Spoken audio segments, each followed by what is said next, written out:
When God Laughs. By Jack London. When God Laughs. With compliments to Harry Cowell. The gods are stronger. Time falls down before them, all men's knees bow, all men's prayers and sorrows climb like incense toward them, for these are gods, Felice. Carquinez had relaxed finally.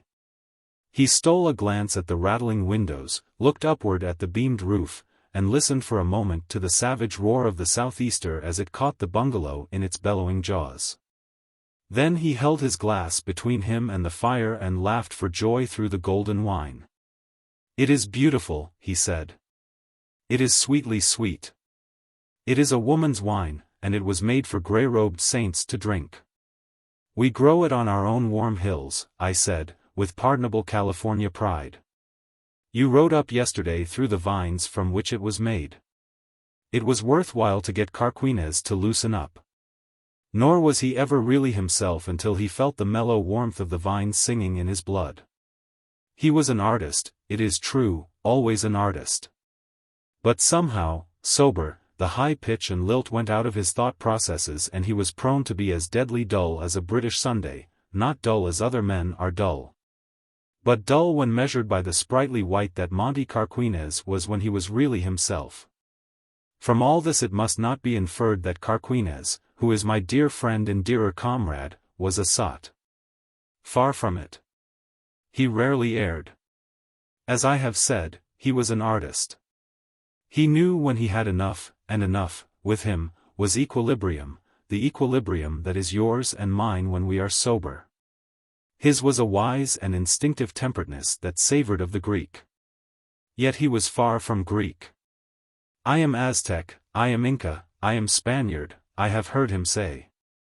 And in truth he looked it, a compound of strange and ancient races, what with his swarthy skin and the asymmetry and primitiveness of his features. His eyes, under massively arched brows, were wide apart and black with the blackness that is barbaric. While before them was perpetually falling down a great black mop of hair through which he gazed like a roguish satyr from a thicket. He invariably wore a soft flannel shirt under his velvet corduroy jacket, and his necktie was red. This latter stood for the red flag. He had once lived with the socialists of Paris, and it symbolized the blood and brotherhood of man. Also, he had never been known to wear anything on his head save a leather-banded sombrero. It was even rumored that he had been born with this particular piece of headgear. And in my experience it was provocative of nothing short of sheer delight to see that Mexican sombrero hailing a cab in Piccadilly or storm-tossed in the crush for the New York Elevated. As I have said, Carquinez was made quick by wine, as the clay was made quick when God breathed the breath of life into it, was his way of saying it. I confess that he was blasphemously intimate with God, and I must add that there was no blasphemy in him. He was at all times honest, and, because he was compounded of paradoxes, greatly misunderstood by those who did not know him. He could be as elementally raw at times as a screaming savage. And at other times as delicate as a maid, as subtle as a Spaniard. And, well, was he not Aztec? Inca? Spaniard? And now I must ask pardon for the space I have given him. He is my friend, and I love him. The house was shaking to the storm, as he drew closer to the fire and laughed at it through his wine. He looked at me, and by the added luster of his eye, and by the alertness of it, I knew that at last he was pitched in his proper key. "And so you think you've won out against the gods?" he demanded. "Why the gods? Whose will but theirs has put satiety upon man?" he cried. "And whence the will in me to escape satiety?" I asked triumphantly. "Again the gods," he laughed. "It is their game we play. They deal and shuffle all the cards, and take the stakes. Think not that you have escaped by fleeing from the mad cities. You with your vine-clad hills, your sunsets and your sunrises, your homely fair and simple round of living. I've watched you ever since I came. You have not won. You have surrendered. You have made terms with the enemy. You have made confession that you are tired. You have flown the white flag of fatigue. You have nailed up a notice to the effect that life is ebbing down in you. You have run away from life. You have played a trick, shabby trick. You have balked at the game. You refuse to play. You have thrown your cards under the table and run away to hide, here amongst your hills. He tossed his straight hair back from his flashing eyes, and scarcely interrupted to roll a long, brown, Mexican cigarette. But the gods know. It is an old trick. All the generations of man have tried it, and lost. The gods know how to deal with such as you. To pursue is to possess, and to possess is to be sated. And so you, in your wisdom, have refused any longer to pursue. You have elected surcease. Very well. You will become sated with surcease. You say you have escaped satiety. You have merely bartered it for senility. And senility is another name for satiety. It is satiety's masquerade. Bah! But look at me. I cried. Carquinez was ever a demon for hailing one's soul out and making rags and tatters of it. He looked me witheringly up and down. You see no signs, I challenged. Decay is insidious, he retorted. You are rotten ripe. I laughed and forgave him for his very deviltry. But he refused to be forgiven. Do I not know? He asked. The gods always win. I have watched men play for years what seemed a winning game. In the end they lost. Don't you ever make mistakes? I asked. He blew many meditative rings of smoke before replying. Yes, I was nearly fooled, once. Let me tell you. There was Marvin Fiske. You remember him? And his Dantesque face and poet's soul, singing his chant of the flesh, the very priest of love? And there was Ethel Baird, whom also you must remember. A warm saint, I said. That is she. Holy as love, and sweeter. Just a woman, made for love, and yet, how shall I say? Drenched through with holiness as your own air here is with the perfume of flowers. Well, they married. They played a hand with the gods. And they won, they gloriously won. I broke in. Carquinez looked at me pityingly, and his voice was like a funeral bell. They lost. They supremely, colossally lost. But the world believes otherwise, I ventured coldly. The world conjectures. The world sees only the face of things. But I know. Has it ever entered your mind to wonder why she took the veil, buried herself in that dolorous convent of the living dead? Because she loved him so, and when he died. Speech was frozen on my lips by Carquinez's sneer. A pat answer, he said, machine-made like a piece of cotton drill. The world's judgment. And much the world knows about it. Like you, she fled from life. She was beaten. She flung out the white flag of fatigue. And no beleaguered city ever flew that flag in such bitterness and tears. Now I shall tell you the whole tale, and you must believe me, for I know. They had pondered the problem of satiety. They loved love. They knew to the uttermost farthing the value of love. They loved him so well that they were fain to keep him always, warm and athrill in their hearts. They welcomed his coming, they feared to have him depart. Love was desire, they held, a delicious pain. He was ever seeking easement, and when he found that for which he sought, he died. Love denied was love alive, love granted was love deceased. Do you follow me? They saw it was not the way of life to be hungry for what it has. To eat and still be hungry, man has never accomplished that feat, the problem of satiety. That is it. To have and to keep the sharp famine edge of appetite at the groaning board. This was their problem, for they loved love. Often did they discuss it, with all love's sweet ardors brimming in their eyes, his ruddy blood spraying their cheeks. His voice playing in and out with their voices, now hiding as a tremolo in their throats, and again shading a tone with that ineffable tenderness which he alone can utter. How do I know all this? I saw, much more I learned from her diary. This I found in it, from Fiona MacLeod, for, truly, that wandering voice, that twilight whisper, that breath so dewy sweet, that flame-winged lute-player whom none sees but for a moment. In a rainbow shimmer of joy, or a sudden lightning flare of passion, this exquisite mystery we call amour, comes, to some rapt visionaries at least, not with a song upon the lips that all may hear, or with blithe viol of public music, but as one wrought by ecstasy, dumbly eloquent with desire. How to keep the flame-winged lute-player with his dumb eloquence of desire? To feast him was to lose him. Their love for each other was a great love. Their granaries were overflowing with plenitude, yet they wanted to keep the sharp famine edge of their love undulled. Nor were they lean little fledglings theorizing on the threshold of love. They were robust and realized souls. They had loved before, with others, in the days before they met. And in those days they had throttled love with caresses, and killed him with kisses, and buried him in the pit of satiety. They were not cold wraiths, this man and woman. They were warm human. They had no Saxon soberness in their blood. The color of it was sunset red. They glowed with it.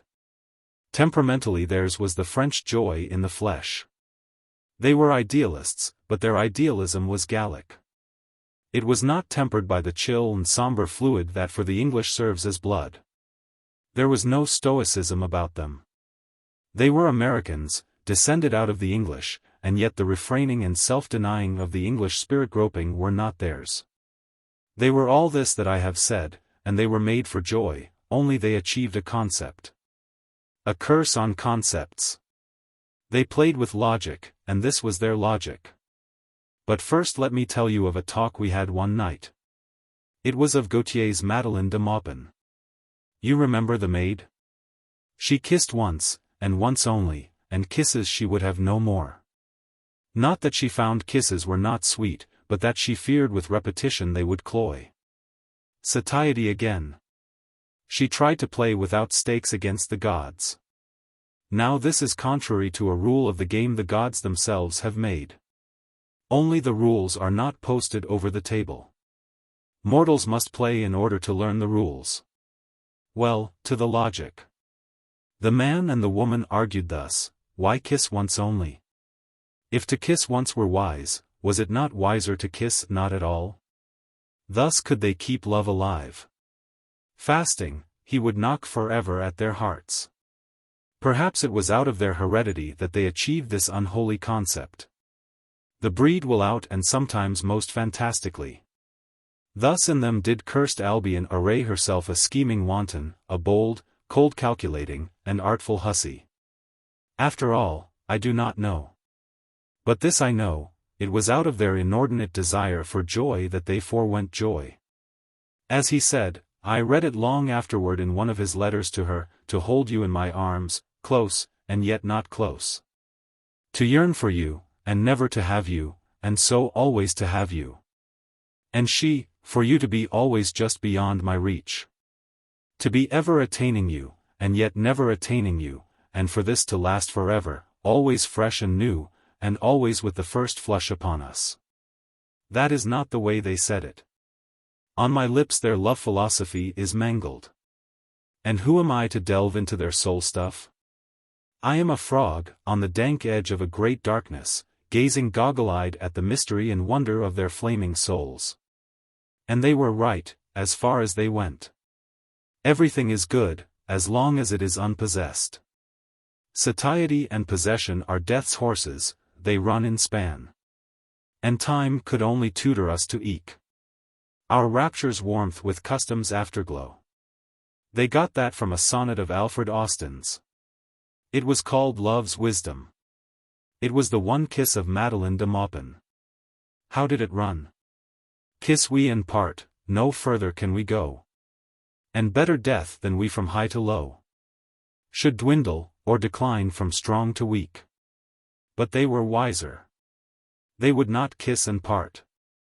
They would not kiss at all, and thus they planned to stay at love's topmost peak. They married. You were in England at the time. And never was there such a marriage. They kept their secret to themselves. I did not know, then. Their rapture's warmth did not cool. Their love burned with increasing brightness. Never was there anything like it. The time passed, the months, the years, and ever the flame-winged lute player grew more resplendent. Everybody marveled. They became the wonderful lovers, and they were greatly envied. Sometimes women pitied her because she was childless. It is the form the envy of such creatures takes. And I did not know their secret. I pondered and I marveled. As first I had expected, subconsciously I imagine, the passing of their love. Then I became aware that it was time that passed and love that remained. Then I became curious. What was their secret? What were the magic fetters with which they bound love to them? How did they hold the graceless elf? What elixir of eternal love had they drunk together as had Tristram and Isolde of old time? And whose hand had brewed the fairy drink? As I say, I was curious, and I watched them. They were love-mad. They lived in an unending revel of love. They made a pomp and ceremonial of it. They saturated themselves in the art and poetry of love. No, they were not neurotics. They were sane and healthy, and they were artists. But they had accomplished the impossible. They had achieved deathless desire. And I? I saw much of them and their everlasting miracle of love. I puzzled and wondered, and then one day, Carquinez broke off abruptly and asked, "Have you ever read Love's Waiting Time?" I shook my head. Page wrote it, Curtis Hidden Page, I think. Well, it was that bit of verse that gave me the clue. One day, in the window seat near the big piano, you remember how she could play? She used to laugh, sometimes, and doubt whether it was for them I came, or for the music. She called me a music sot once, a sound debauchee. What a voice he had! When he sang I believed in immortality, my regard for the gods grew almost patronizing and I devised ways and means whereby I surely could outwit them and their tricks. It was a spectacle for God, that man and woman, years married, and singing love songs with a freshness virginal as newborn love himself. With a ripeness and wealth of ardor that young lovers can never know. Young lovers were pale and anemic beside that long-married pair. To see them, all fire and flame and tenderness, at a trembling distance, lavishing caresses of eye and voice with every action, through every silence, their love driving them toward each other. And they withholding like fluttering moths, each to the other a candle flame, and revolving each about the other in the mad gyrations of an amazing orbit flight. It seemed, in obedience to some great law of physics, more potent than gravitation and more subtle, that they must corporeally melt each into each there before my very eyes. Small wonder they were called the wonderful lovers. I have wandered. Now to the clue. One day in the window seat I found a book of verse. It opened of itself, betraying long habit, to Love's Waiting Time. The page was thumbed and limp with overhandling, and there I read. So sweet it is to stand but just apart. To know each other better, and to keep the soft, delicious sense of two that touch. Oh love, not yet. Sweet, let us keep our love wrapped round with sacred mystery a while. Waiting the secret of the coming years. That come not yet, sometime, not yet. Oh! Yet a little while our love may grow. When it has blossomed it will haply die. Feed it with lipless kisses, let it sleep. Bed it in dead denial yet some while. Oh, yet a little while, a little while. I folded the book on my thumb and sat there silent and without moving for a long time. I was stunned by the clearness of vision the verse had imparted to me. It was illumination. It was like a bolt of God's lightning in the pit. They would keep love, the fickle sprite, the forerunner of young life that is imperative to be born. I conned the lines over in my mind, not yet, sometime, O love, not yet, feed it with lipless kisses, let it sleep. And I laughed aloud, ha, ha. I saw with white vision their blameless souls. They were children. They did not understand. They played with nature's fire and bedded with a naked sword. They laughed at the gods. They would stop the cosmic sap. They had invented a system, and brought it to the gaming table of life, and expected to win out. Beware! I cried. The gods are behind the table. They make new rules for every system that is devised. You have no chance to win. But I did not so cry to them. I waited. They would learn that their system was worthless and throw it away. They would be content with whatever happiness the gods gave them and not strive to wrest more away. I watched. I said nothing. The months continued to come and go, and still the famine edge of their love grew the sharper. Never did they dull it with a permitted love clasp. They ground and whetted it on self-denial, and sharper it grew. This went on until even I doubted. Did the gods sleep? I wondered. Or were they dead? I laughed to myself. The man and the woman had made a miracle. They had outwitted God. They had shamed the flesh, and blackened the face of the good Earth Mother. They had played with her fire and not been burned. They were immune. They were themselves gods, knowing good from evil and tasting not. Was this the way gods came to be? I asked myself. I am a frog, I said. But for my mud-lidded eyes I should have been blinded by the brightness of this wonder I have witnessed. I have puffed myself up with my wisdom and passed judgment upon gods. Yet even in this, my latest wisdom, I was wrong. They were not gods. They were man and woman, soft clay that sighed and thrilled, shot through with desire, thumbed with strange weaknesses which the gods have not. Carquinez broke from his narrative to roll another cigarette and to laugh harshly. It was not a pretty laugh. It was like the mockery of a devil, and it rose over and rode the roar of the storm that came muffled to our ears from the crashing outside world. I am a frog, he said apologetically. How were they to understand? They were artists, not biologists. They knew the clay of the studio, but they did not know the clay of which they themselves were made. But this I will say, they played high. Never was there such a game before, and I doubt me if there will ever be such a game again. Never was lovers' ecstasy like theirs. They had not killed love with kisses. They had quickened him with denial. And by denial they drove him on till he was all aburst with desire. And the flame-winged lute-player fanned them with his warm wings till they were all but swooning.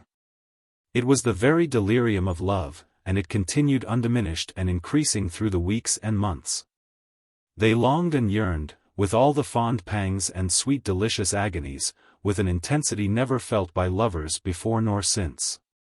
And then one day the drowsy gods ceased nodding. They aroused and looked at the man and woman who had made a mock of them. And the man and woman looked into each other's eyes one morning and knew that something was gone. It was the flame-winged one.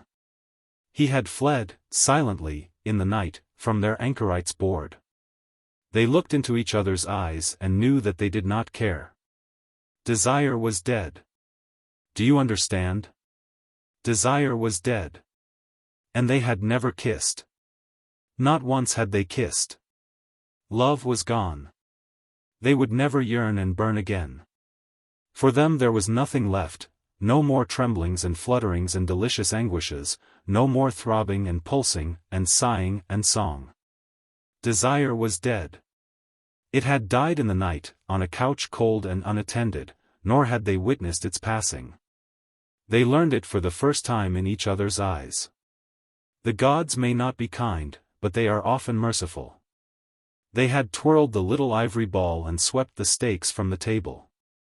All that remained was the man and woman gazing into each other's cold eyes. And then he died. That was the mercy. Within the week Marvin Fiske was dead, you remember the accident.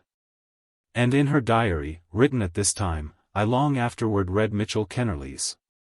There was not a single hour. We might have kissed and did not kiss. Oh, the irony of it! I cried out. And Carquinez, in the firelight a veritable Mephistopheles in velvet jacket, fixed me with his black eyes. And they won, you said? The world's judgment. I have told you, and I know. They won as you are winning, here in your hills. But you, I demanded hotly, you with your orgies of sound and sense, with your mad cities and madder frolics, bethink you that you win? He shook his head slowly. Because you with your sober bucolic regime, lose, is no reason that I should win. We never win. Sometimes we think we win. That is a little pleasantry of the gods. How do you find this book? Any thoughts about the book or the author? Any suggestion for improvement? Please take a moment to share your thoughts in a comment. If you like it, share it with your friends who might enjoy it as well. Subscribe to keep in touch. Visit CompleteAudiobooks.com for more quality content. The Apostate. Now I wake me up to work, I pray the Lord I may not shirk. If I should die before the night, I pray the Lord my work's all right. Amen. If you don't get up, Johnny, I won't give you a bite to eat. The threat had no effect on the boy. He clung stubbornly to sleep, fighting for its oblivion as the dreamer fights for his dream. The boy's hands loosely clenched themselves, and he made feeble, spasmodic blows at the air. These blows were intended for his mother, but she betrayed practiced familiarity in avoiding them as she shook him roughly by the shoulder. Lemme alone.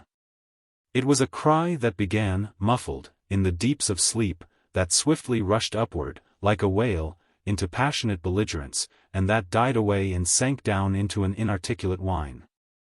It was a bestial cry, as of a soul in torment, filled with infinite protest and pain. But she did not mind. She was a sad-eyed, tired-faced woman, and she had grown used to this task, which she repeated every day of her life. She got a grip on the bedclothes and tried to strip them down. But the boy, ceasing his punching, clung to them desperately. In a huddle, at the foot of the bed, he still remained covered. Then she tried dragging the bedding to the floor. The boy opposed her. She braced herself. Hers was the superior weight, and the boy and bedding gave, the former instinctively following the latter in order to shelter against the chill of the room that bit into his body. As he toppled on the edge of the bed it seemed that he must fall headfirst to the floor. But consciousness fluttered up in him. He righted himself and for a moment perilously balanced. Then he struck the floor on his feet. On the instant his mother seized him by the shoulders and shook him. Again his fist struck out, this time with more force and directness. At the same time his eyes opened. She released him. He was awake. All right, he mumbled. She caught up the lamp and hurried out, leaving him in darkness. You'll be docked, she warned back to him. He did not mind the darkness. When he had got into his clothes, he went out into the kitchen. His tread was very heavy for so thin and light a boy. His legs dragged with their own weight, which seemed unreasonable because they were such skinny legs. He drew a broken-bottomed chair to the table. Johnny, his mother called sharply. He arose as sharply from the chair, and, without a word, went to the sink. It was a greasy, filthy sink. A smell came up from the outlet. He took no notice of it. That a sink should smell was to him part of the natural order, just as it was a part of the natural order that the soap should be grimy with dishwater and hard to lather. Nor did he try very hard to make it lather. Several splashes of the cold water from the running faucet completed the function. He did not wash his teeth. For that matter he had never seen a toothbrush, nor did he know that there existed beings in the world who were guilty of so great a foolishness as tooth-washing. You might wash yourself once a day without being told, his mother complained. She was holding a broken lid on the pot as she poured 2 cups of coffee. He made no remark, for this was a standing quarrel between them, and the one thing upon which his mother was hard as adamant. Once a day it was compulsory that he should wash his face. He dried himself on a greasy towel, damp and dirty and ragged, that left his face covered with shreds of lint. "I wish we didn't live so far away," she said, as he sat down. "I try to do the best I can. You know that. But $1 on the rent is such a savon, and we've more room here. You know that." He scarcely followed her. He had heard it all before, many times. The range of her thought was limited, and she was ever harking back to the hardship worked upon them by living so far from the mills. $1 means more grub," he remarked sententiously.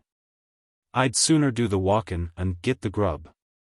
He ate hurriedly, half chewing the bread and washing the unmasticated chunks down with coffee. The hot and muddy liquid went by the name of coffee. Johnny thought it was coffee, and excellent coffee.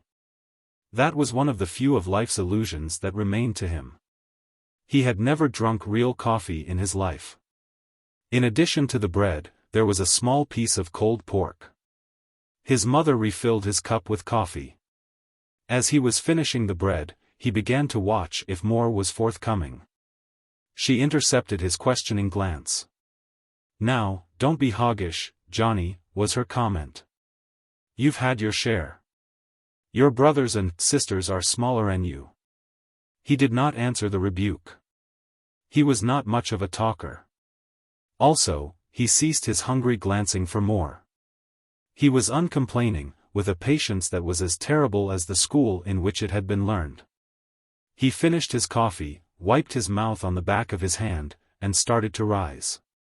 "Wait a second," she said hastily. "I guess the loaf kin stand you another slice, a thin un." There was legerdemain in her actions. With all the seeming of cutting a slice from the loaf for him, she put loaf and slice back in the bread box and conveyed to him one of her own 2 slices. She believed she had deceived him, but he had noted her sleight of hand. Nevertheless, he took the bread shamelessly. He had a philosophy that his mother, because of her chronic sickliness, was not much of an eater anyway. She saw that he was chewing the bread dry, and reached over and emptied her coffee cup into his. "Don't set good somehow on my stomach this morning," she explained. A distant whistle, prolonged and shrieking, brought both of them to their feet. She glanced at the tin alarm clock on the shelf. The hands stood at 5:30. The rest of the factory world was just arousing from sleep. She drew a shawl about her shoulders, and on her head put a dingy hat, shapeless and ancient.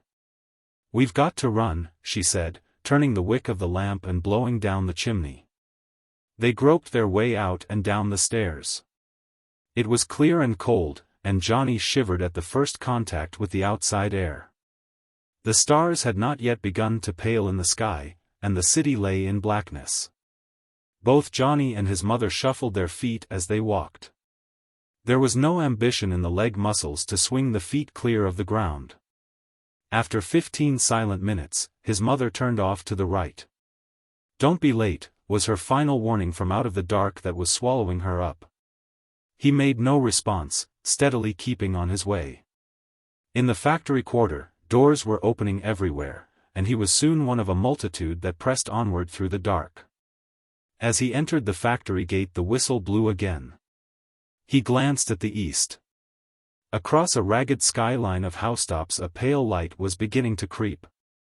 This much he saw of the day as he turned his back upon it and joined his work gang. He took his place in one of many long rows of machines.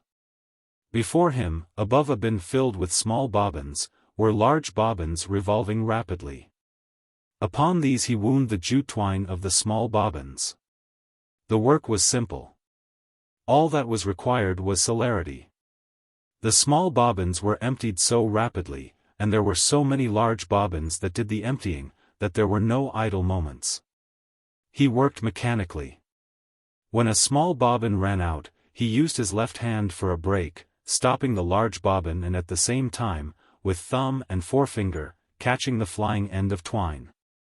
Also, at the same time, with his right hand, he caught up the loose twine end of a small bobbin. These various acts with both hands were performed simultaneously and swiftly. Then there would come a flash of his hands as he looped the weaver's knot and released the bobbin.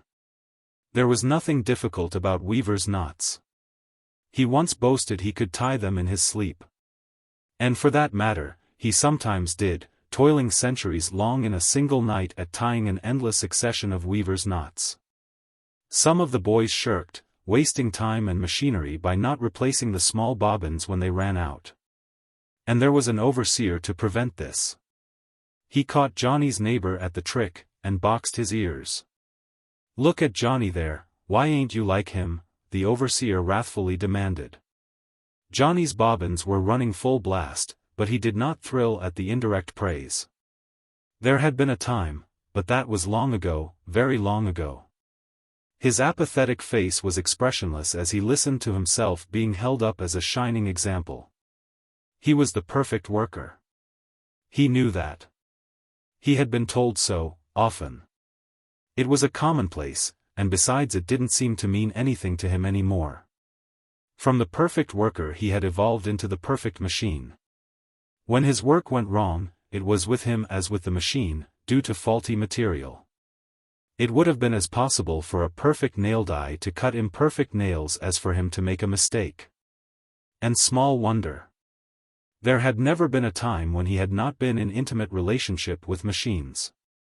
Machinery had almost been bred into him, and at any rate he had been brought up on it. 12 years before, there had been a small flutter of excitement in the loom room of this very mill. Johnny's mother had fainted. They stretched her out on the floor in the midst of the shrieking machines. A couple of elderly women were called from their looms. The foreman assisted. And in a few minutes there was one more soul in the loom room than had entered by the doors. It was Johnny, born with the pounding, crashing roar of the looms in his ears, drawing with his first breath the warm, moist air that was thick with flying lint. He had coughed that first day in order to rid his lungs of the lint, and for the same reason he had coughed ever since. The boy alongside of Johnny whimpered and sniffed. The boy's face was convulsed with hatred for the overseer who kept a threatening eye on him from a distance, but every bobbin was running full. The boy yelled terrible oaths into the whirling bobbins before him, but the sound did not carry half a dozen feet, the roaring of the room holding it in and containing it like a wall. Of all this Johnny took no notice. He had a way of accepting things. Besides, things grow monotonous by repetition, and this particular happening he had witnessed many times. It seemed to him as useless to oppose the overseer as to defy the will of a machine. Machines were made to go in certain ways and to perform certain tasks. It was the same with the overseer. But at 11 o'clock there was excitement in the room. In an apparently occult way the excitement instantly permeated everywhere. The one-legged boy who worked on the other side of Johnny bobbed swiftly across the floor to a bin truck that stood empty. Into this he dived out of sight, crutch and all. The superintendent of the mill was coming along, accompanied by a young man. He was well dressed and wore a starched shirt, a gentleman, in Johnny's classification of men, and also, the inspector. He looked sharply at the boys as he passed along. Sometimes he stopped and asked questions. When he did so, he was compelled to shout at the top of his lungs, at which moments his face was ludicrously contorted with the strain of making himself heard.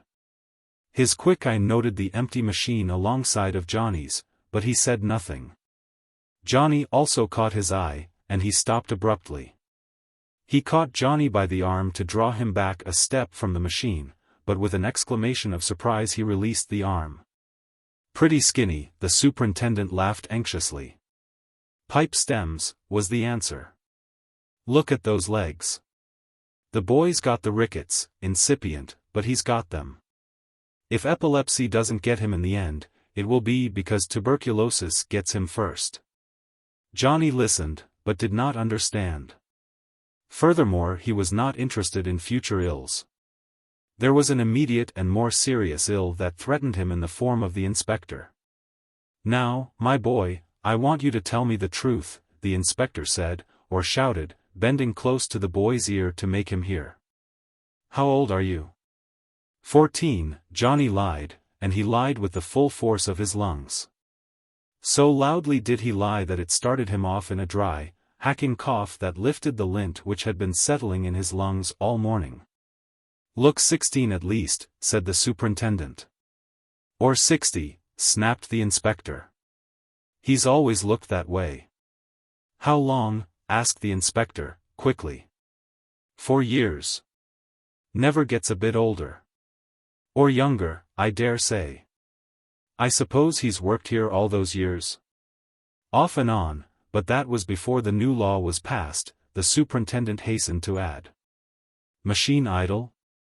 the inspector asked, pointing at the unoccupied machine beside Johnny's, in which the part-filled bobbins were flying like mad.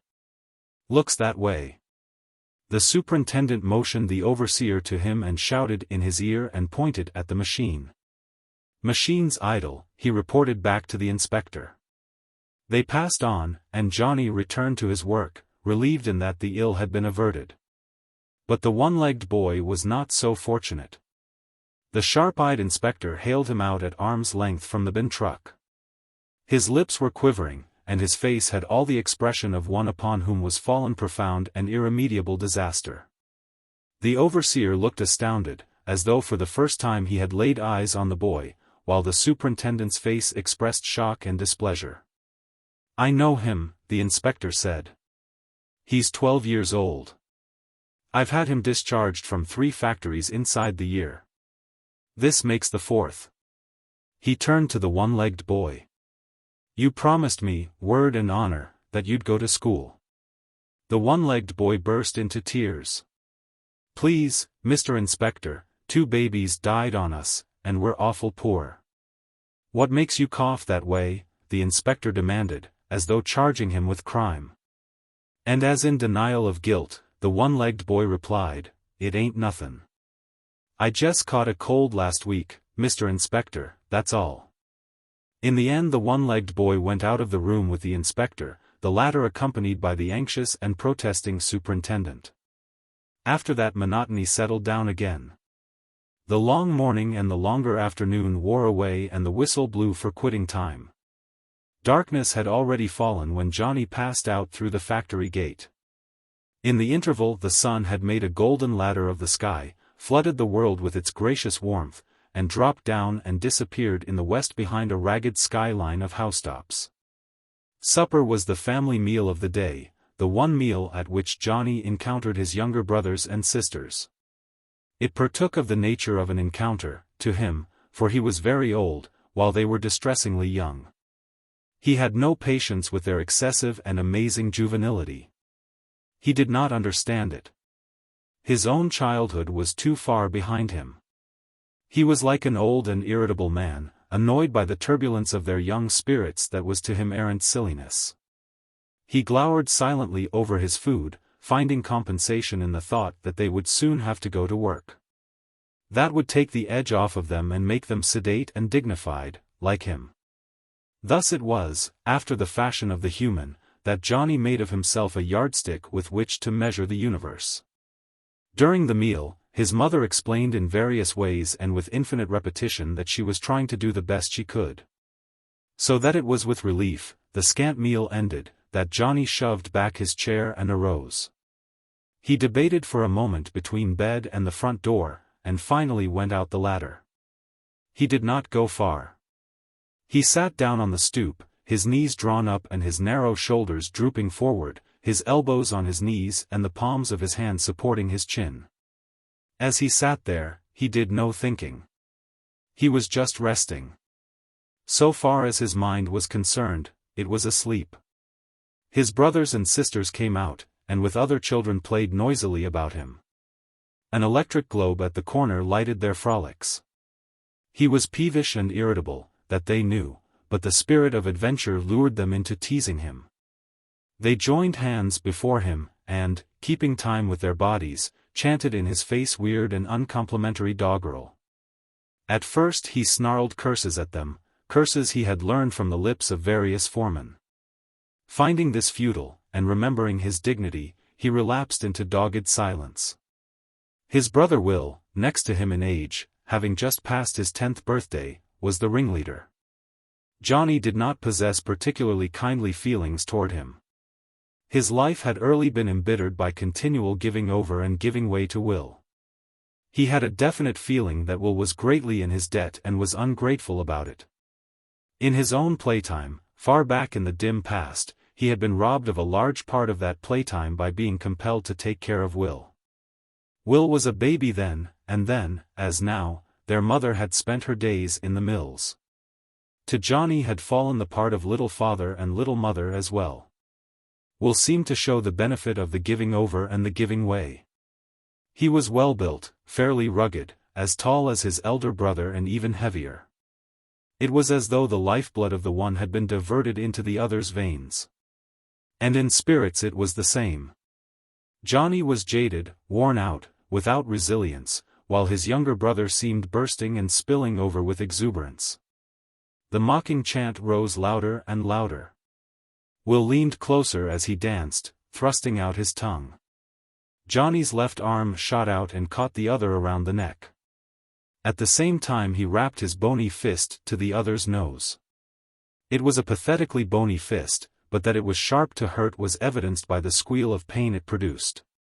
The other children were uttering frightened cries, while Johnny's sister, Jenny, had dashed into the house. He thrust Will from him, kicked him savagely on the shins, then reached for him and slammed him face downward in the dirt. Nor did he release him till the face had been rubbed into the dirt several times. Then the mother arrived, an anemic whirlwind of solicitude and maternal wrath. "Why can't he leave me alone?" was Johnny's reply to her upbraiding. "Can't he see I'm tired?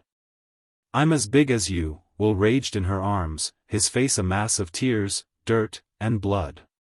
"I'm as big as you now, and I'm goin' to get bigger. Then I'll lick you, see if I don't. You ought to be to work, seein' how big you are," Johnny snarled. "That's what's the matter with you. You ought to be to work.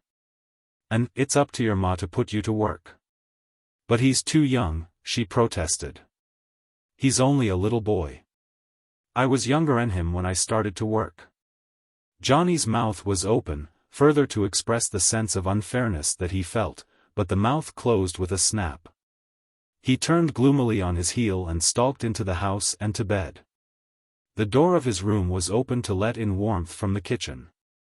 As he undressed in the semi-darkness he could hear his mother talking with a neighbor woman who had dropped in.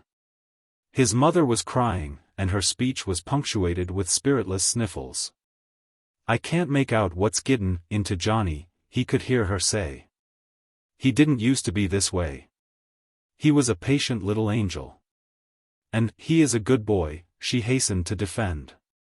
"He's worked faithful, and he did go to work too young. But it wasn't my fault. I do the best I can, I'm sure."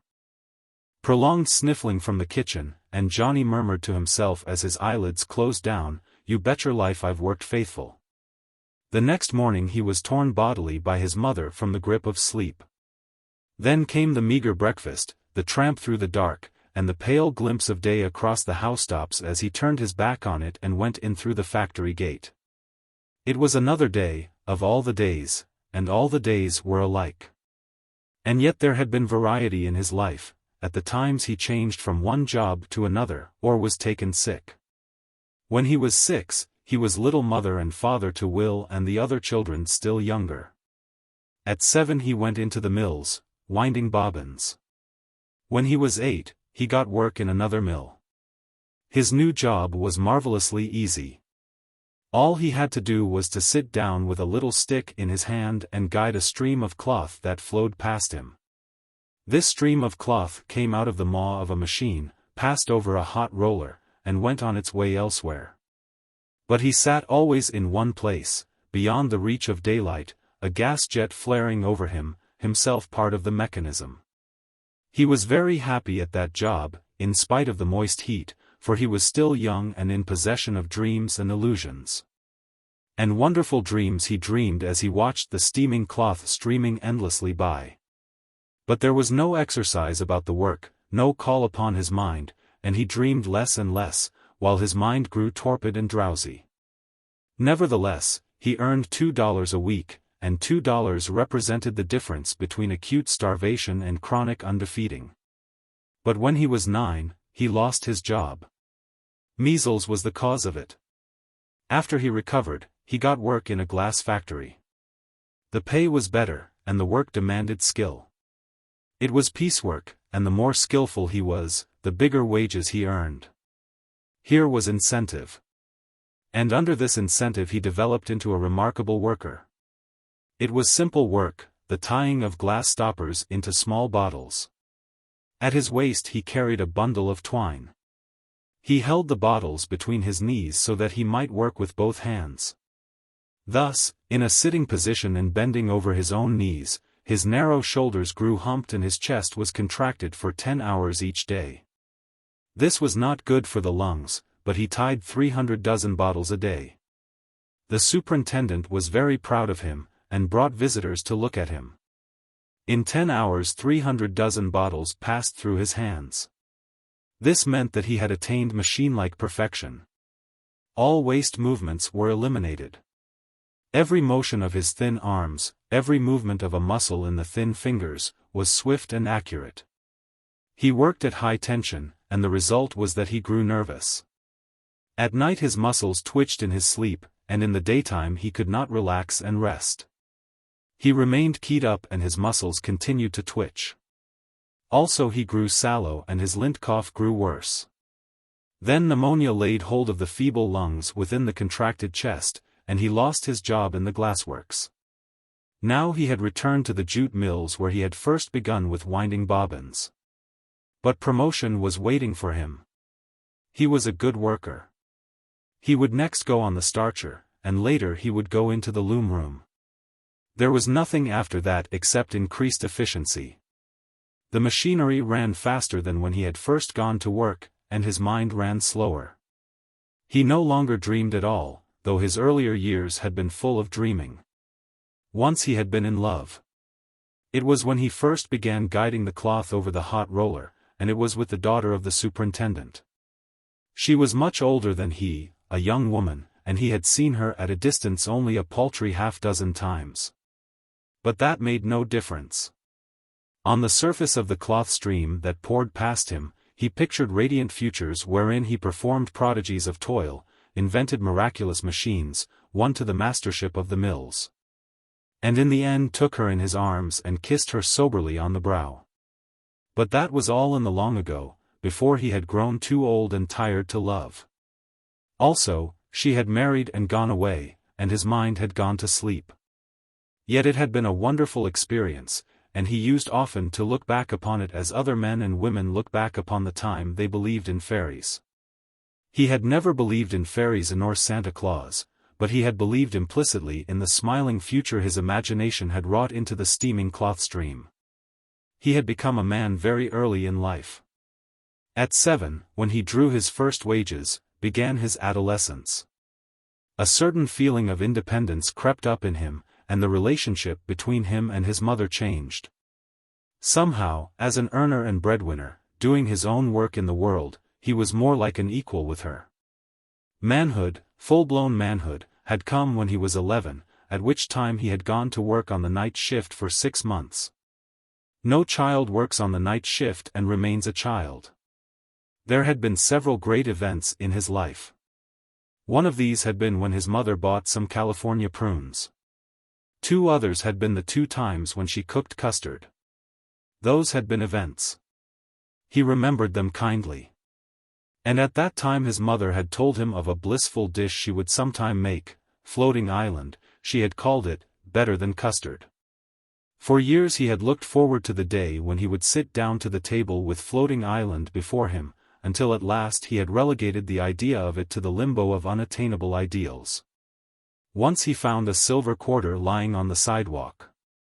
That, also, was a great event in his life, withal a tragic one. He knew his duty on the instant the silver flashed on his eyes, before even he had picked it up. At home, as usual, there was not enough to eat, and home he should have taken it as he did his wages every Saturday night. Right conduct in this case was obvious. But he never had any spending of his money, and he was suffering from candy hunger. He was ravenous for the sweets that only on red-letter days he had ever tasted in his life. He did not attempt to deceive himself. He knew it was sin, and deliberately he sinned when he went on a 15-cent candy debauch. 10 cents he saved for a future orgy.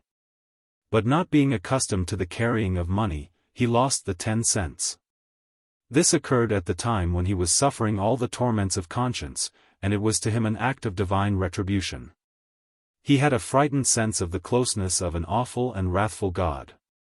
God had seen, and God had been swift to punish, denying him even the full wages of sin. In memory he always looked back upon that as the one great criminal deed of his life, and at the recollection his conscience always awoke and gave him another twinge. It was the one skeleton in his closet. Also, being so made, and circumstanced, he looked back upon the deed with regret. He was dissatisfied with the manner in which he had spent the quarter. He could have invested it better, and, out of his later knowledge of the quickness of God, he would have beaten God out by spending the whole quarter at one fell swoop. In retrospect he spent the quarter 1,000 times, and each time to better advantage. There was one other memory of the past, dim and faded, but stamped into his soul everlasting by the savage feet of his father. It was more like a nightmare than a remembered vision of a concrete thing, more like the race memory of man that makes him fall in his sleep and that goes back to his arboreal ancestry. This particular memory never came to Johnny in broad daylight when he was wide awake. It came at night, in bed, at the moment that his consciousness was sinking down and losing itself in sleep. It always aroused him to frightened wakefulness, and for the moment, in the first sickening start, it seemed to him that he lay crosswise on the foot of the bed. In the bed were the vague forms of his father and mother. He never saw what his father looked like. He had but one impression of his father, and that was that he had savage and pitiless feet. His earlier memories lingered with him, but he had no late memories. All days were alike. Yesterday or last year were the same as 1,000 years, or a minute. Nothing ever happened. There were no events to mark the march of time. Time did not march. It stood always still. It was only the whirling machines that moved, and they moved nowhere, in spite of the fact that they moved faster. When he was 14, he went to work on the starcher. It was a colossal event. Something had at last happened that could be remembered beyond a night's sleep or a week's payday. It marked an era. It was a machine Olympiad, a thing to date from. When I went to work on the starcher, or, after, or, before I went to work on the starcher, were sentences often on his lips. He celebrated his 16th birthday by going into the loom room and taking a loom. Here was an incentive again, for it was piecework. And he excelled, because the clay of him had been molded by the mills into the perfect machine. At the end of 3 months he was running 2 looms, and, later, 3 and 4. At the end of his 2nd year at the looms he was turning out more yards than any other weaver, and more than twice as much as some of the less skillful ones. And at home things began to prosper as he approached the full stature of his earning power. Not, however, that his increased earnings were in excess of need. The children were growing up. They ate more. And they were going to school, and schoolbooks cost money. And somehow, the faster he worked, the faster climbed the prices of things. Even the rent went up, though the house had fallen from bad to worse disrepair. He had grown taller, but with his increased height he seemed leaner than ever. Also, he was more nervous. With the nervousness increased his peevishness and irritability. The children had learned by many bitter lessons to fight shy of him. His mother respected him for his earning power, but somehow her respect was tinctured with fear. There was no joyousness in life for him. The procession of the days he never saw.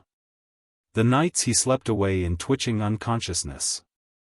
The rest of the time he worked, and his consciousness was machine consciousness. Outside this his mind was a blank.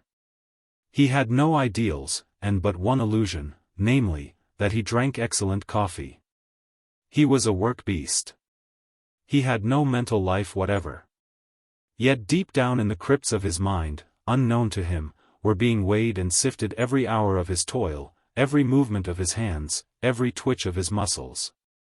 And preparations were making for a future course of action that would amaze him and all his little world. It was in the late spring that he came home from work one night aware of unusual tiredness. There was a keen expectancy in the air as he sat down to the table, but he did not notice. He went through the meal in moody silence, mechanically eating what was before him. The children ummed and ahhed and made smacking noises with their mouths.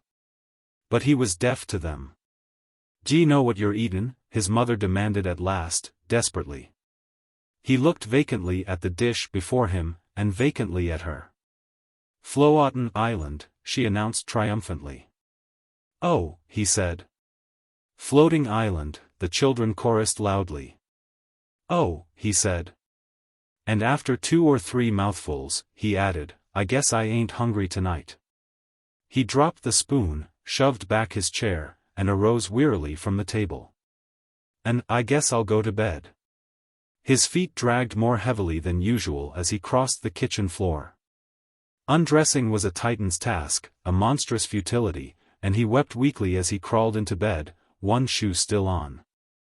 He was aware of a rising, swelling something inside his head that made his brain thick and fuzzy. His lean fingers felt as big as his wrist, while in the ends of them was a remoteness of sensation vague and fuzzy like his brain. The small of his back ached intolerably. All his bones ached. He ached everywhere. And in his head began the shrieking, pounding, crashing, roaring of a million looms. All space was filled with flying shuttles. They darted in and out, intricately, amongst the stars. He worked 1,000 looms himself, and ever they speeded up, faster and faster, and his brain unwound, faster and faster, and became the thread that fed the 1,000 flying shuttles. He did not go to work next morning. He was too busy weaving colossally on the 1,000 looms that ran inside his head. His mother went to work, but first she sent for the doctor. It was a severe attack of la grippe, he said. Jenny served as nurse and carried out his instructions. It was a very severe attack, and it was a week before Johnny dressed and tottered feebly across the floor. Another week, the doctor said, and he would be fit to return to work. The foreman of the loom room visited him on Sunday afternoon, the first day of his convalescence. The best weaver in the room, the foreman told his mother. His job would be held for him. He could come back to work a week from Monday. "Why don't you thank him, Johnny?" his mother asked anxiously. "He's been that sick he ain't himself yet," she explained apologetically to the visitor. Johnny sat hunched up and gazing steadfastly at the floor.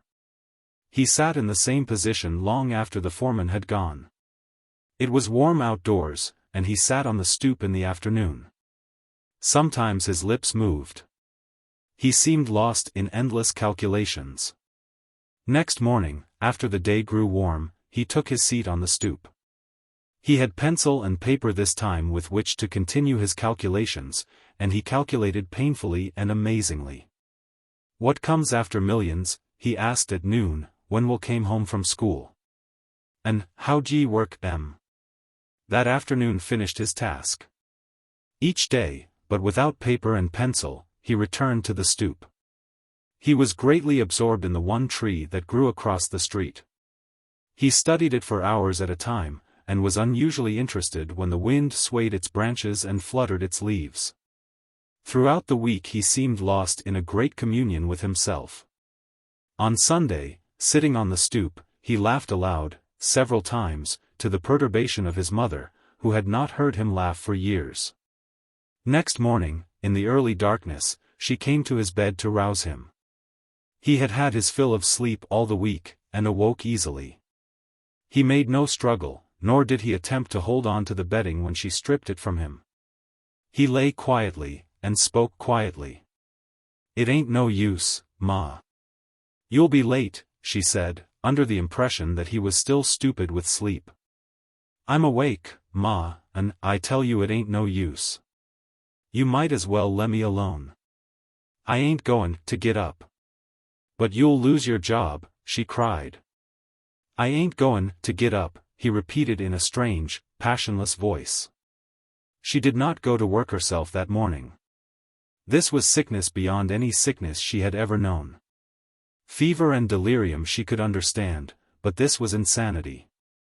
She pulled the bedding up over him and sent Jenny for the doctor.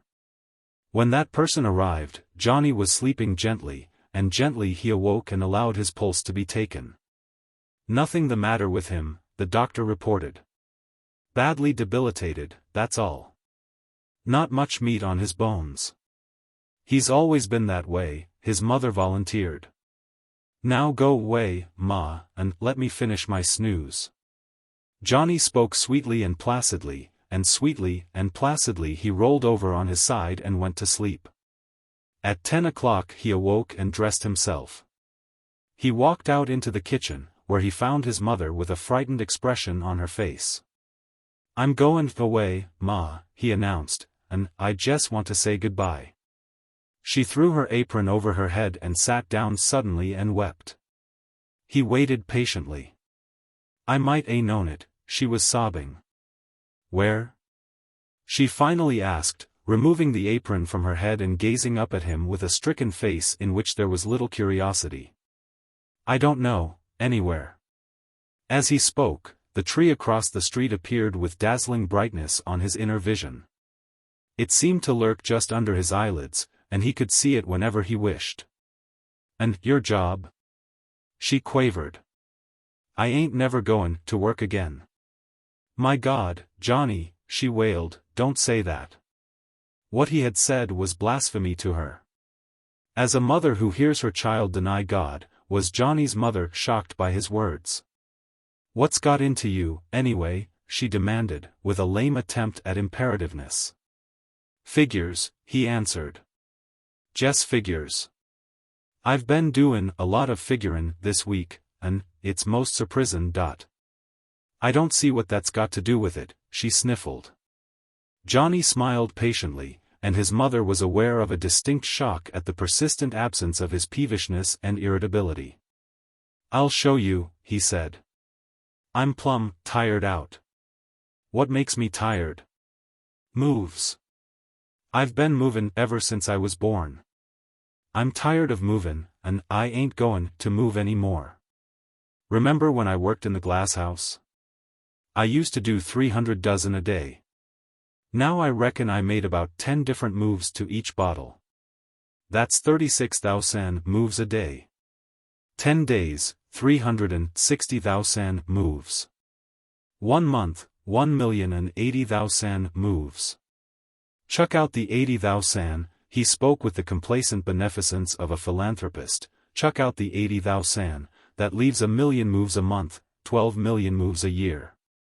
At the looms I'm movin' twixt as much. That makes 25 million moves a year, and it seems to me I've been a movin' that way most 1 million years. Now this week I ain't moved at all. I ain't made one move in hours and hours. I tell you it was swell, just settin' there, hours and hours, and doin' nothin'. I ain't never been happy before. I never had any time. I've been movin' all the time. That ain't no way to be happy. And I ain't going to do it any more. I'm just goin' to set, and rest, and then rest some more. But what's goin' to come of Will and the children? She asked despairingly. That's it, Will and the children, he repeated. But there was no bitterness in his voice. He had long known his mother's ambition for the younger boy, but the thought of it no longer rankled. Nothing mattered any more. Not even that. I know, Ma, what you've been plannin' for Will, keepin' him in school to make a bookkeeper out of him. But it ain't no use, I've quit. He's got to go to work. And after I have brung you up the way I have, she wept, starting to cover her head with the apron and changing her mind. You never brung me up, he answered with sad kindliness. I brung myself up, Ma, and I brung up Will. He's bigger 'n me, and heavier, and taller. When I was a kid, I reckon I didn't get enough to eat. When he come along and was a kid, I was workin' and earnin' grub for him too. But that's done with. Will can go to work, same as me, or he can go to hell, I don't care which. I'm tired. I'm goin' now. Ain't you goin' to say goodbye? She made no reply. The apron had gone over her head again, and she was crying. He paused a moment in the doorway. I'm sure I done the best I knew how, she was sobbing. He passed out of the house and down the street. A wan delight came into his face at the sight of the lone tree. Jess ain't goin' to do nothin', he said to himself, half aloud, in a crooning tone. He glanced wistfully up at the sky, but the bright sun dazzled and blinded him. It was a long walk he took, and he did not walk fast. It took him past the jute mill. The muffled roar of the loom room came to his ears, and he smiled. It was a gentle, placid smile. He hated no one, not even the pounding, shrieking machines. There was no bitterness in him, nothing but an inordinate hunger for rest. The houses and factories thinned out and the open spaces increased as he approached the country. At last the city was behind him, and he was walking down a leafy lane beside the railroad track. He did not walk like a man. He did not look like a man. He was a travesty of the human. It was a twisted and stunted and nameless piece of life that shambled like a sickly ape, arms loose hanging, stoop-shouldered, narrow-chested, grotesque and terrible. He passed by a small railroad station and lay down in the grass under a tree. All afternoon he lay there. Sometimes he dozed, with muscles that twitched in his sleep. When awake, he lay without movement, watching the birds or looking up at the sky through the branches of the tree above him. Once or twice he laughed aloud, but without relevance to anything he had seen or felt. After twilight had gone, in the first darkness of the night, a freight train rumbled into the station.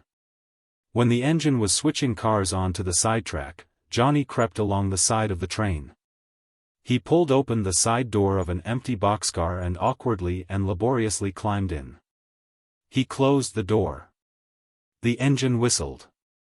Johnny was lying down, and in the darkness he smiled. A wicked woman. It was because she had broken with Billy that Loretta had come visiting to Santa Clara. Billy could not understand. His sister had reported that he had walked the floor and cried all night. Loretta had not slept all night either, while she had wept most of the night. Daisy knew this, because it was in her arms that the weeping had been done. And Daisy's husband, Captain Kit, knew, too. The tears of Loretta, and the comforting by Daisy, had lost him some sleep. Now Captain Kit did not like to lose sleep.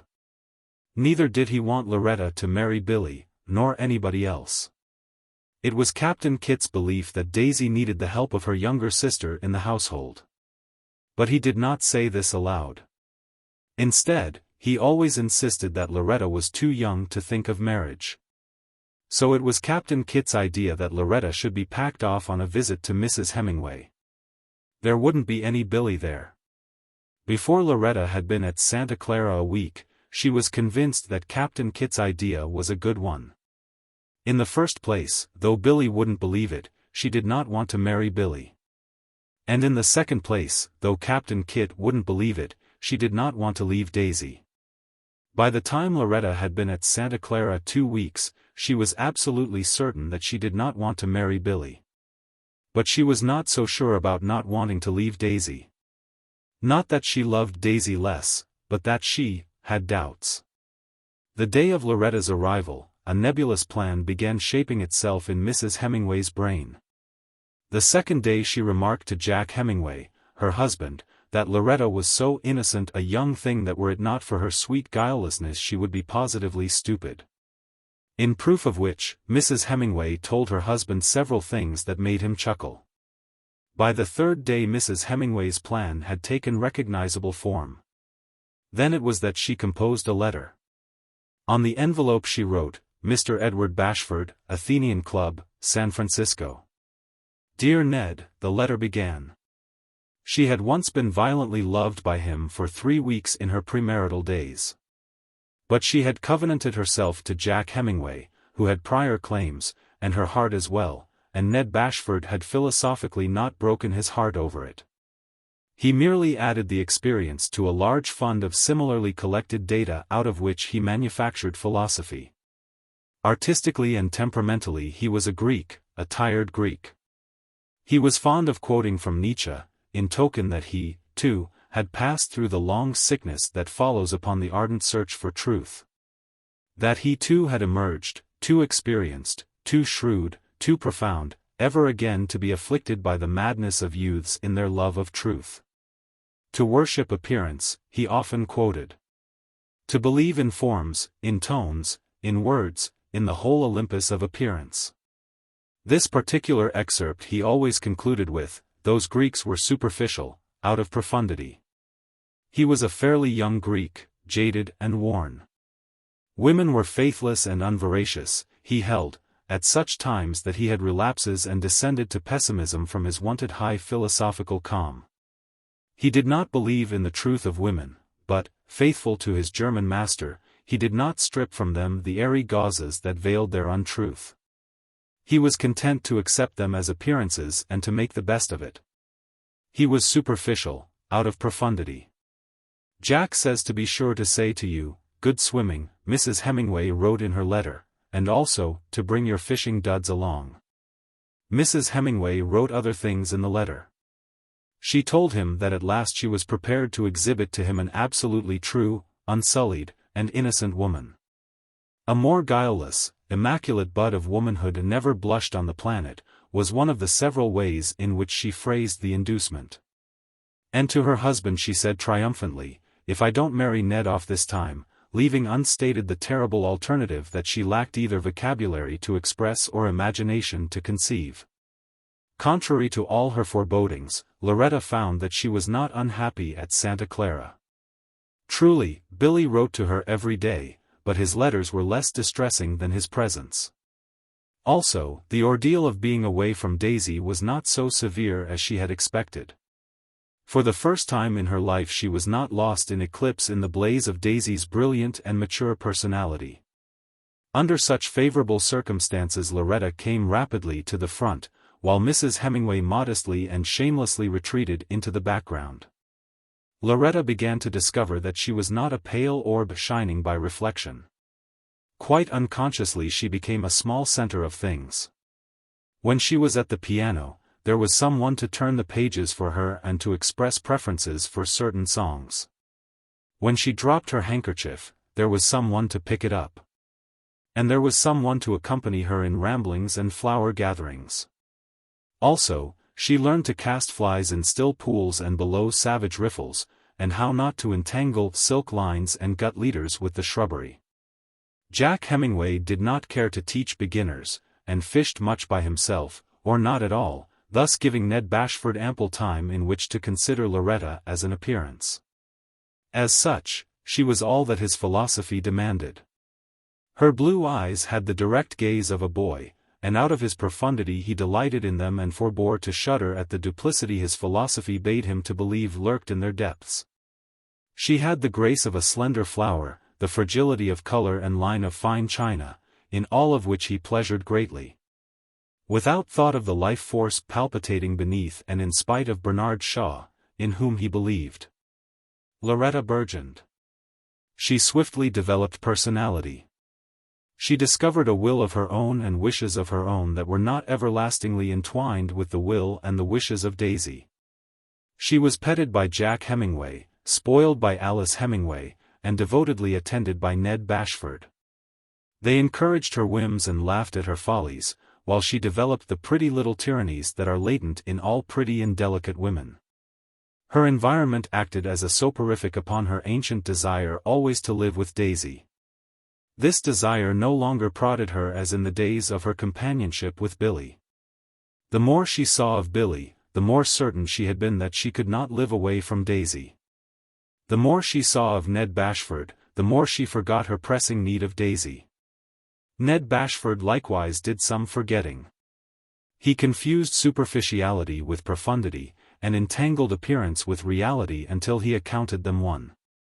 Loretta was different from other women. There was no masquerade about her.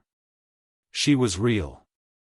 He said as much to Mrs. Hemingway, and more, who agreed with him and at the same time caught her husband's eyelid drooping down for the moment in an unmistakable wink. It was at this time that Loretta received a letter from Billy that was somewhat different from his others. In the main, like all his letters, it was pathological. It was a long recital of symptoms and sufferings, his nervousness, his sleeplessness, and the state of his heart. Then followed reproaches, such as he had never made before. They were sharp enough to make her weep, and true enough to put tragedy into her face. This tragedy she carried down to the breakfast table. It made Jack and Mrs. Hemingway speculative, and it worried Ned. They glanced to him for explanation, but he shook his head. "I'll find out tonight," Mrs. Hemingway said to her husband. But Ned caught Loretta in the afternoon in the big living room. She tried to turn away. He caught her hands, and she faced him with wet lashes and trembling lips. He looked at her, silently and kindly. The lashes grew wetter. There, don't cry, little one," he said soothingly. He put his arm protectingly around her shoulder. And to his shoulder, like a tired child, she turned her face. He thrilled in ways unusual for a Greek who has recovered from the long sickness. "Oh, Ned," she sobbed on his shoulder, "if you only knew how wicked I am." He smiled indulgently, and breathed in a great breath freighted with the fragrance of her hair. He thought of his world experience of women, and drew another long breath. There seemed to emanate from her the perfect sweetness of a child, the aura of a white soul, was the way he phrased it to himself. Then he noticed that her sobs were increasing. "What's the matter, little one?" he asked pettingly and almost paternally. "Has Jack been bullying you? Or has your dearly beloved sister failed to write?" She did not answer, and he felt that he really must kiss her hair, that he could not be responsible if the situation continued much longer. "Tell me," he said gently, "and we'll see what I can do." "I can't. You will despise me, oh, Ned, I am so ashamed." He laughed incredulously, and lightly touched her hair with his lips, so lightly that she did not know. "Dear little one, let us forget all about it, whatever it is. I want to tell you how I love." She uttered a sharp cry that was all delight, and then moaned. "Too late. Too late." He echoed in surprise. "Oh, why did I? Why did I?" she was moaning. He was aware of a swift chill at his heart. "What?" he asked. "Oh, Billy. I am such a wicked woman, Ned. I know you will never speak to me again." This Billy," he began haltingly. "He is your brother?" "No, I didn't know. I was so young. I could not help it. Oh, I shall go mad. I shall go mad." It was then that Loretta felt his shoulder and the encircling arm become limp. He drew away from her gently, and gently he deposited her in a big chair, where she buried her face and sobbed afresh. He twisted his mustache fiercely, then drew up another chair and sat down. I do not understand," he said. "I am so unhappy," she wailed. "Why unhappy?" "Because, he wants me to marry him."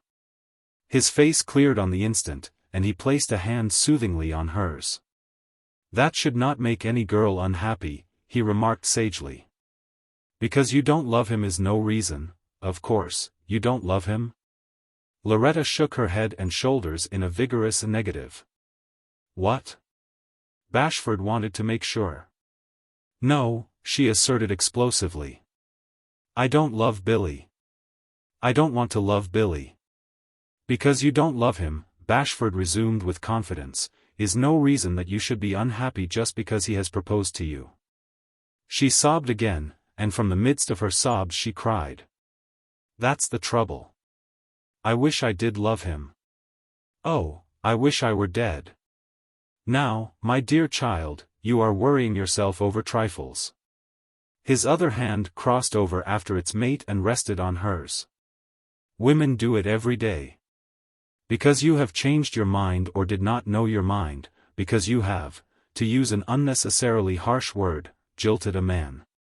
Jilted. She had raised her head and was looking at him with tear-dimmed eyes. Oh, Ned, if that were all. All? He asked in a hollow voice, while his hands slowly retreated from hers. He was about to speak further, then remained silent. But I don't want to marry him, Loretta broke forth protestingly. Then I shouldn't, he counseled. But I ought to marry him. Ought to marry him? She nodded. That is a strong word. I know it is, she acquiesced, while she strove to control her trembling lips.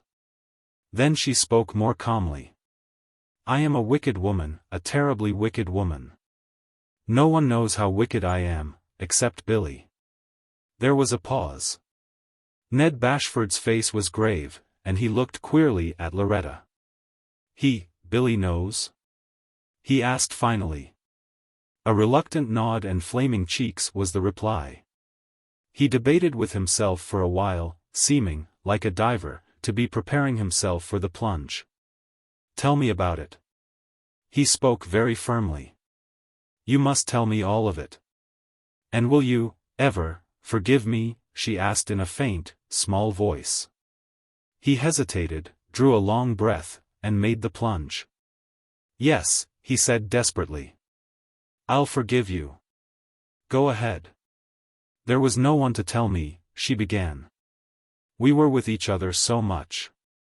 I did not know anything of the world, then. She paused to meditate. Bashford was biting his lip impatiently. If I had only known. She paused again. Yes, go on, he urged.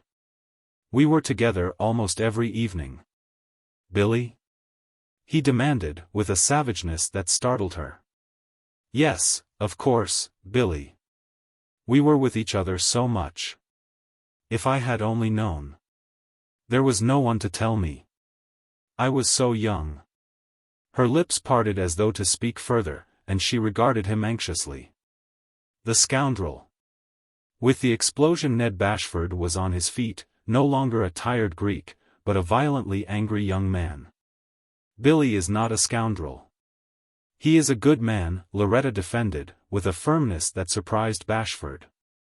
I suppose you'll be telling me next that it was all your fault, he said sarcastically. She nodded. What? He shouted.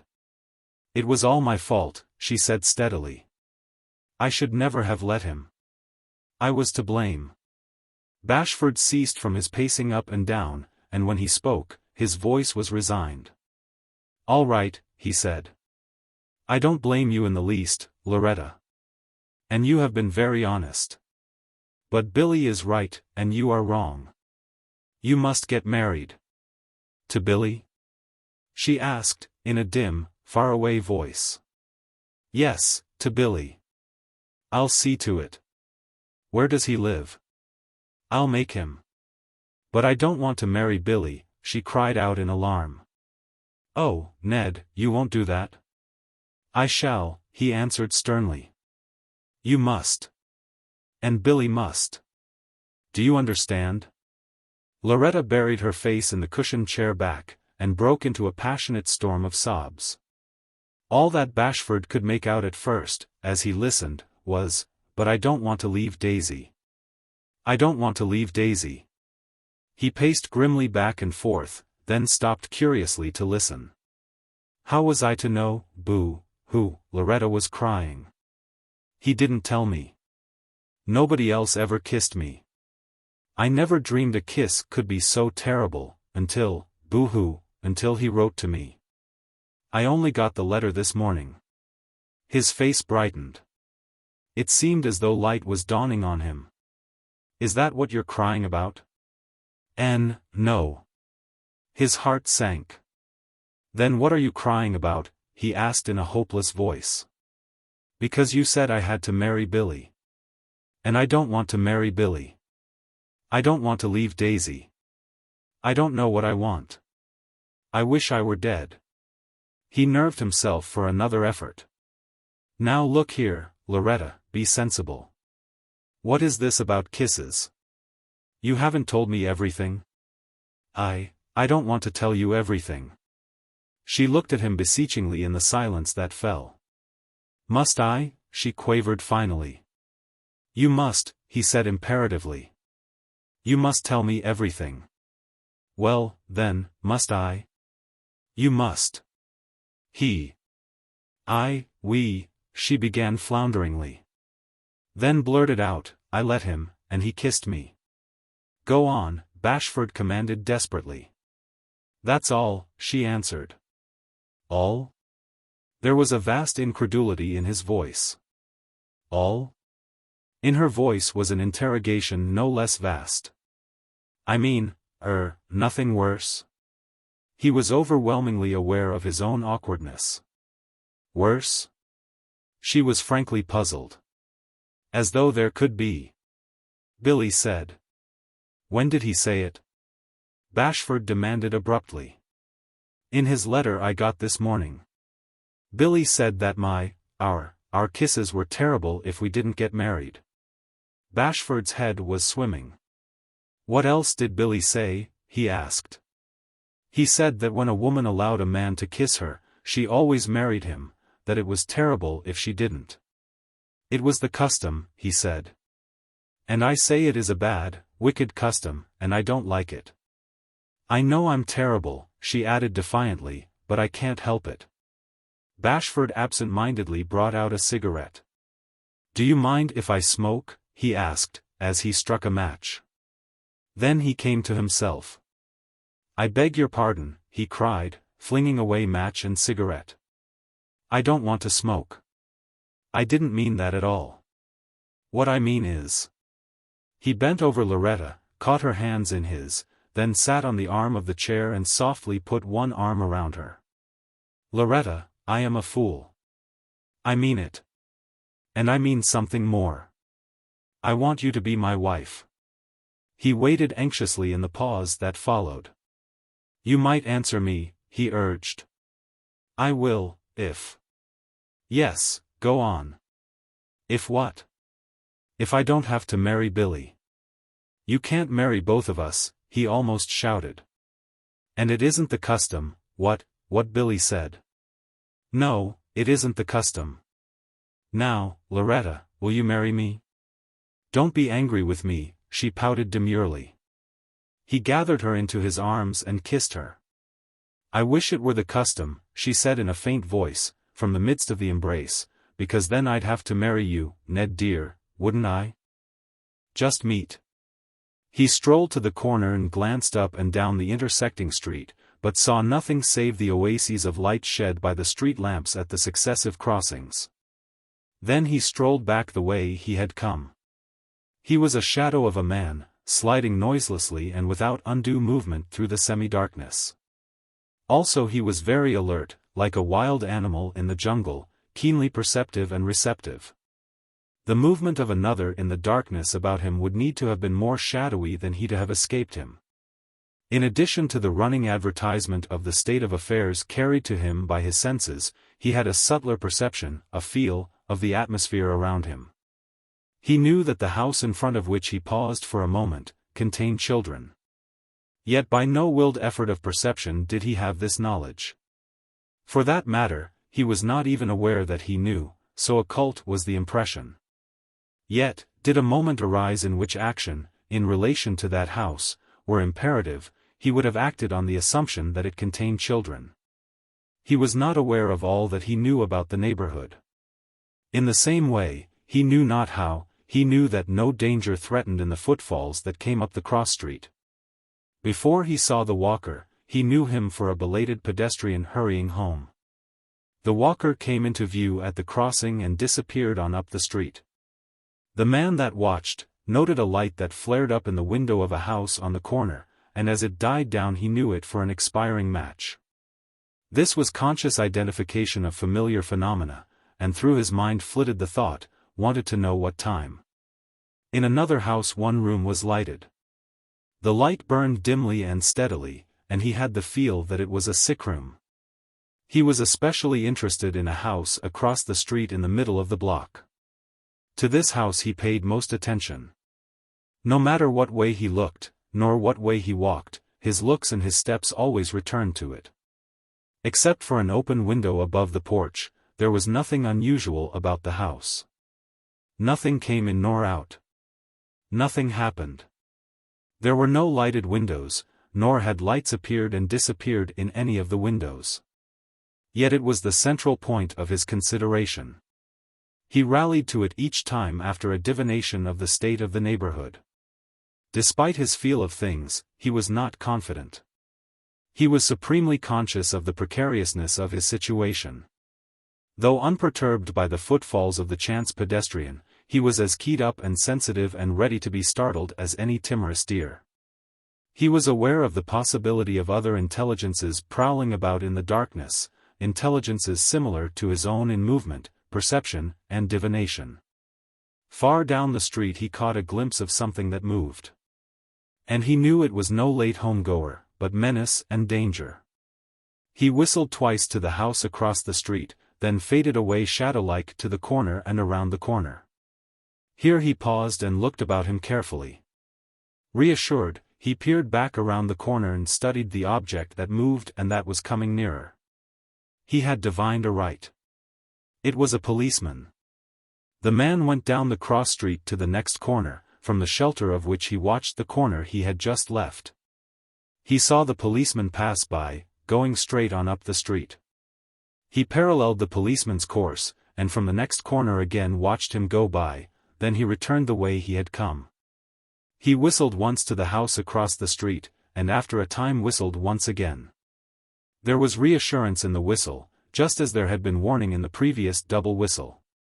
He saw a dark bulk outline itself on the roof of the porch and slowly descend a pillar. Then it came down the steps, passed through the small iron gate, and went down the sidewalk, taking on the form of a man. He that watched kept on his own side of the street and moved on abreast to the corner, where he crossed over and joined the other. He was quite small alongside the man he accosted. "How'd you make out, Matt?" he asked. The other grunted indistinctly, and walked on in silence a few steps. "I reckon I landed the goods," he said. Jim chuckled in the darkness, and waited for further information. The blocks passed by under their feet, and he grew impatient. "Well, how about them goods?" he asked. "What kind of a haul did you make, anyway?" "I was too busy to figure it out, but it's fat. I can tell you that much, Jim, it's fat. I don't dast to think how fat it is. Wait till we get to the room." Jim looked at him keenly under the street lamp of the next crossing, and saw that his face was a trifle grim and that he carried his left arm peculiarly. "What's the matter with your arm?" he demanded. "The little cuss bit me. Hope I don't get hydrophoby." "Folks gets hydrophoby from man bites sometimes, don't they? Gave you fight, eh?" Jim asked encouragingly. The other grunted. "You're harder'n hell to get information from," Jim burst out irritably. "Tell us about it. You ain't goin' to lose money just tellin' a guy." "I guess I choked him some," came the answer. Then, by way of explanation, he woke up on me. "You did it neat. I never heard a sound." "Jim," the other said with seriousness, "it's a hand matter. I fixed I had to." He woke up on me. "You and me's got to do some layin' low for a spell." Jim gave a low whistle of comprehension.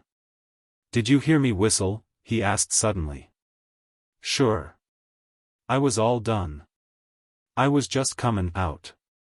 It was a bull. But he wasn't on a little bit. Went right by and kept paddin' the hoof out of sight. Then I come back and gave you the whistle." "What made you take so long after that?" "I was waitin' to make sure," Matt explained. "I was mighty glad when I heard you whistle again. It's hard work waitin'. I just sat there and thought, oh, all kinds of things. It's remarkable what a fellow'll think about. And then there was a darn cat that kept movin' around the house all both Aaron and me with its noises. And it's fat.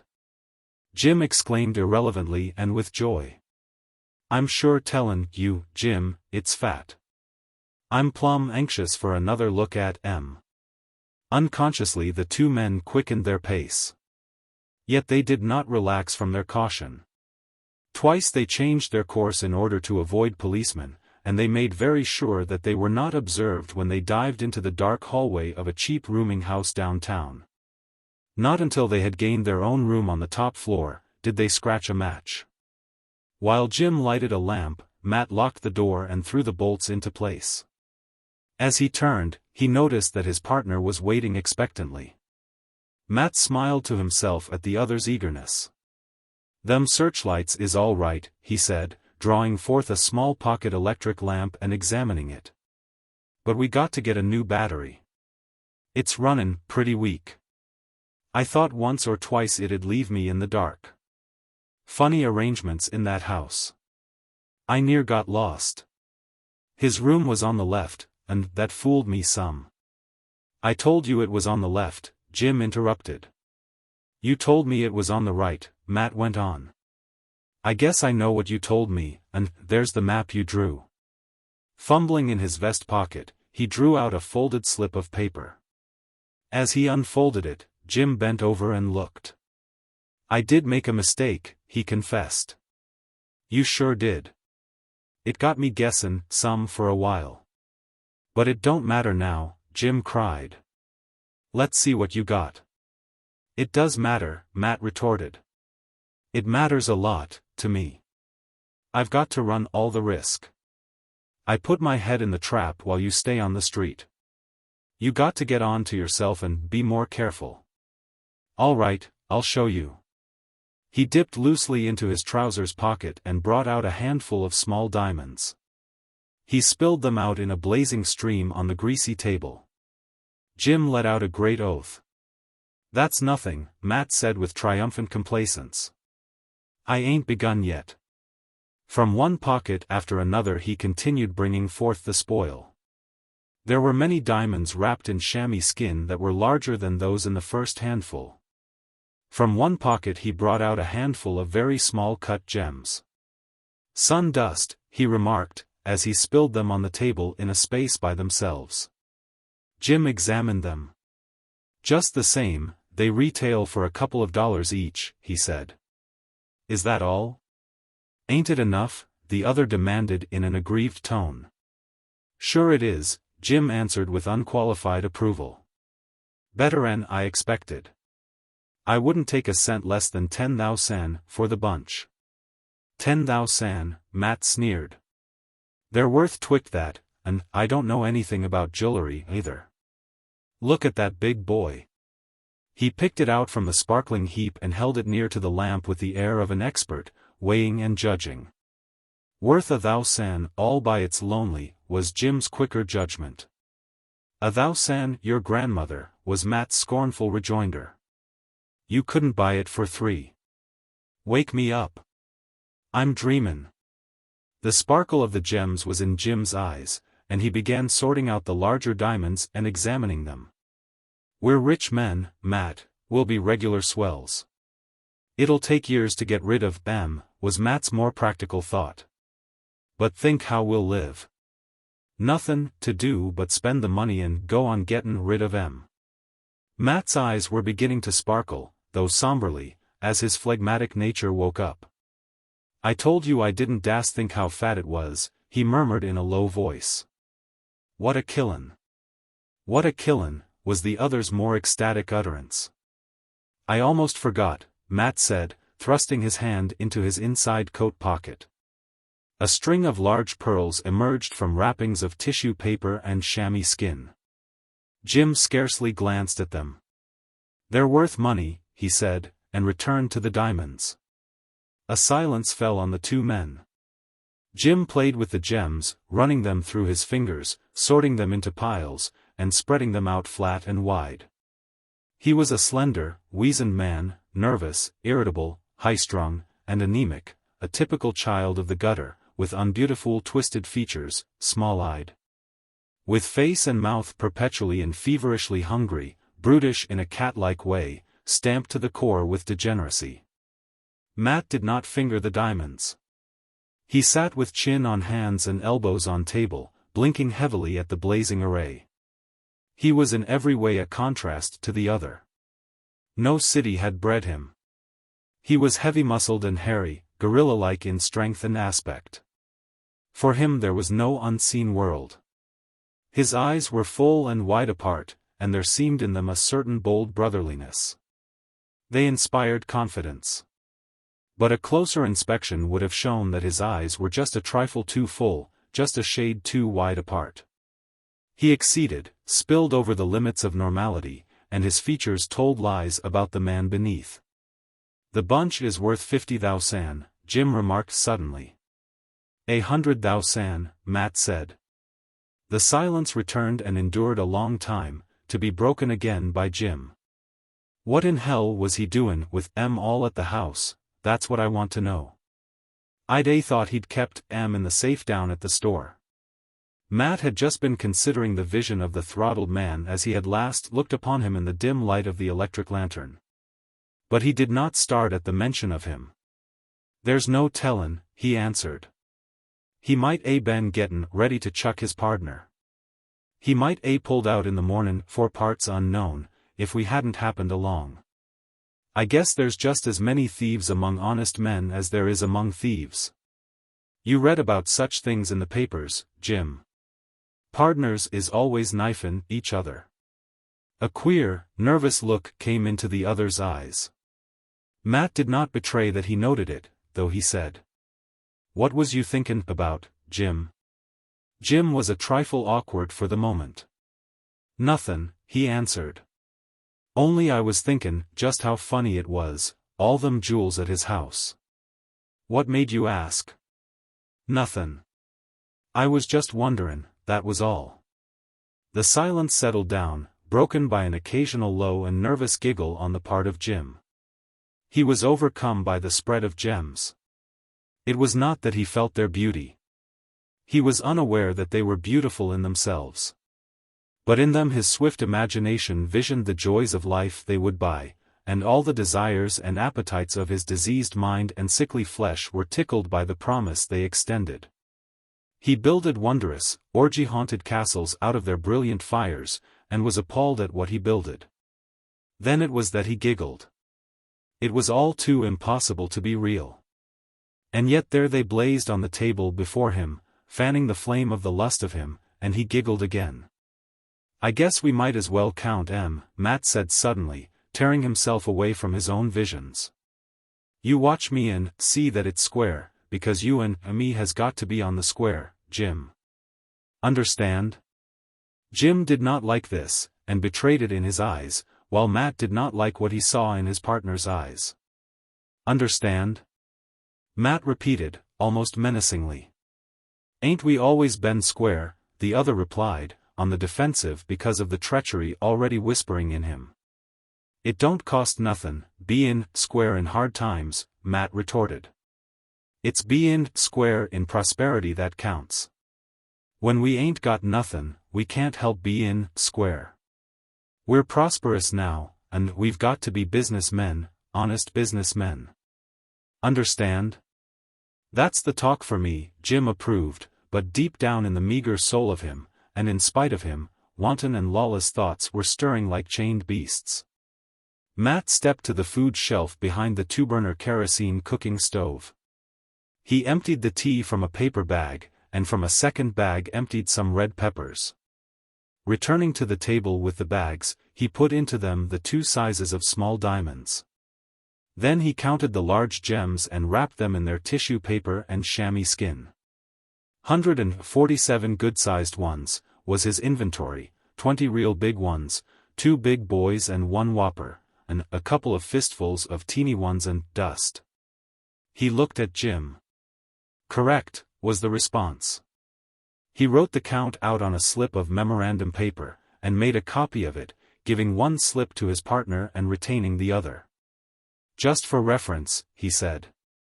Again he had recourse to the food shelf, where he emptied the sugar from a large paper bag. Into this he thrust the diamonds, large and small, wrapped it up in a bandana handkerchief, and stowed it away under his pillow. Then he sat down on the edge of the bed and took off his shoes. "And you think they're worth 100,000? Jim asked, pausing and looking up from the unlacing of his shoe. "Sure," was the answer. "I seen a dancehouse girl down in Arizona once, with some big sparklers on her. They wasn't real. She said if they was she wouldn't be dancin'. Said they'd be worth all of 50,000, and she didn't have a dozen of them all told." "Who'd work for a livin'?" Jim triumphantly demanded. "Pick and shovel work," he sneered. "Work like a dog all my life, and save all my wages, and I wouldn't have half as much as we got tonight. Dish-washin's about your measure, and you couldn't get more'n 20 a month and board. Your figures is way off, but your point is well taken. Let them that likes it, work. I rode range for 30 a month when I was young and foolish. Well, I'm older, and I ain't ridin' range." He got into bed on one side. Jim put out the light and followed him in on the other side. "How's your arm feel?" Jim queried amiably. Such concern was unusual, and Matt noted it, and replied. "I guess there's no danger of hydrophobia." "What made you ask?"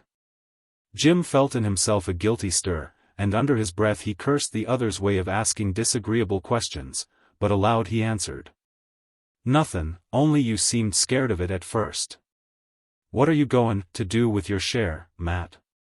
"Buy a cattle ranch in Arizona and set down and pay other men to ride range for me. There's several I'd like to see skin a job from me, damn them. And now you shut your face, Jim. It'll be some time before I buy that ranch. Just now I'm goin' to sleep." But Jim lay long awake, nervous and twitching, rolling about restlessly and rolling himself wide awake every time he dozed. The diamonds still blazed under his eyelids, and the fire of them hurt. Matt, in spite of his heavy nature, slept lightly, like a wild animal alert in its sleep. And Jim noticed, every time he moved, that his partner's body moved sufficiently to show that it had received the impression and that it was trembling on the verge of awakening. For that matter, Jim did not know whether or not, frequently, the other was awake. Once, quietly, betokening complete consciousness, Matt said to him, "Go to sleep, Jim. Don't worry about them jewels. They'll keep." And Jim had thought that at that particular moment Matt had been surely asleep. In the late morning Matt was awake with Jim's first movement, and thereafter he awoke and dozed with him until midday, when they got up together and began dressing. "I'm goin' out to get a paper and some bread," Matt said. "You boil the coffee." As Jim listened, unconsciously his gaze left Matt's face and roved to the pillow, beneath which was the bundle wrapped in the bandana handkerchief. On the instant Matt's face became like a wild beast's. "Look here, Jim," he snarled. "You've got to play square. If you do me dirt, I'll fix you. Understand? I'd eat you, Jim.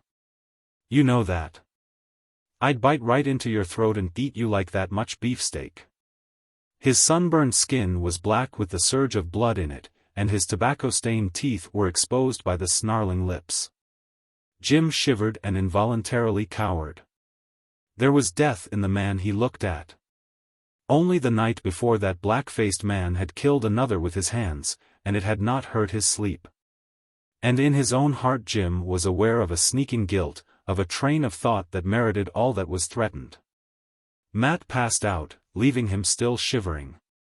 Then a hatred twisted his own face, and he softly hurled savage curses at the door.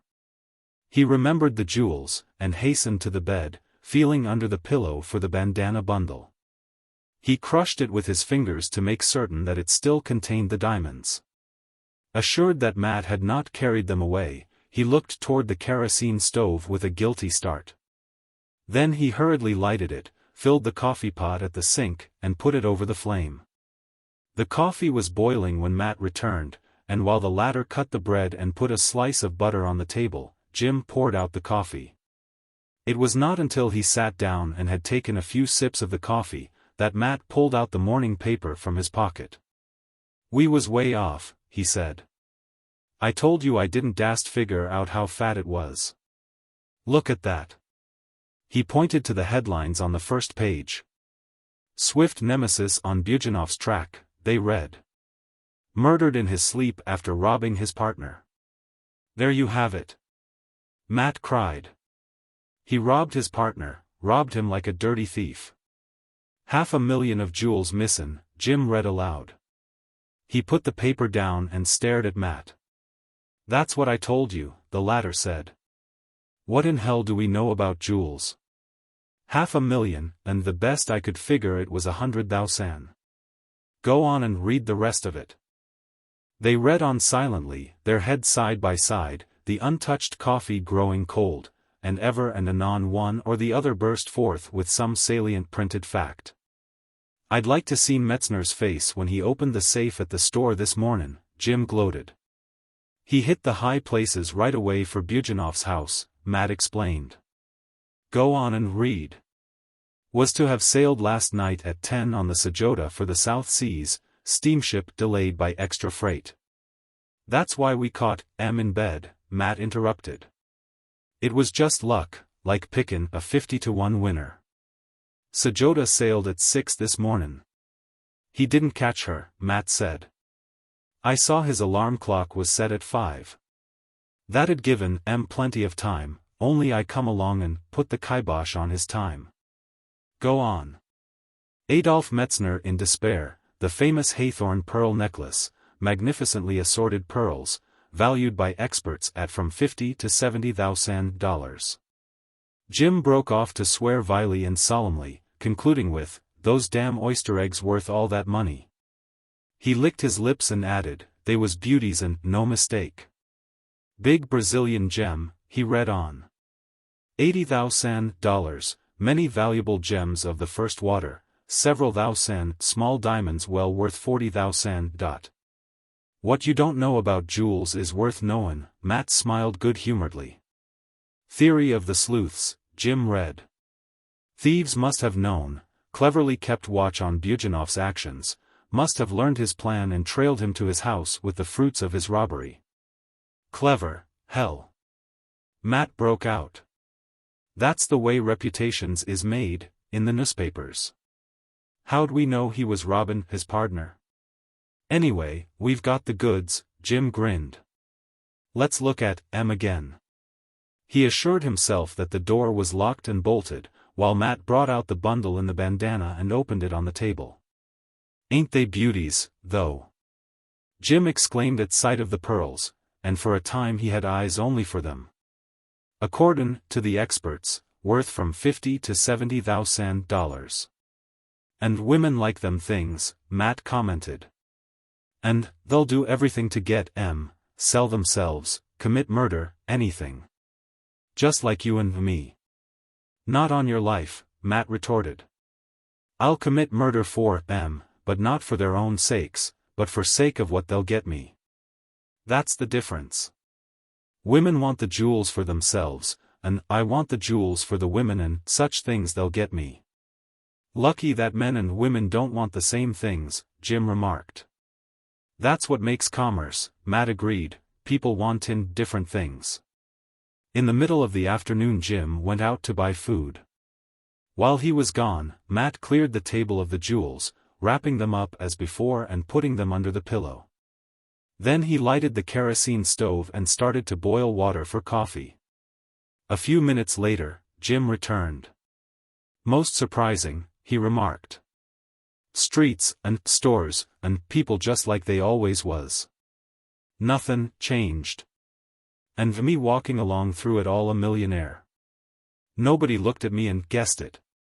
Matt grunted unsympathetically. He had little comprehension of the lighter whims and fancies of his partner's imagination. "Did you get a porterhouse?" he demanded. "Sure, an inch thick. It's a peach. Look at it." He unwrapped the steak and held it up for the other's inspection. Then he made the coffee and set the table, while Matt fried the steak. Don't put on too much of them red peppers, Jim warned.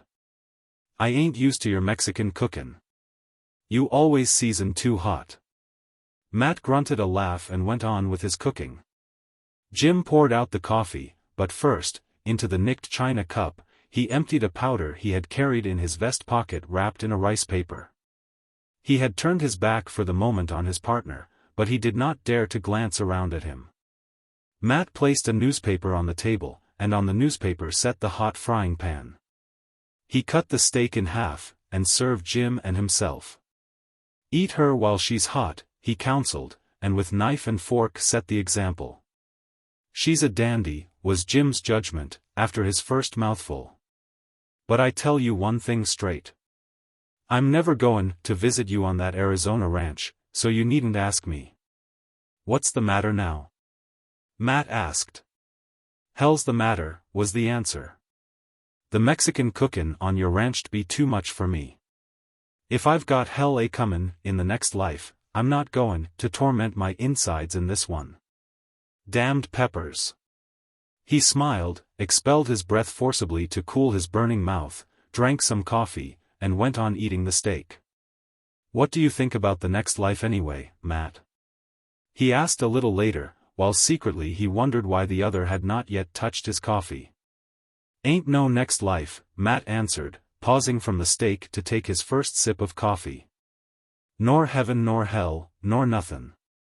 You get all that's comin' right here in this life. And afterward?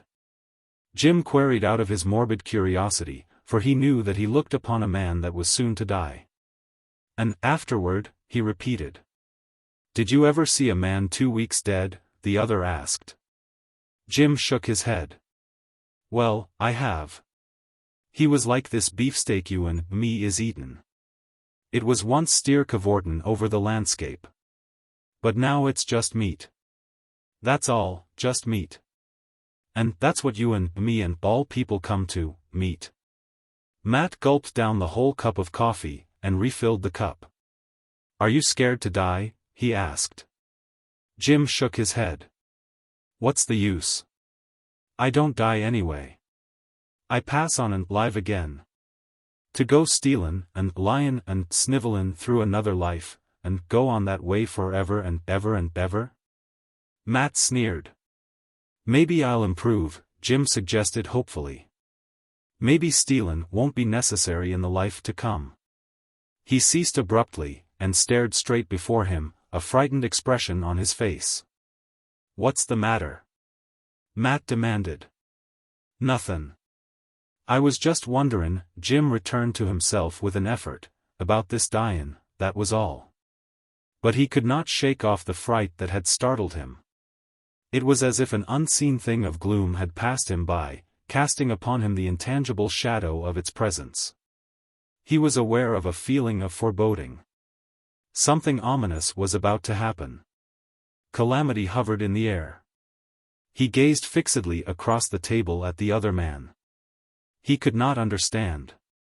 Was it that he had blundered and poisoned himself? No, Matt had the nicked cup, and he had certainly put the poison in the nicked cup. It was all his own imagination, was his next thought. It had played him tricks before. Fool. Of course it was. Of course something was about to happen, but it was about to happen to Matt. Had not Matt drunk the whole cup of coffee? Jim brightened up and finished his steak, sopping bread in the gravy when the meat was gone. When I was a kid, he began, but broke off abruptly. Again the unseen thing of gloom had fluttered, and his being was vibrant with premonition of impending misfortune. He felt a disruptive influence at work in the flesh of him, and in all his muscles there was a seeming that they were about to begin to twitch. He sat back suddenly, and as suddenly leaned forward with his elbows on the table. A tremor ran dimly through the muscles of his body. It was like the first rustling of leaves before the oncoming of wind. He clenched his teeth.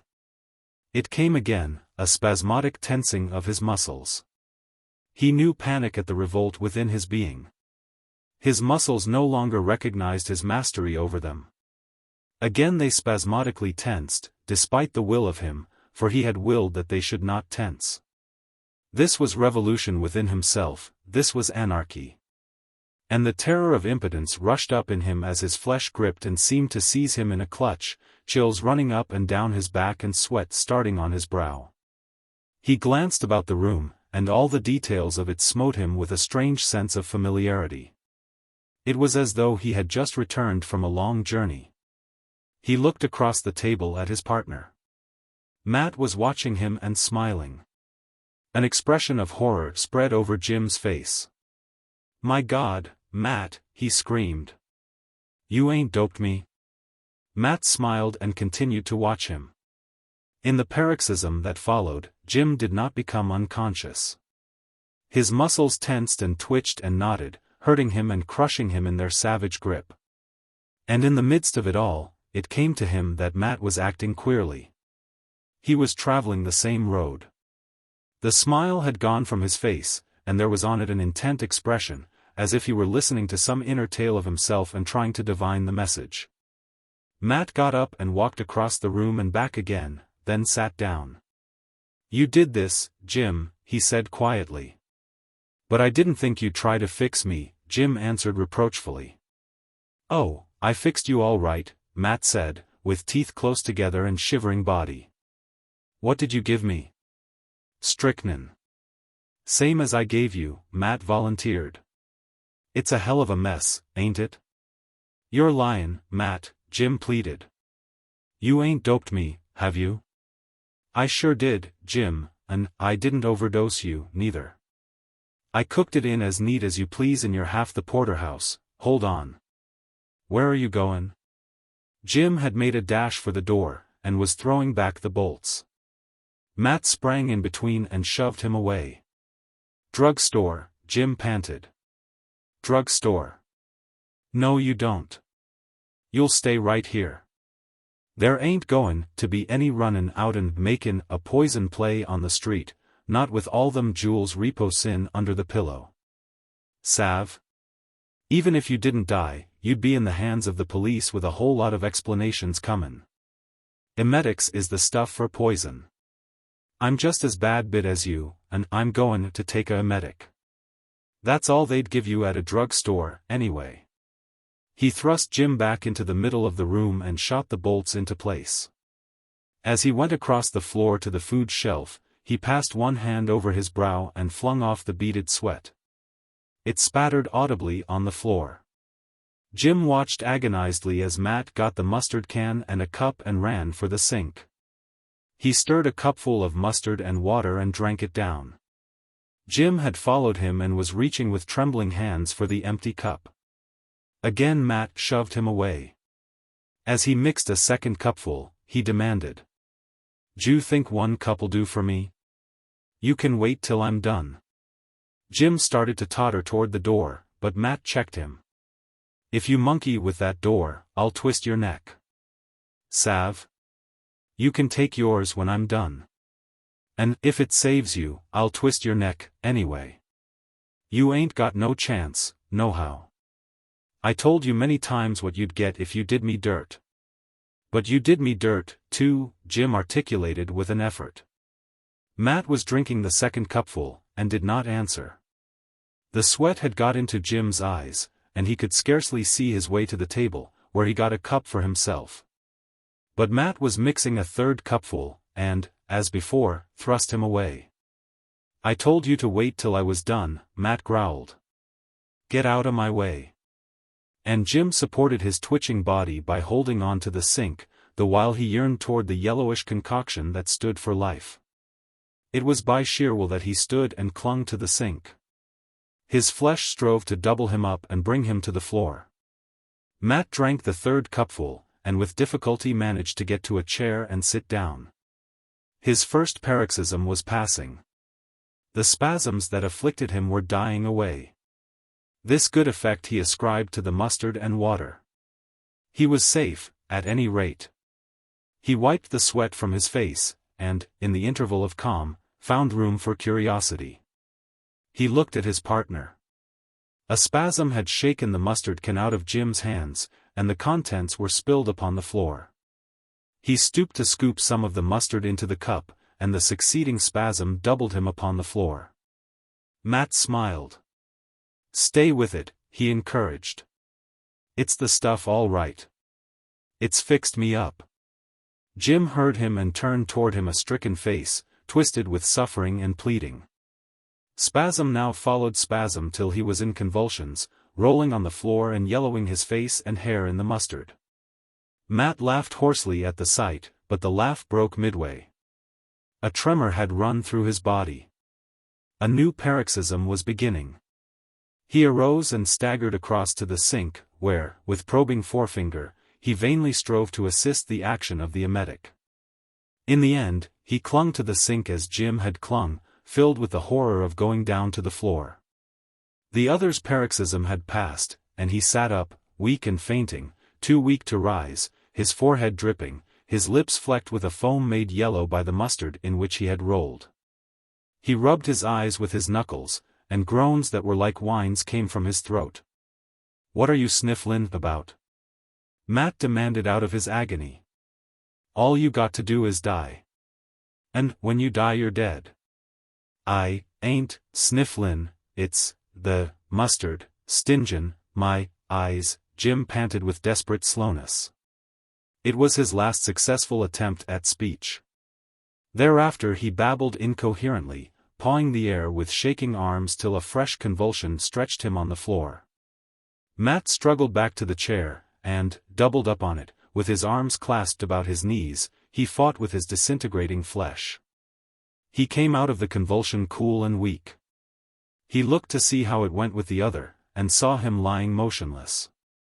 He tried to soliloquize, to be facetious, to have his last grim laugh at life, but his lips made only incoherent sounds. The thought came to him that the emetic had failed, and that nothing remained but the drugstore. He looked toward the door and drew himself to his feet. There he saved himself from falling by clutching the chair. Another paroxysm had begun. And in the midst of the paroxysm, with his body and all the parts of it flying apart and writhing and twisting back again into knots, he clung to the chair and shoved it before him across the floor. The last shreds of his will were leaving him when he gained the door. He turned the key and shot back one bolt. He fumbled for the second bolt, but failed. Then he leaned his weight against the door and slid down gently to the floor. "Created he them?" She met him at the door. "I did not think you would be so early. It is 8:30. He looked at his watch. "The train leaves at 9:12. He was very businesslike, until he saw her lips tremble as she abruptly turned and led the way. "It'll be all right, little woman," he said soothingly. "Dr. Boudinot's the man. He'll pull him through, you'll see." They entered the living room. His glance quested apprehensively about, then turned to her. "Where's Al?" She did not answer, but with a sudden impulse came close to him and stood motionless. She was a slender, dark-eyed woman, in whose face was stamped the strain and stress of living. But the fine lines and the haunted look in the eyes were not the handiwork of mere worry. He knew whose handiwork it was as he looked upon it, and she knew when she consulted her mirror. "It's no use, Mary," he said. He put his hand on her shoulder. "We've tried everything. It's a wretched business, I know, but what else can we do? You've failed. Dr. Boudinot's all that's left." "If I had another chance," she began falteringly. "We've threshed that all out," he answered harshly. "You've got to buck up, now. You know what conclusion we arrived at. You know you haven't the ghost of a hope in another chance." She shook her head. "I know it. But it is terrible, the thought of his going away to fight it out alone. He won't be alone. There's Dr. Boudinot. And besides, it's a beautiful place." She remained silent. "It is the only thing," he said. "It is the only thing," she repeated mechanically. He looked at his watch. "Where's Al?" "I'll send him." When the door had closed behind her, he walked over to the window and looked out, drumming absently with his knuckles on the pane. "Hello. He turned and responded to the greeting of the man who had just entered. There was a perceptible drag to the man's feet as he walked across toward the window and paused irresolutely halfway. "I've changed my mind, George," he announced hurriedly and nervously. "I'm not going." He plucked at his sleeve, shuffled with his feet, dropped his eyes, and with a strong effort raised them again to confront the other. George regarded him silently, his nostrils distending and his lean fingers unconsciously crooking like an eagle's talons about to clutch. In line and feature, there was much of resemblance between the two men, and yet, in the strongest resemblances there was a radical difference. Theirs were the same black eyes, but those of the man at the window were sharp and straight-looking, while those of the man in the middle of the room were cloudy and furtive. He could not face the other's gaze, and continually and vainly struggled with himself to do so. The high cheek-bones with the hollows beneath were the same, yet the texture of the hollows seemed different. The thin-lipped mouths were from the same mold, but George's lips were firm and muscular, while Al's were soft and loose, the lips of an ascetic turned voluptuary. There was also a sag at the corners. His flesh hinted of grossness, especially so in the eagle-like aquiline nose that must once have been like the others, but that had lost the austerity the others still retained. Al fought for steadiness in the middle of the floor. The silence bothered him. He had a feeling that he was about to begin swaying back and forth. He moistened his lips with his tongue. "I'm going to stay," he said desperately. He dropped his eyes and plucked again at his sleeve. "And you are only 26 years old," George said at last. "You poor, feeble old man." "Don't be so sure of that," Al retorted, with a flash of belligerence. "Do you remember when we swam that 1.5 miles across the channel? Well, and what of it?" A sullen expression was creeping across Al's face. "And do you remember when we boxed in the barn after school? I could take all you gave me. All I gave you." George's voice rose momentarily to a higher pitch. "You licked me 4 afternoons out of 5. You were twice as strong as I, 3 times as strong. And now I'd be afraid to land on you with a sofa cushion, you'd crumple up like a last year's leaf. You'd die, you poor, miserable old man." "You needn't abuse me just because I've changed my mind," the other protested, the hint of a whine in his voice. His wife entered, and he looked appealingly to her. But the man at the window strode suddenly up to him and burst out. "You don't know your own mind for 2 successive minutes. You haven't any mind, you spineless, crawling worm. You can't make me angry." Al smiled with cunning, and glanced triumphantly at his wife. "You can't make me angry," he repeated, as though the idea were thoroughly gratifying to him. "I know your game. It's my stomach, I tell you. I can't help it. Before God, I can't. Isn't it my stomach, Mary?" She glanced at George and spoke composedly, though she hid a trembling hand in a fold of her skirt. "Isn't it time?" she asked softly. Her husband turned upon her savagely. "I'm not going to go," he cried. "That's just what I've been telling him. And I tell you again, all of you, I'm not going. You can't bully me." "Why, Al, dear, you said," she began. "Never mind what I said," he broke out. "I've said something else right now, and you've heard it, and that settles it." He walked across the room and threw himself with emphasis into a Morris chair. But the other man was swiftly upon him. The talon-like fingers gripped his shoulders, jerked him to his feet, and held him there. "You've reached the limit, Al, and I want you to understand it. I've tried to treat you like my brother, but hereafter I shall treat you like the thing that you are. Do you understand?" The anger in his voice was cold. The blaze in his eyes was cold. It was vastly more effective than any outburst, and Al cringed under it and under the clutching hand that was bruising his shoulder muscles. "It is only because of me that you have this house, that you have the food you eat. Your position? Any other man would have been shown the door a year ago, 2 years ago.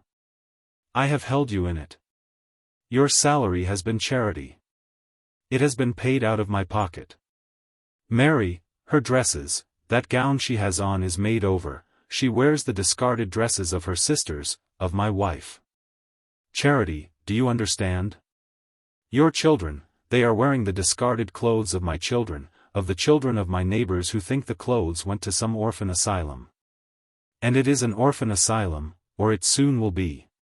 He emphasized each point with an unconscious tightening of his grip on the shoulder. Al was squirming with the pain of it. The sweat was starting out on his forehead. Now listen well to me, his brother went on. In 3 minutes you will tell me that you are going with me. If you don't, Mary and the children will be taken away from you, today. You needn't ever come to the office. This house will be closed to you. And in 6 months I shall have the pleasure of burying you. You have 3 minutes to make up your mind. Al made a strangling movement, and reached up with weak fingers to the clutching hand. My heart, let me go, you'll be the death of me, he gasped. The hand thrust him down forcibly into the Morris chair and released him. The clock on the mantel ticked loudly. George glanced at it, and at Mary. She was leaning against the table, unable to conceal her trembling. He became unpleasantly aware of the feeling of his brother's fingers on his hand. Quite unconsciously he wiped the back of the hand upon his coat. The clock ticked on in the silence. It seemed to George that the room reverberated with his voice. He could hear himself still speaking. I'll go, came from the Morris chair. It was a weak and shaken voice, and it was a weak and shaken man that pulled himself out of the Morris chair. He started toward the door. Where are you going? George demanded. Suitcase, came the response. Mary'll send the trunk later. I'll be back in a minute. The door closed after him. A moment later, struck with sudden suspicion, George was opening the door. He glanced in. His brother stood at a sideboard, in one hand a decanter, in the other hand, bottom up and to his lips, a whiskey glass. Across the glass Al saw that he was observed. It threw him into a panic. Hastily he tried to refill the glass and get it to his lips, but glass and decanter were sent smashing to the floor. He snarled. It was like the sound of a wild beast. But the grip on his shoulder subdued and frightened him. He was being propelled toward the door. The suitcase, he gasped. It's there in that room. Let me get it. Where's the key? His brother asked, when he had brought it. It isn't locked. The next moment the suitcase was spread open, and George's hand was searching the contents. From one side it brought out a bottle of whiskey, from the other side a flask. He snapped the case to. Come on, he said. If we miss one car, we miss that train. He went out into the hallway, leaving Al with his wife. It was like a funeral, George thought, as he waited. His brother's overcoat caught on the knob of the front door and delayed its closing long enough for Mary's first sob to come to their ears. George's lips were very thin and compressed as he went down the steps. In one hand he carried the suitcase. With the other hand he held his brother's arm.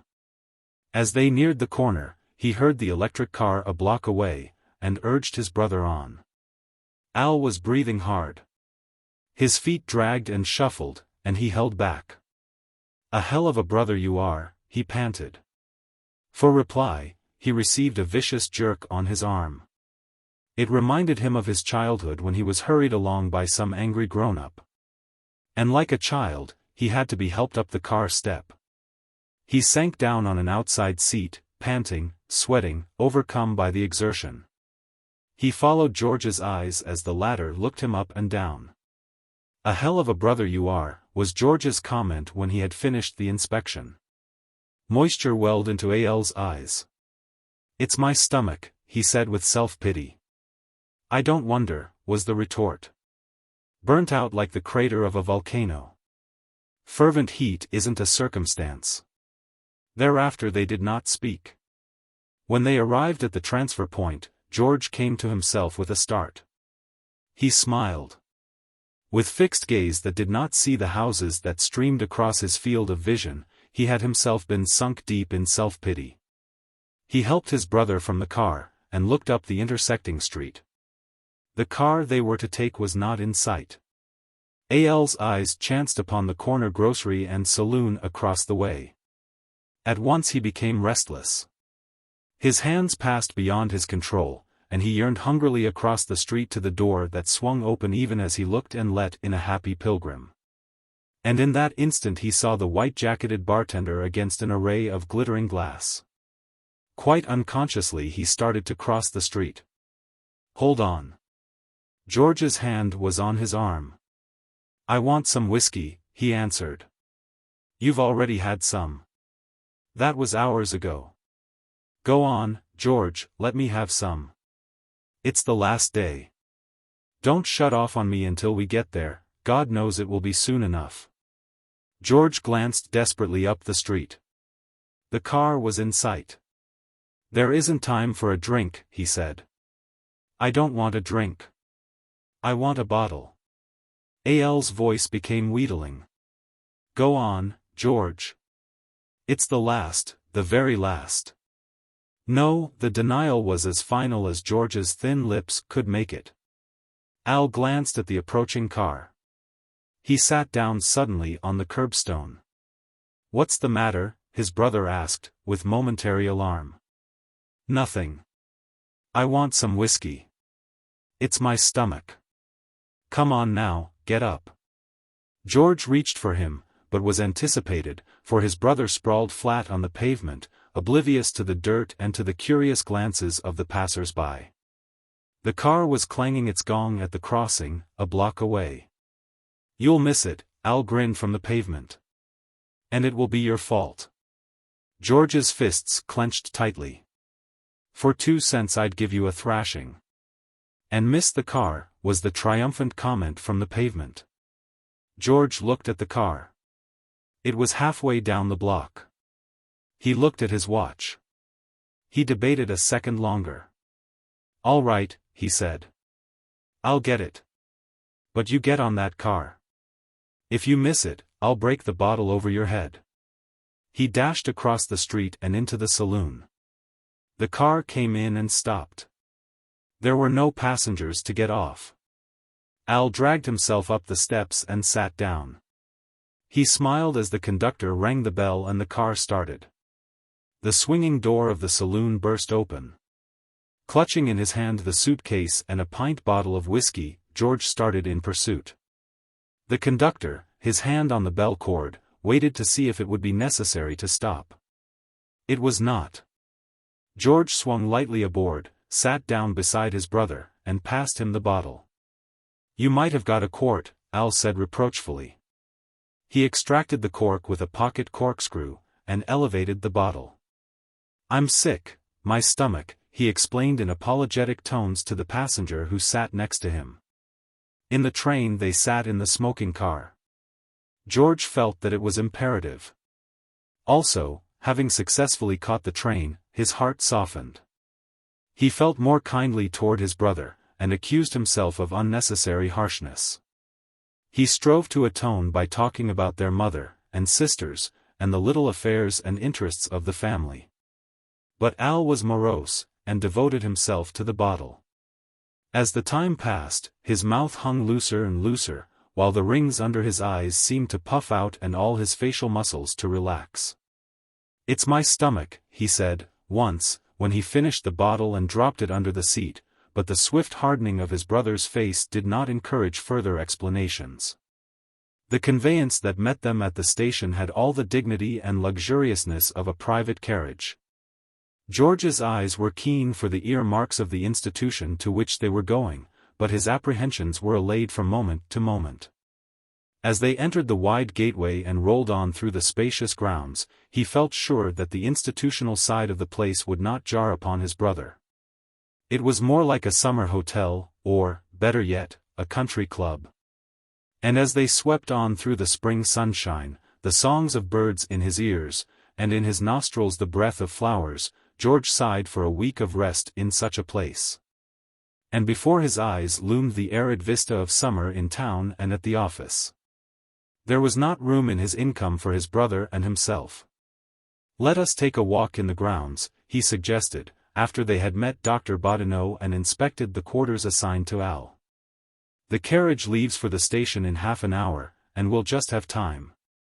"It's beautiful," he remarked a moment later.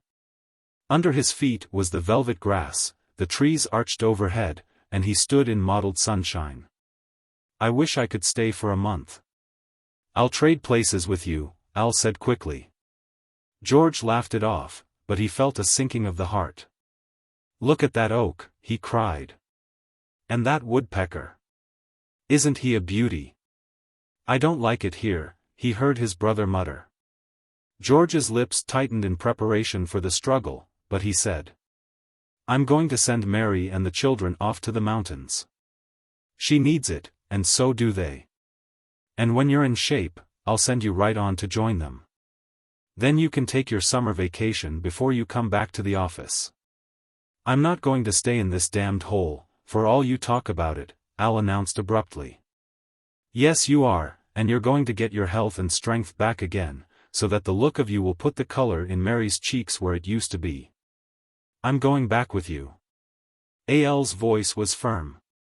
"I'm going to take the same train back. It's about time for that carriage, I guess." "I haven't told you all my plans," George tried to go on, but Al cut him off. "You might as well quit that. I don't want any of your soapy talking. You treat me like a child. I'm not a child. My mind's made up, and I'll show you how long it can stay made up.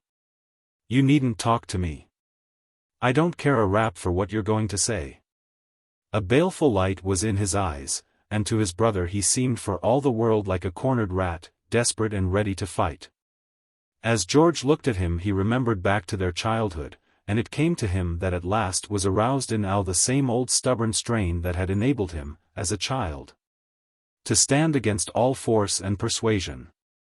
George abandoned hope. He had lost. This creature was not human. The last fine instinct of the human had fled. It was a brute, sluggish and stolid, impossible to move, just the raw stuff of life, combative, rebellious, and indomitable. And as he contemplated his brother he felt in himself the rising up of a similar brute.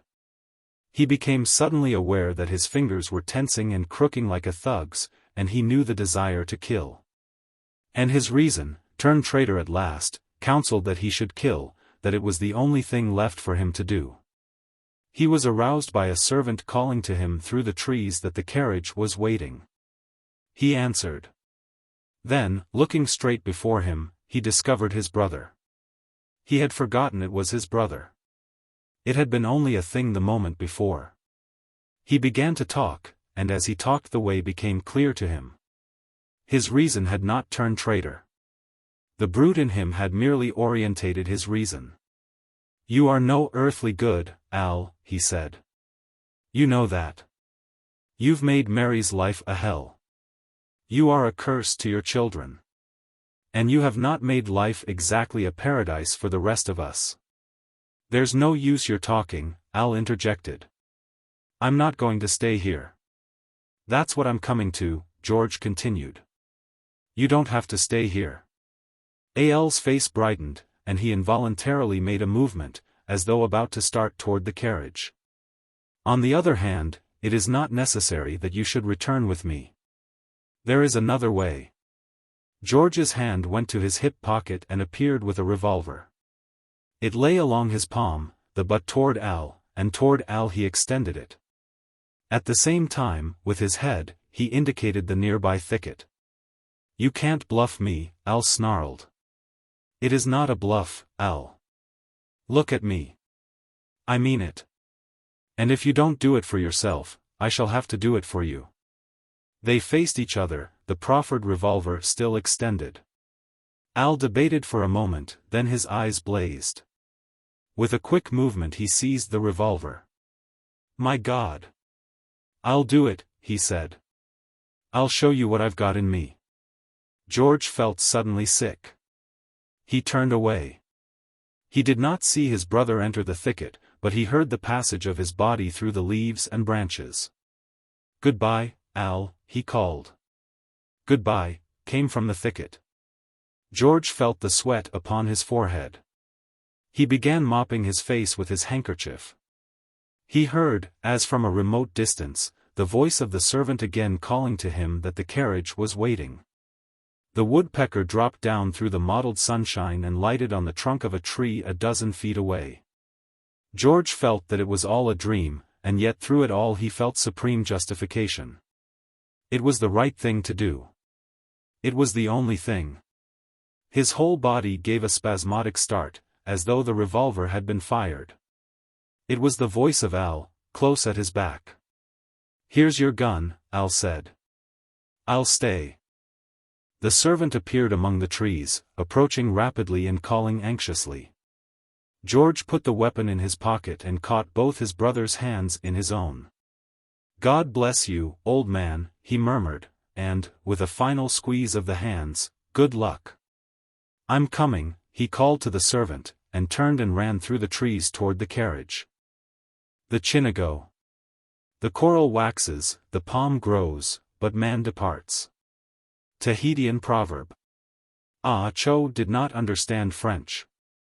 He sat in the crowded courtroom, very weary and bored, listening to the unceasing, explosive French that now one official and now another uttered. It was just so much gabble to Ah Cho, and he marveled at the stupidity of the Frenchman who took so long to find out the murderer of Chung Jie, and who did not find him at all.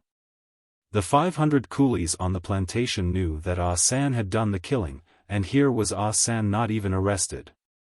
It was true that all the coolies had agreed secretly not to testify against one another, but then, it was so simple, the Frenchman should have been able to discover that Ah San was the man. They were very stupid, these Frenchmen. Ah Cho had done nothing of which to be afraid. He had had no hand in the killing. It was true he had been present at it, and Semper, the overseer on the plantation, had rushed into the barracks immediately afterward and caught him there, along with 4 or 5 others. But what of that? Chung Jie had been stabbed only twice. It stood to reason that 5 or 6 men could not inflict 2 stab wounds. At the most, if a man had struck but once, only 2 men could have done it. So it was that Ah Cho reasoned, when he, along with his 4 companions, had lied and blocked and obfuscated in their statements to the court concerning what had taken place. They had heard the sounds of the killing, and, like Semper, they had run to the spot. They had got there before Semper, that was all. True, Semper had testified that, attracted by the sound of quarreling as he chanced to pass by, he had stood for at least 5 minutes outside. That then, when he entered, he found the prisoners already inside, and that they had not entered just before, because he had been standing by the one door to the barracks. But what of that? Ah Cho and his 4 fellow prisoners had testified that Semper was mistaken. In the end they would be let go. They were all confident of that. 5 men could not have their heads cut off for 2 stab wounds. Besides, no foreign devil had seen the killing. But these Frenchmen were so stupid. In China, as Ah Cho well knew, the magistrate would order all of them to the torture and learn the truth. The truth was very easy to learn under torture. But these Frenchmen did not torture, bigger fools they. Therefore they would never find out who killed Chung Jie. But Ah Cho did not understand everything. The English company that owned the plantation had imported into Tahiti, at great expense, the 500 coolies. The stockholders were clamoring for dividends, and the company had not yet paid any, wherefore the company did not want its costly contract laborers to start the practice of killing one another. Also, there were the French, eager and willing to impose upon the Chinagos the virtues and excellences of French law. There was nothing like setting an example once in a while. And, besides, of what use was New Caledonia except to send men to live out their days in misery and pain in payment of the penalty for being frail and human? Ah Cho did not understand all this. He sat in the courtroom and waited for the baffled judgment that would set him and his comrades free to go back to the plantation and work out the terms of their contracts. This judgment would soon be rendered. Proceedings were drawing to a close. He could see that. There was no more testifying, no more gabble of tongues. The French devils were tired, too, and evidently waiting for the judgment. And as he waited, he remembered back in his life to the time when he had signed the contract and set sail in the ship for Tahiti. Times had been hard in his seacoast village, and when he indentured himself to labor for 5 years in the South Seas at 50 cents Mexican a day, he had thought himself fortunate.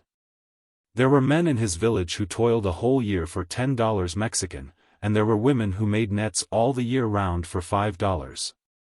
While in the houses of shopkeepers there were maidservants who received $4 for a year of service. And here he was to receive 50 cents a day, for 1 day, only 1 day, he was to receive that princely sum. What if the work were hard? At the end of the 5 years he would return home, that was in the contract, and he would never have to work again. He would be a rich man for life, with a house of his own, a wife, and children growing up to venerate him. Yes, and back of the house he would have a small garden, a place of meditation and repose, with goldfish in a tiny lakelet, and wind bells tinkling in the several trees. And there would be a high wall all around so that his meditation and repose should be undisturbed. Well, he had worked out 3 of those 5 years. He was already a wealthy man, in his own country, through his earnings, and only 2 years more intervened between the cotton plantation on Tahiti and the meditation and repose that awaited him. But just now he was losing money because of the unfortunate accident of being present at the killing of Chung Jie. He had lain 3 weeks in prison, and for each day of those 3 weeks he had lost 50 cents. But now judgment would soon be given, and he would go back to work. Ah Cho was 22 years old. He was happy and good-natured, and it was easy for him to smile.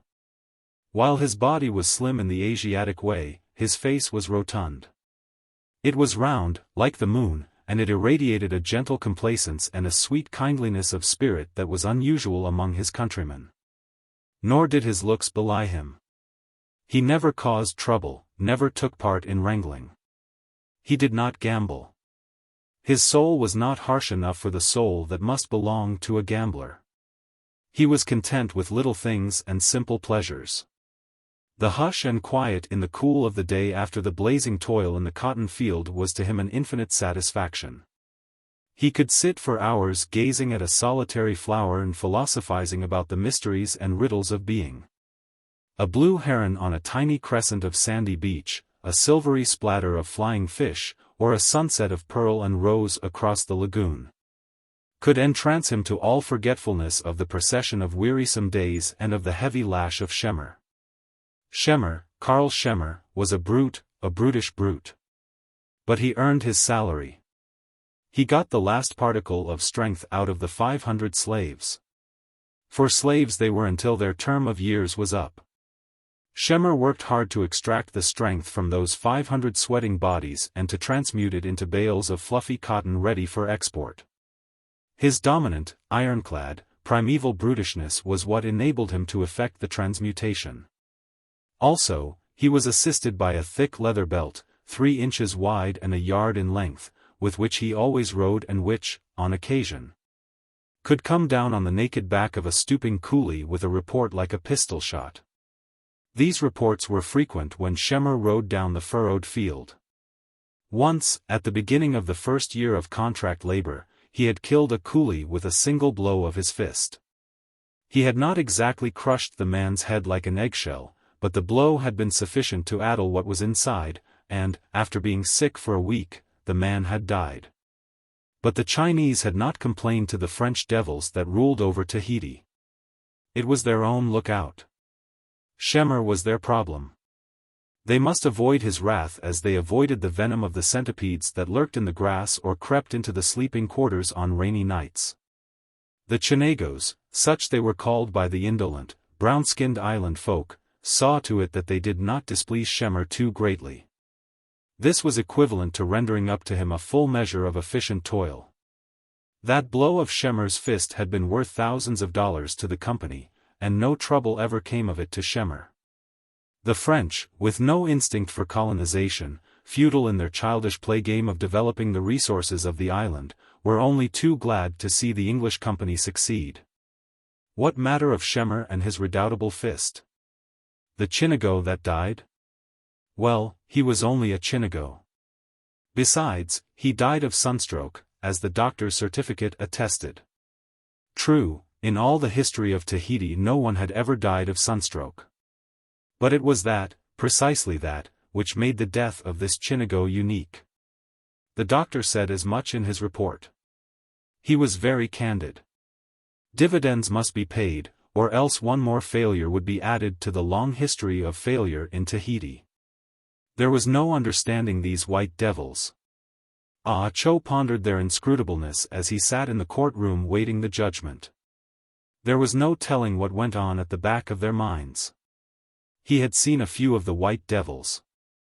They were all alike, the officers and sailors on the ship, the French officials, the several white men on the plantation, including Schemer. Their minds all moved in mysterious ways there was no getting at. They grew angry without apparent cause, and their anger was always dangerous. They were like wild beasts at such times. They worried about little things, and on occasion could out-toil even a Chinago. They were not temperate as Chinagos were temperate.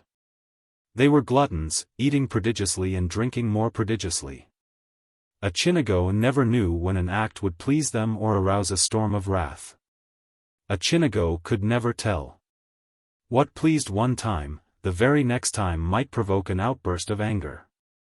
There was a curtain behind the eyes of the white devils that screened the backs of their minds from the Chinago's gaze.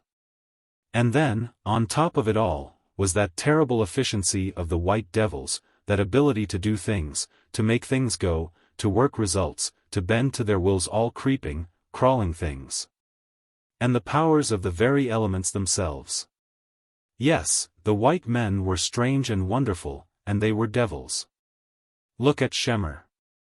Ah Cho wondered why the judgment was so long in forming. Not a man on trial had laid hand on Chung Jie. Ah San alone had killed him. Ah San had done it, bending Chung Ga's head back with one hand by a grip of his queue, and with the other hand, from behind, reaching over and driving the knife into his body. Twice had he driven it in. There in the courtroom, with closed eyes, Cho saw the killing acted over again, the squabble, the vile words bandied back and forth, the filth and insult flung upon venerable ancestors. The curses laid upon unbegotten generations, the leap of Ah San, the grip on the queue of Chung Jie, the knife that sank twice into his flesh, the bursting open of the door, the eruption of Schemer. The dash for the door, the escape of Ah San, the flying belt of Schemer that drove the rest into the corner, and the firing of the revolver as a signal that brought help to Schemer. Ah Cho shivered as he lived it over. One blow of the belt had bruised his cheek, taking off some of the skin. Schemer had pointed to the bruises when, on the witness stand, he had identified Ah Cho. It was only just now that the marks had become no longer visible. That had been a blow. Half an inch nearer the center and it would have taken out his eye. Then Ah Cho forgot the whole happening in a vision he caught of the garden of meditation and repose that would be his when he returned to his own land. He sat with impassive face, while the magistrate rendered the judgment. Likewise were the faces of his 4 companions impassive. And they remained impassive when the interpreter explained that the 5 of them had been found guilty of the murder of Chung Jie, and that Ah Chow should have his head cut off. Ah Cho served 20 years in prison in New Caledonia, Wong Li 12 years, and Ah Tong 10 years. There was no use in getting excited about it. Even Ah Chow remained expressionless as a mummy, though it was his head that was to be cut off. The magistrate added a few words, and the interpreter explained that Ah Chow's face having been most severely bruised by Schemer's strap had made his identification so positive that, since one man must die, he might as well be that man. Also, the fact that Ah Cho's face likewise had been severely bruised, conclusively proving his presence at the murder and his undoubted participation. had merited him the 20 years of penal servitude. And down to the 10 years of Tong, the proportioned reason for each sentence was explained. Let the Chinagos take the lesson to heart, the court said finally, for they must learn that the law would be fulfilled in Tahiti though the heavens fell. The 5 Chinagos were taken back to jail. They were not shocked nor grieved. The sentences being unexpected was quite what they were accustomed to in their dealings with the white devils. From them a Chinago rarely expected more than the unexpected. The heavy punishment for a crime they had not committed was no stranger than the countless strange things that white devils did. In the weeks that followed, Cho often contemplated Ah Chow with mild curiosity. His head was to be cut off by the guillotine that was being erected on the plantation. For him there would be no declining years, no gardens of tranquility. Ah Cho philosophized and speculated about life and death. As for himself, he was not perturbed. 20 years were merely 20 years. By that much was his garden removed from him, that was all. He was young, and the patience of Asia was in his bones. He could wait those 20 years, and by that time the heats of his blood would be assuaged and he would be better fitted for that garden of calm delight. He thought of a name for it. He would call it the Garden of the Morning Calm. He was made happy all day by the thought, and he was inspired to devise a moral maxim on the virtue of patience, which maxim proved a great comfort, especially to Wang Li and Ah Tong. Ah Chow, however, did not care for the maxim. His head was to be separated from his body in so short a time that he had no need for patience to wait for that event. He smoked well, ate well, slept well, and did not worry about the slow passage of time. Crutchet was a gendarme. He had seen 20 years of service in the colonies, from Nigeria and Senegal to the South Seas, and those 20 years had not perceptibly brightened his dull mind. He was as slow-witted and stupid as in his peasant days in the south of France. He knew discipline and fear of authority, and from God down to the sergeant of gendarmes the only difference to him was the measure of slavish obedience which he rendered. In point of fact, the sergeant bulked bigger in his mind than God, except on Sundays when God's mouthpieces had their say. God was usually very remote, while the sergeant was ordinarily very close at hand. Crutchet it was who received the order from the Chief Justice to the jailer commanding that functionary to deliver over to Crutchet the person of Ah Chow. Now, it happened that the Chief Justice had given a dinner the night before to the captain and officers of the French man-of-war. His hand was shaking when he wrote out the order, and his eyes were aching so dreadfully that he did not read over the order. It was only a Chinago's life he was signing away, anyway. So he did not notice that he had omitted the final letter in Ah Chow's name. The order read, Ah Cho, and, when Crutchet presented the order, the jailer turned over to him the person of Ah Cho. Crutchet took that person beside him on the seat of a wagon, behind 2 mules, and drove away.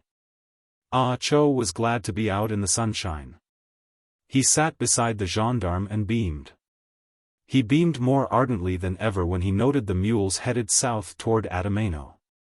Undoubtedly Shemer had sent for him to be brought back. Shemer wanted him to work. Very well, he would work well. Shemer would never have cause to complain. It was a hot day. There had been a stoppage of the trades. The mules sweated, Crutchet sweated, and Ah Cho sweated. But it was Ah Cho that bore the heat with the least concern. He had toiled 3 years under that sun on the plantation. He beamed and beamed with such genial good nature that even Crutchet's heavy mind was stirred to wonderment. "You are very funny," he said at last. Ah Cho nodded and beamed more ardently. Unlike the magistrate, Crutchet spoke to him in the Kanaka tongue, and this, like all Chinagos and all foreign devils, Ah Cho understood. "You laugh too much," Crutchet chided. "One's heart should be full of tears on a day like this. I am glad to get out of the jail."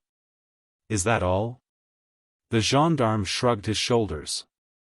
"Is it not enough?" was the retort. "Then you are not glad to have your head cut off." Ah Cho looked at him in abrupt perplexity, and said, "Why, I am going back to Adamano to work on the plantation for Semper. Are you not taking me to Adamano? Cruchot stroked his long mustaches reflectively. Well, well, he said finally, with a flick of the whip at the off-mule, so you don't know? Know what? Ah Cho was beginning to feel a vague alarm. Won't Semper let me work for him any more? Not after today. Cruchot laughed heartily. It was a good joke. You see, you won't be able to work after today. A man with his head off can't work, eh? He poked the Chinago in the ribs, and chuckled. Ah Cho maintained silence while the mules trotted a hot mile. Then he spoke, is Semper going to cut off my head? Cruchot grinned as he nodded. It is a mistake, said Ah Cho, gravely. I am not the Chinago that is to have his head cut off. I am Ah Cho.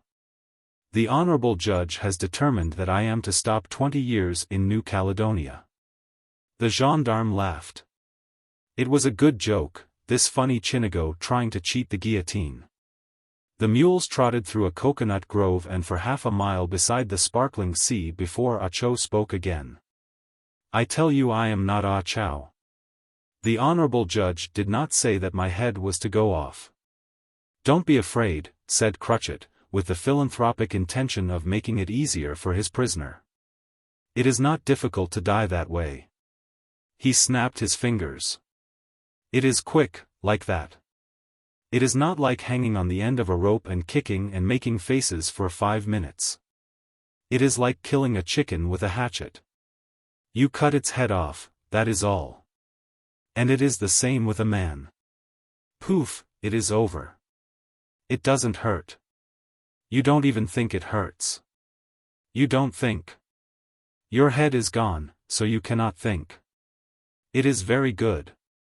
That is the way I want to die, quick, quick. You are lucky to die that way. You might get the leprosy and fall to pieces slowly, a finger at a time, and now and again a thumb, also the toes. I knew a man who was burned by hot water. It took him 2 days to die. You could hear him yelling a kilometer away. But you? Ah. So easy. CHCK, the knife cuts your neck like that. It is finished. The knife may even tickle. Who can say? Nobody who died that way ever came back to say. He considered this last an excruciating joke, and permitted himself to be convulsed with laughter for half a minute. Part of his mirth was assumed, but he considered it his humane duty to cheer up the Chinago. But I tell you I am Ah Cho, the other persisted. I don't want my head cut off. Cruchot scowled. The Chinago was carrying the foolishness too far. I am not Ah Chow, Ah Cho began. That will do, the gendarme interrupted.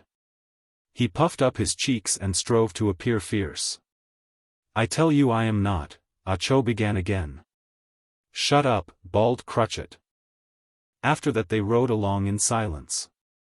It was 20 miles from Papeete to Adamano, and over half the distance was covered by the time the Chinago again ventured into speech.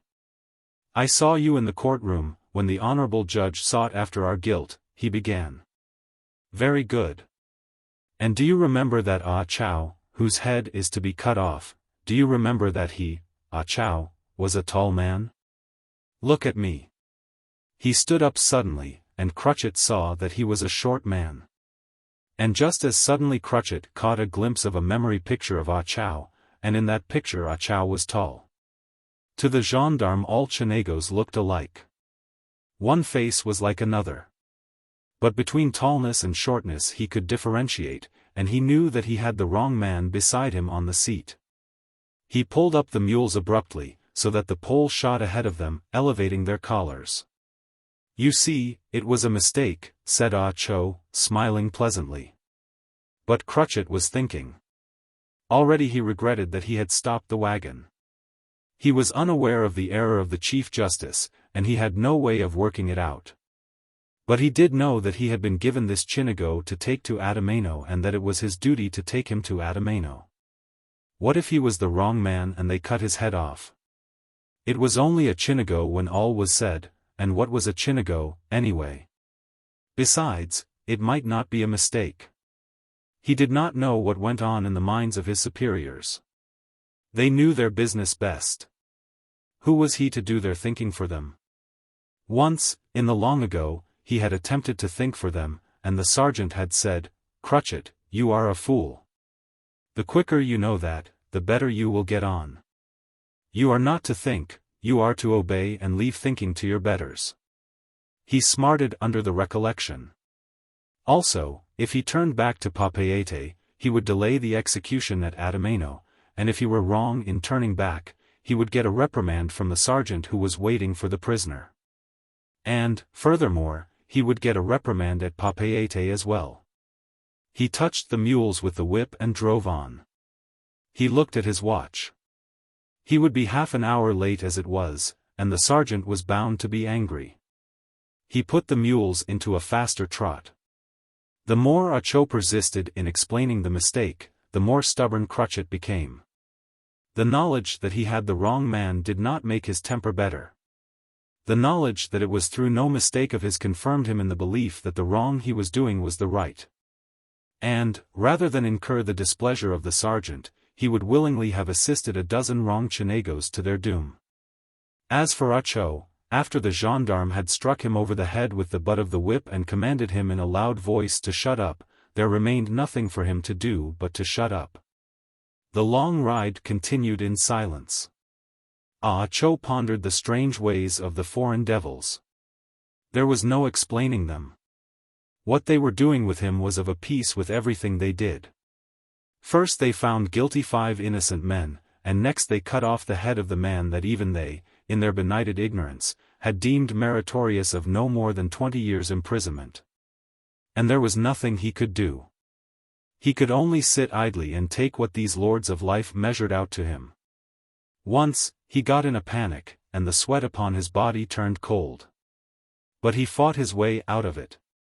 He endeavored to resign himself to his fate by remembering and repeating certain passages from the Yin Chi One but, instead, he kept seeing his dream garden of meditation and repose.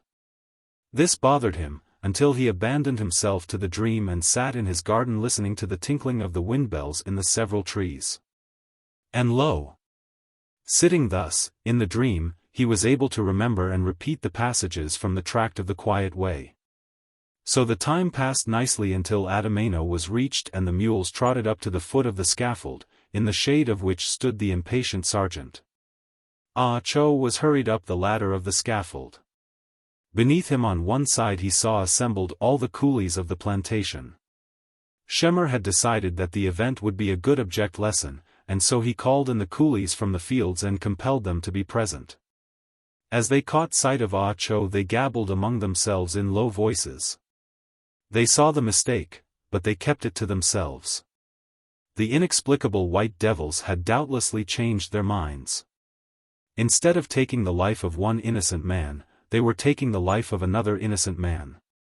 Acho or Acho, what did it matter which? They could never understand the white dogs any more than could the white dogs understand them. Acho was going to have his head cut off, but they, when their 2 remaining years of servitude were up, were going back to China.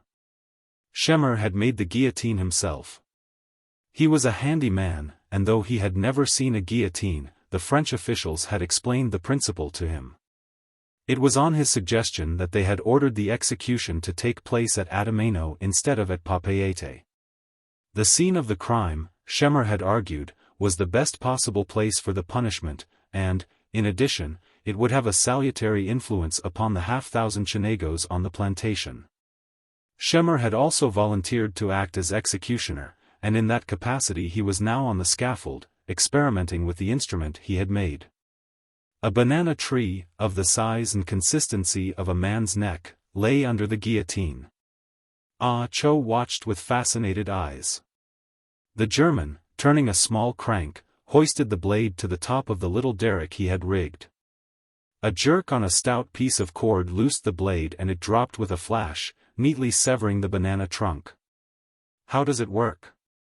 The sergeant, coming out on top the scaffold, had asked the question. Beautifully, was Schemer's exultant answer. Let me show you. Again he turned the crank that hoisted the blade, jerked the cord, and sent the blade crashing down on the soft tree. But this time it went no more than 2/3 of the way through. The sergeant scowled. That will not serve, he said. Schemer wiped the sweat from his forehead. What it needs is more weight, he announced. Walking up to the edge of the scaffold, he called his orders to the blacksmith for a 25-pound piece of iron. As he stooped over to attach the iron to the broad top of the blade, Cho glanced at the sergeant and saw his opportunity. The honorable judge said that Chow was to have his head cut off, he began. The sergeant nodded impatiently. He was thinking of the 15-mile ride before him that afternoon, to the windward side of the island, and of Berthe, the pretty half-caste daughter of Lafere, the pearl trader. Who was waiting for him at the end of it? Well, I am not Chow. I am Cho. The honorable jailer has made a mistake. Chow is a tall man, and you see I am short. The sergeant looked at him hastily and saw the mistake.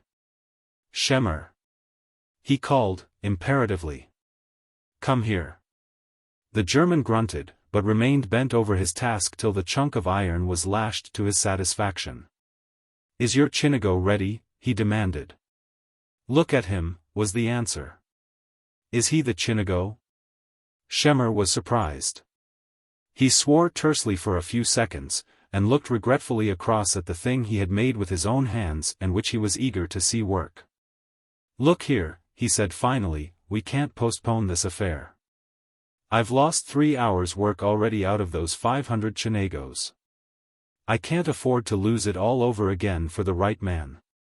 Let's put the performance through just the same. It is only a Chinago. The sergeant remembered the long ride before him, and the pearl trader's daughter, and debated with himself. They will blame it on Crutchet, if it is discovered, the German urged. But there's little chance of its being discovered. Chow won't give it away, at any rate. The blame won't lie with Crutchet, anyway, the sergeant said. It must have been the jailer's mistake. Then let's go on with it. They can't blame us. Who can tell one Chinago from another? We can say that we merely carried out instructions with the Chinago that was turned over to us. Besides, I really can't take all those coolies a second time away from their labor. They spoke in French, and Cho, who did not understand a word of it, nevertheless knew that they were determining his destiny. He knew, also, that the decision rested with the sergeant, and he hung upon that official's lips. All right, announced the sergeant. Go ahead with it. He is only a Chinago. I'm going to try it once more, just to make sure. Schemer moved the banana trunk forward under the knife, which he had hoisted to the top of the derrick. Cho tried to remember maxims from The Tract of the Quiet Way. Live in Concord, came to him, but it was not applicable. He was not going to live. He was about to die. No, that would not do. Forgive malice, yes, but there was no malice to forgive. Schemer and the rest were doing this thing without malice. It was to them merely a piece of work that had to be done, just as clearing the jungle, ditching the water, and planting cotton were pieces of work that had to be done. Schemer jerked the cord, and Cho forgot The Tract of the Quiet Way. The knife shot down with a thud, making a clean slice of the tree. Beautiful! Exclaimed the sergeant, pausing in the act of lighting a cigarette. Beautiful, my friend. Schemer was pleased at the praise. Come on, Chow, he said, in the Tahitian tongue. But I am not Chow, Cho began. Shut up, was the answer. If you open your mouth again, I'll break your head. The overseer threatened him with a clenched fist, and he remained silent. What was the good of protesting? Those foreign devils always had their way. He allowed himself to be lashed to the vertical board that was the size of his body. Schemer drew the buckles tight, so tight that the straps cut into his flesh and hurt. But he did not complain. The hurt would not last long. He felt the board tilting over in the air toward the horizontal, and closed his eyes. And in that moment he caught a last glimpse of his garden of meditation and repose. It seemed to him that he sat in the garden.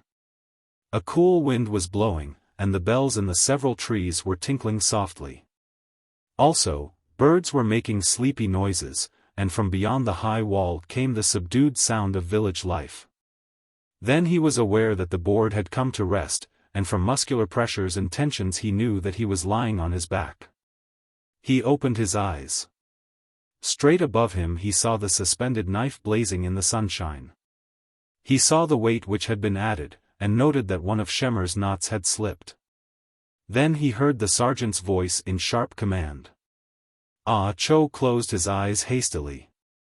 He did not want to see that knife descend. But he felt it, for one great fleeting instant. And in that instant he remembered Crutchet and what Crutchet had said. But Crutchet was wrong. The knife did not tickle. That much he knew before he ceased to know. Make westing. Whatever you do, make westing. Make westing. Sailing directions for Cape Horn. For 7 weeks the Mary Rogers had been between 50 degrees south in the Atlantic and 50 degrees south in the Pacific. Which meant that for 7 weeks she had been struggling to round Cape Horn. For 7 weeks she had been either in dirt, or close to dirt, save once, and then, following upon 6 days of excessive dirt, which she had ridden out under the shelter of the redoubtable Terra del Fuego coast, she had almost gone ashore during a heavy swell in the dead calm that had suddenly fallen. For 7 weeks she had wrestled with the Cape Horn graybeards, and in return been buffeted and smashed by them. She was a wooden ship, and her ceaseless straining had opened her seams, so that twice a day the watch took its turn at the pumps. The Mary Rogers was strained, the crew was strained, and Big Dan Cullen, master, was likewise strained. Perhaps he was strained most of all, for upon him rested the responsibility of that titanic struggle. He slept most of the time in his clothes, though he rarely slept. He haunted the deck at night, a great, burly, robust ghost, black with the sunburn of 30 years of sea and hairy as an orangutan. He, in turn, was haunted by one thought of action, a sailing direction for the Horn: whatever you do, make westing. Make westing. It was an obsession. He thought of nothing else, except, at times, to blaspheme God for sending such bitter weather.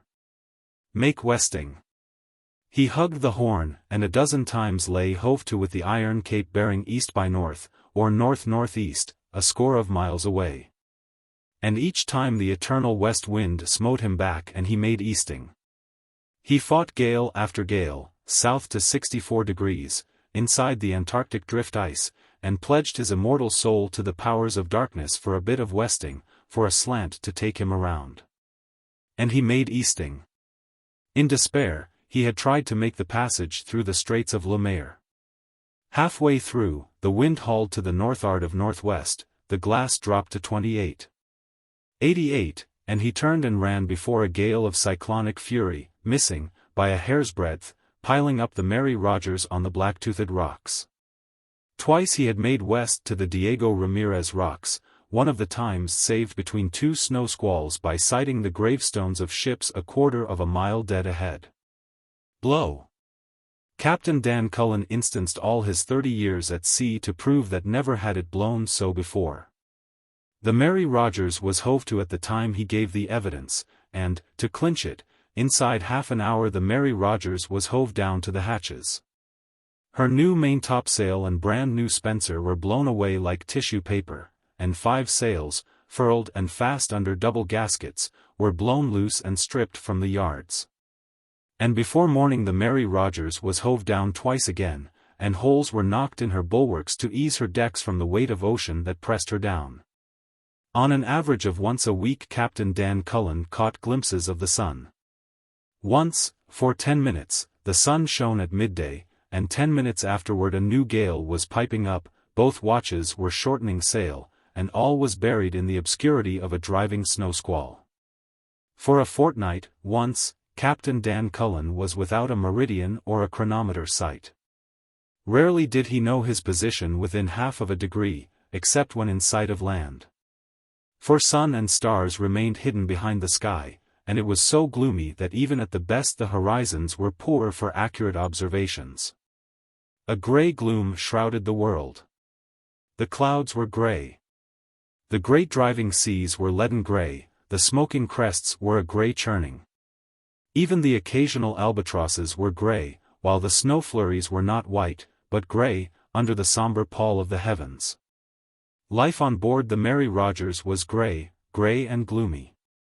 The faces of the sailors were blue-grey, they were afflicted with sea cuts and sea boils, and suffered exquisitely.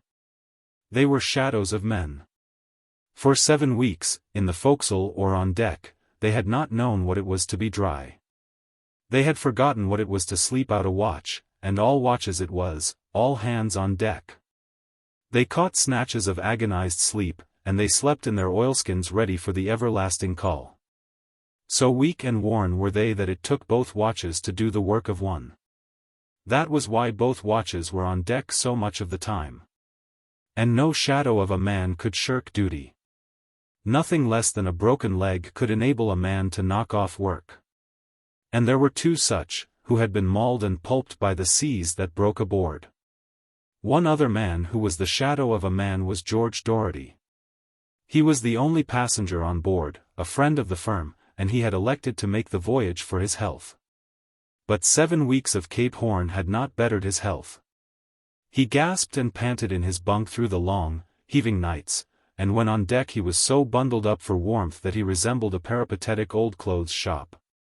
At midday, eating at the cabin table in a gloom so deep that the swinging sea lamps burned always, he looked as blue-grey as the sickest, saddest man for'ard. Nor did gazing across the table at Captain Dan Cullen have any cheering effect upon him. Captain Cullen chewed and scowled and kept silent. The scowls were for God, and with every chew he reiterated the sole thought of his existence, which was make westing. He was a big, hairy brute, and the sight of him was not stimulating to the other's appetite. He looked upon George Doherty as a Jonah, and told him so, once each meal, savagely transferring the scowl from God to the passenger and back again. Nor did the mate prove a first aid to a languid appetite. Joshua Higgins by name, a seaman by profession and pull, but a potwoolaper by capacity, he was a loose-jointed, sniffling creature, heartless and selfish and cowardly, without a soul. In fear of his life of Dan Cullen, and a bully over the sailors, who knew that behind the mate was Captain Cullen, the lawgiver and compeller, the driver and the destroyer. The incarnation of a dozen bucko mates. In that wild weather at the southern end of the earth, Joshua Higgins ceased washing. His grimy face usually robbed George Doherty of what little appetite he managed to accumulate. Ordinarily this lavatorial dereliction would have caught Captain Cullen's eye and vocabulary, but in the present his mind was filled with making westing. To the exclusion of all other things not contributory thereto. Whether the mate's face was clean or dirty had no bearing upon westing. Later on, when 50 degrees south in the Pacific had been reached, Joshua Higgins would wash his face very abruptly. In the meantime, at the cabin table, where grey twilight alternated with lamplight while the lamps were being filled, George Doherty sat between the 2 men, one a tiger and the other a hyena. And wondered why God had made them. The second mate, Matthew Turner, was a true sailor and a man, but George Doherty did not have the solace of his company, for he ate by himself, solitary, when they had finished.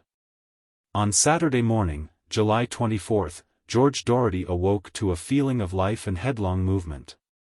On deck he found the Mary Rogers running off before a howling southeaster. Nothing was set but the lower topsails and the foresail. It was all she could stand, yet she was making 14 knots, as Mr. Turner shouted in Doherty's ear when he came on deck. And it was all westing. She was going around the Horn at last, if the wind held.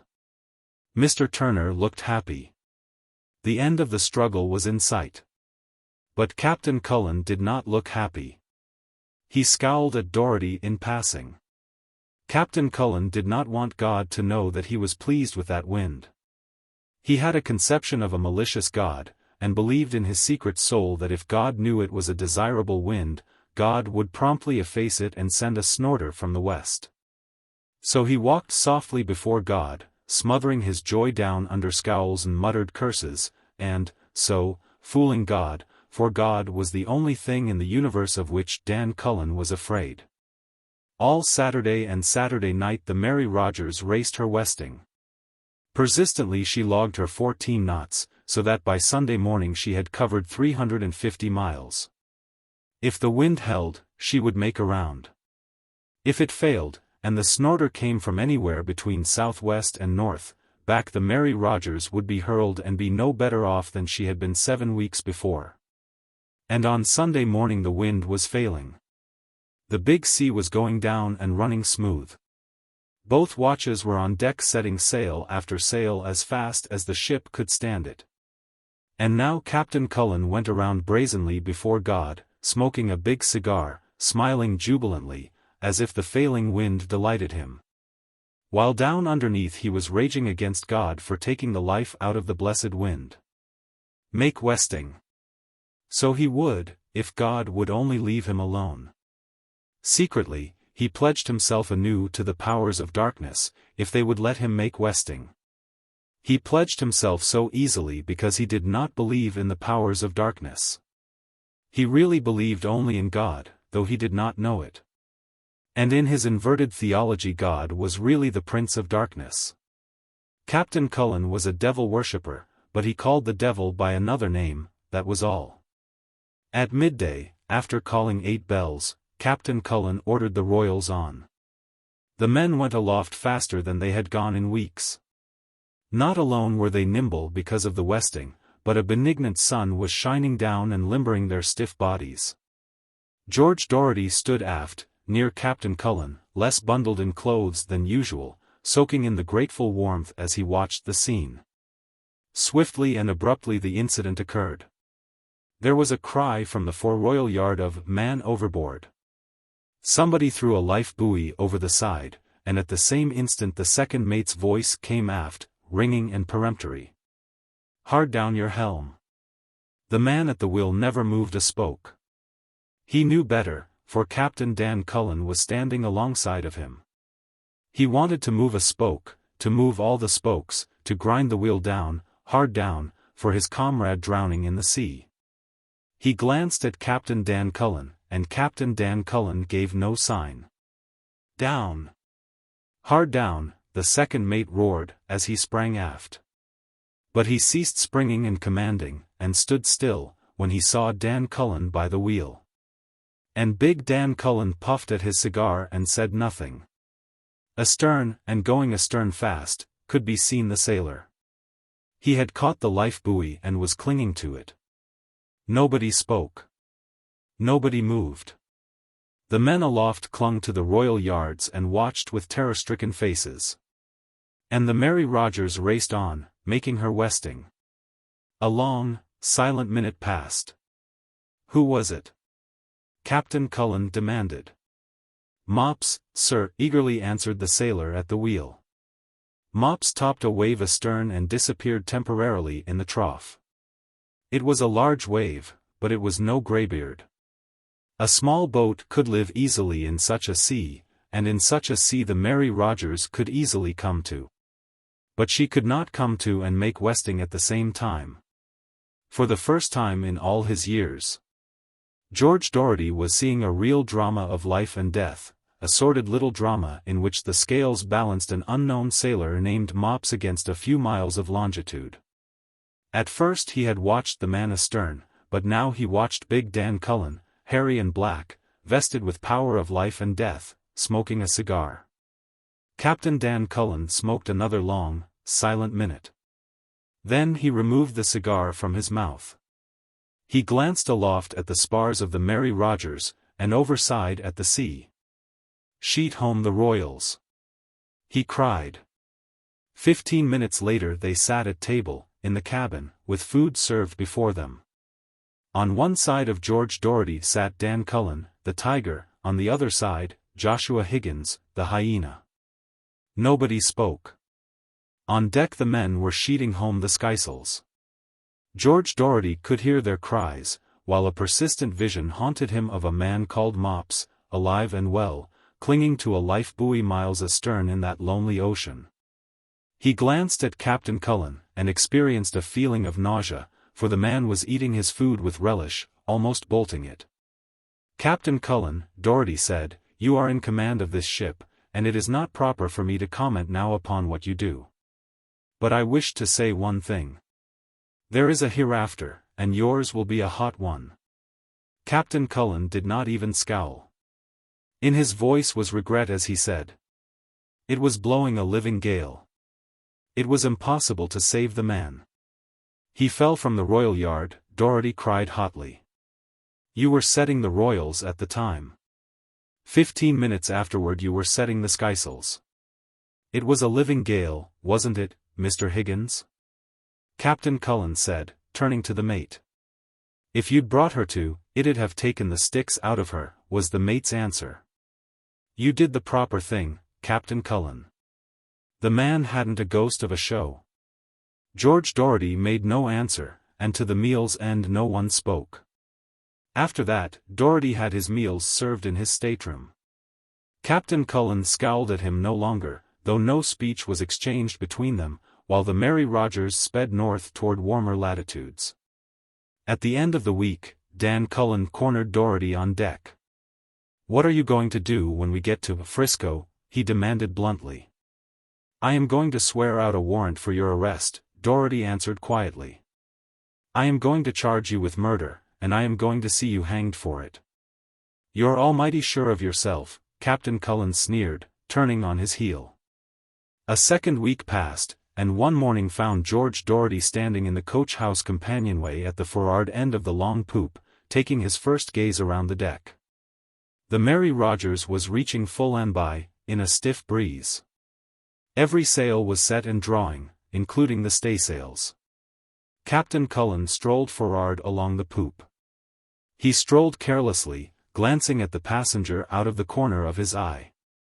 Doherty was looking the other way, standing with head and shoulders outside the companionway, and only the back of his head was to be seen. Captain Cullen, with swift eye, embraced the mainstaysail block and the head and estimated the distance. He glanced about him. Nobody was looking. Aft, Joshua Higgins, pacing up and down, had just turned his back and was going the other way. Captain Cullen bent over suddenly and cast the staysail sheet off from its pin. The heavy block hurtled through the air, smashing Doherty's head like an eggshell and hurtling on and back and forth as the staysail whipped and slatted in the wind. Joshua Higgins turned around to see what had carried away, and met the full blast of the vilest portion of Captain Cullen's profanity. I made the sheet fast myself, whimpered the mate in the first lull, with an extra turn to make sure. I remember it distinctly. Made fast? The captain snarled back, for the benefit of the watch as it struggled to capture the flying sail before it tore to ribbons. You couldn't make your grandmother fast, you useless hell scullion. If you made that sheet fast with an extra turn, why in hell didn't it stay fast? That's what I want to know. Why in hell didn't it stay fast? The mate whined inarticulately. Oh, shut up, was the final word of Captain Cullen. Half an hour later he was as surprised as any when the body of George Doherty was found inside the companionway on the floor. In the afternoon, alone in his room, he doctored up the log. Ordinary seaman, Carl Brunn, he wrote, lost overboard from Fore-Royal Yard in a gale of wind. Was running at the time, and for the safety of the ship did not dare come up to the wind. Nor could a boat have lived in the sea that was running. On another page, he wrote. Had often warned Mr. Doherty about the danger he ran because of his carelessness on deck. I told him, once, that some day he would get his head knocked off by a block. A carelessly fastened mainstaysail sheet was the cause of the accident, which was deeply to be regretted because Mr. Doherty was a favorite with all of us. Captain Dan Cullen read over his literary effort with admiration, blotted the page, and closed the log. He lighted a cigar and stared before him. He felt the Mary Rogers lift, and heel, and surge along, and knew that she was making 9 knots. A smile of satisfaction slowly dawned on his black and hairy face. Well, anyway, he had made his westing and fooled God.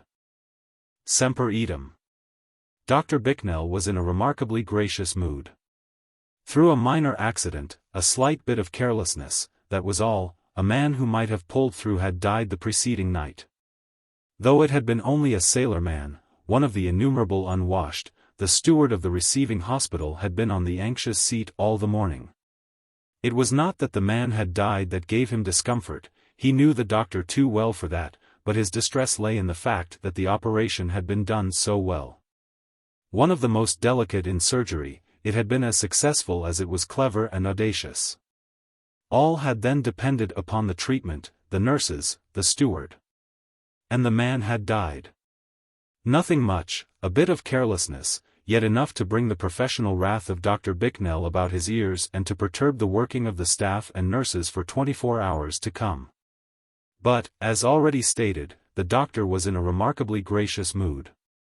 When informed by the steward, in fear and trembling, of the man's unexpected takeoff, his lips did not so much as form one syllable of censure. Nay, they were so pursed that snatches of ragtime floated softly from them, to be broken only by a pleasant query after the health of the other's eldest born. The steward, deeming it impossible that he could have caught the gist of the case, repeated it. Yes, Dr. Bicknell said impatiently, I understand. But how about Semper Idem? Is he ready to leave? Yes. They're helping him dress now, the steward answered, passing on to the round of his duties, content that peace still reigned within the iodine-saturated walls. It was Semper Idem's recovery which had so fully compensated Dr. Bicknell for the loss of the sailorman. Lives were to him as nothing, the unpleasant but inevitable incidents of the profession, but cases, cases were everything. People who knew him were prone to brand him a butcher, but his colleagues were at one in the belief that a bolder and yet a more capable man never stood over the table. He was not an imaginative man. He did not possess, and hence had no tolerance for, emotion. His nature was accurate, precise, scientific. Men were to him no more than pawns, without individuality or personal value. But as cases it was different. The more broken a man was, the more precarious his grip on life, the greater his significance in the eyes of Dr. Bicknell.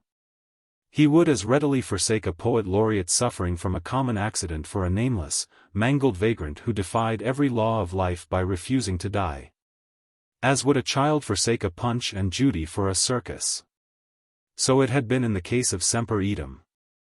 The mystery of the man had not appealed to him, nor had his silence and the veiled romance which the yellow reporters had so sensationally and so fruitlessly exploited in divers Sunday editions. But Semper Idem's throat had been cut. That was the point. That was where his interest had centered. Cut from ear to ear, and not one surgeon in 1,000 to give a snap of the fingers for his chance of recovery. But, thanks to the swift municipal ambulance service and to Dr. Bicknell, he had been dragged back into the world he had sought to leave. The doctor's co-workers had shaken their heads when the case was brought in. Impossible, they said. Throat, windpipe, jugular, all but actually severed, and the loss of blood frightful. As it was such a foregone conclusion, Dr. Bicknell had employed methods and done things which made them, even in their professional capacities, shudder. And lo! The man had recovered. So, on this morning that Semper Idem was to leave the hospital, hale and hearty, Dr. Bicknell's geniality was in no wise disturbed by the steward's report. And he proceeded cheerfully to bring order out of the chaos of a child's body which had been ground and crunched beneath the wheels of an electric car. As many will remember, the case of Semper Idem aroused a vast deal of unseemly yet highly natural curiosity. He had been found in a slum lodging, with throat cut as aforementioned, and blood dripping down upon the inmates of the room below and disturbing their festivities. He had evidently done the deed standing, with head bowed forward that he might gaze his last upon a photograph which stood on the table propped against a candlestick. It was this attitude which had made it possible for Dr. Bicknell to save him. So terrific had been the sweep of the razor that had he had his head thrown back, as he should have done to have accomplished the act properly. With his neck stretched and the elastic vascular walls distended, he would have of a certainty well nigh decapitated himself. At the hospital, during all the time he traveled the repugnant road back to life, not a word had left his lips. Nor could anything be learned of him by the sleuths detailed by the chief of police. Nobody knew him, nor had ever seen or heard of him before. He was strictly, uniquely, of the present. His clothes and surroundings were those of the lowest laborer, his hands the hands of a gentleman. But not a shred of writing was discovered, nothing, save in one particular, which would serve to indicate his past or his position in life. And that one particular was the photograph. If it were at all a likeness, the woman who gazed frankly out upon the onlooker from the card mount must have been a striking creature indeed.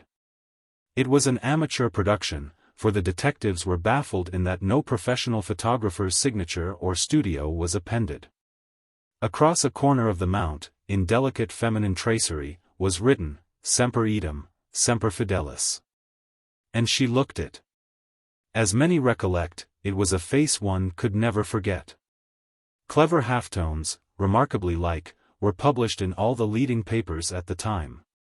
But such procedure gave rise to nothing but the uncontrollable public curiosity and interminable copy to the space writers. For want of a better name, the rescued suicide was known to the hospital attendants, and to the world, as Semper Idem. And Semper Idem he remained. Reporters, detectives, and nurses gave him up in despair. Not one word could he be persuaded to utter. Yet the flitting conscious light of his eyes showed that his ears heard and his brain grasped every question put to him. But this mystery and romance played no part in Dr. Bicknell's interest when he paused in the office to have a parting word with his patient. He, the doctor, had performed a prodigy in the matter of this man, done what was virtually unprecedented in the annals of surgery. He did not care who or what the man was, and it was highly improbable that he should ever see him again. But, like the artist gazing upon a finished creation, he wished to look for the last time upon the work of his hand and brain. Semper Idem still remained mute. He seemed anxious to be gone.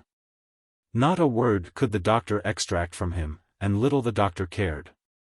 He examined the throat of the convalescent carefully, idling over the hideous scar with the lingering, half-caressing fondness of a parent. It was not a particularly pleasing sight. An angry line circled the throat, for all the world as though the man had just escaped the hangman's noose, and, disappearing below the ear on either side, had the appearance of completing the fiery periphery at the nape of the neck. Maintaining his dogged silence, yielding to the other's examination in much the manner of a leashed lion, Semper Idem betrayed only his desire to drop from out of the public eye. "Well, I'll not keep you," Dr. Bicknell finally said, laying a hand on the man's shoulder and stealing a last glance at his own handiwork. "But let me give you a bit of advice. Next time you try it on, hold your chin up, so. Don't snuggle it down and butcher yourself like a cow. Neatness and dispatch, you know. Neatness and dispatch."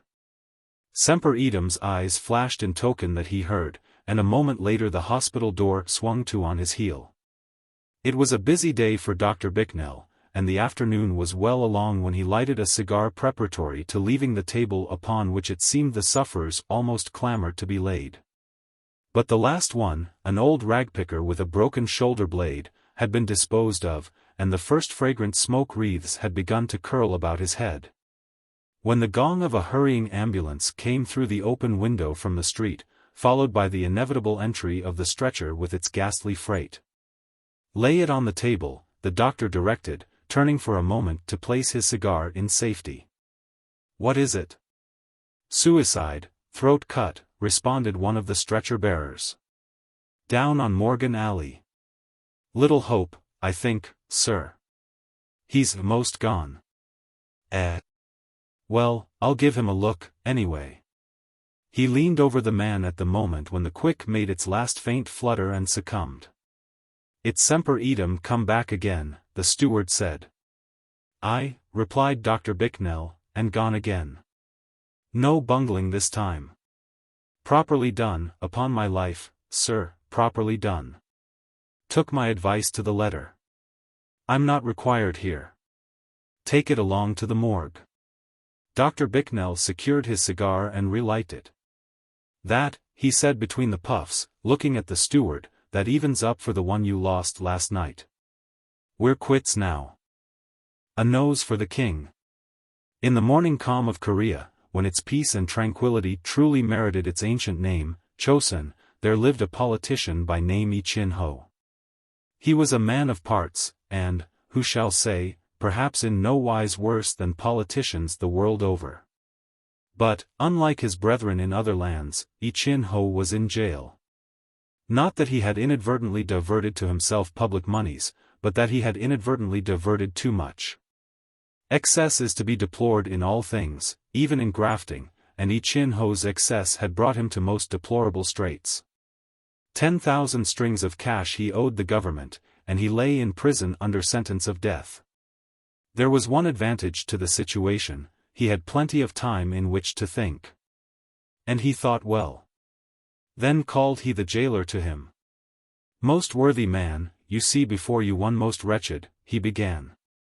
"Yet all will be well with me if you will but let me go free for 1 short hour this night. And all will be well with you, for I shall see to your advancement through the years, and you shall come at length to the directorship of all the prisons of Chosun." "How now?" demanded the jailer. "What foolishness is this? 1 short hour, and you but waiting for your head to be chopped off. And I, with an aged and much to be respected mother, not to say anything of a wife and several children of tender years. Out upon you for the scoundrel that you are. From the sacred city to the ends of all the 8 coasts there is no place for me to hide," Lee Chin-ho made reply. "I am a man of wisdom, but of what worth my wisdom here in prison? Were I free, well I know I could seek out and obtain the money wherewith to repay the government. I know of a nose that will save me from all my difficulties." "A nose?" cried the jailer. "A nose," said Lee Chin-ho, "a remarkable nose, if I may say so, a most remarkable nose." The jailer threw up his hands despairingly. "Ah, what a wag you are, what a wag," he laughed. "To think that that very admirable wit of yours must go the way of the chopping block." And so saying, he turned and went away. But in the end, being a man soft of head and heart, when the night was well along he permitted Lee Chin-ho to go. Straight he went to the governor, catching him alone and arousing him from his sleep. "Lee Chin-ho, or I'm no governor," cried the governor. "What do you hear who should be in prison waiting on the chopping block?" "I pray your excellency to listen to me," said Lee Chin-ho, squatting on his hams by the bedside and lighting his pipe from the firebox. "A dead man is without value. It is true, I am as a dead man, without value to the government, to your excellency, or to myself. But if, so to say, your excellency were to give me my freedom—" "Impossible," cried the governor. "Beside, you are condemned to death. Your excellency well knows that if I can repay the 10,000 strings of cash, the government will pardon me," Lee Chin-ho went on. "So, as I say, if your excellency were to give me my freedom for a few days, being a man of understanding, I should then repay the government and be in position to be of service to your excellency. I should be in position to be of very great service to your excellency." "Have you a plan whereby you hope to obtain this money?" asked the governor. "I have," said Lee Chin-ho. "Then come with it to me tomorrow night. I would now sleep," said the governor, taking up his snore where it had been interrupted. On the following night, having again obtained leave of absence from the jailer, Lee Chin-ho presented himself at the governor's bedside. "Is it you, Lee Chin-ho?" asked the governor. "And have you the plan?" "It is I, your excellency," answered Lee Chin-ho, "and the plan is here." "Speak," commanded the governor. "The plan is here," repeated Lee Chin-ho, "here in my hand." The governor sat up and opened his eyes. Lee Chin-ho proffered in his hand a sheet of paper. The governor held it to the light. "Nothing but a nose," said he. A bit pinched, so, and so, Your Excellency, said I Chin Ho. Yes, a bit pinched here and there, as you say, said the governor. Withal it is an exceeding corpulent nose, thus, and so, all in one place, at the end, proceeded I Chin Ho, Your Excellency would seek far and wide and many a day for that nose and find it not. An unusual nose, admitted the governor. There is a wart upon it, said I Chin Ho. A most unusual nose, said the governor. Never have I seen the like. But what do you with this nose, I Chin Ho? I seek it whereby to repay the money to the government, said I Chin Ho. I seek it to be of service to Your Excellency, and I seek it to save my own worthless head. Further, I seek Your Excellency's seal upon this picture of the nose. And the governor laughed and affixed the seal of state, and I Chin Ho departed. For a month and a day he travelled the king's road which leads to the shore of the eastern sea. And there, one night, at the gate of the largest mansion of a wealthy city he knocked loudly for admittance. None other than the master of the house will I see, said he fiercely to the frightened servants. I travel upon the king's business. Straightway was he led to an inner room, where the master of the house was roused from his sleep and brought blinking before him. You are Pak Chung Chung, head man of this city, said I Chin Ho in tones that were all accusing. I am upon the king's business. Pak Chung Chung trembled. Well, he knew the king's business was ever a terrible business. His knees smote together, and he near fell to the floor. The hour is late, he quavered. Were it not well to? The king's business never waits, thundered I Chin Ho, come apart with me, and swiftly.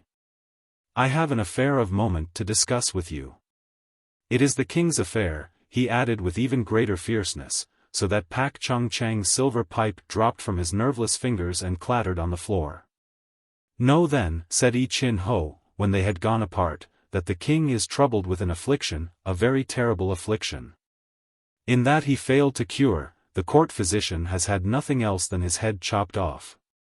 From all the 8 provinces have the physicians come to wait upon the king.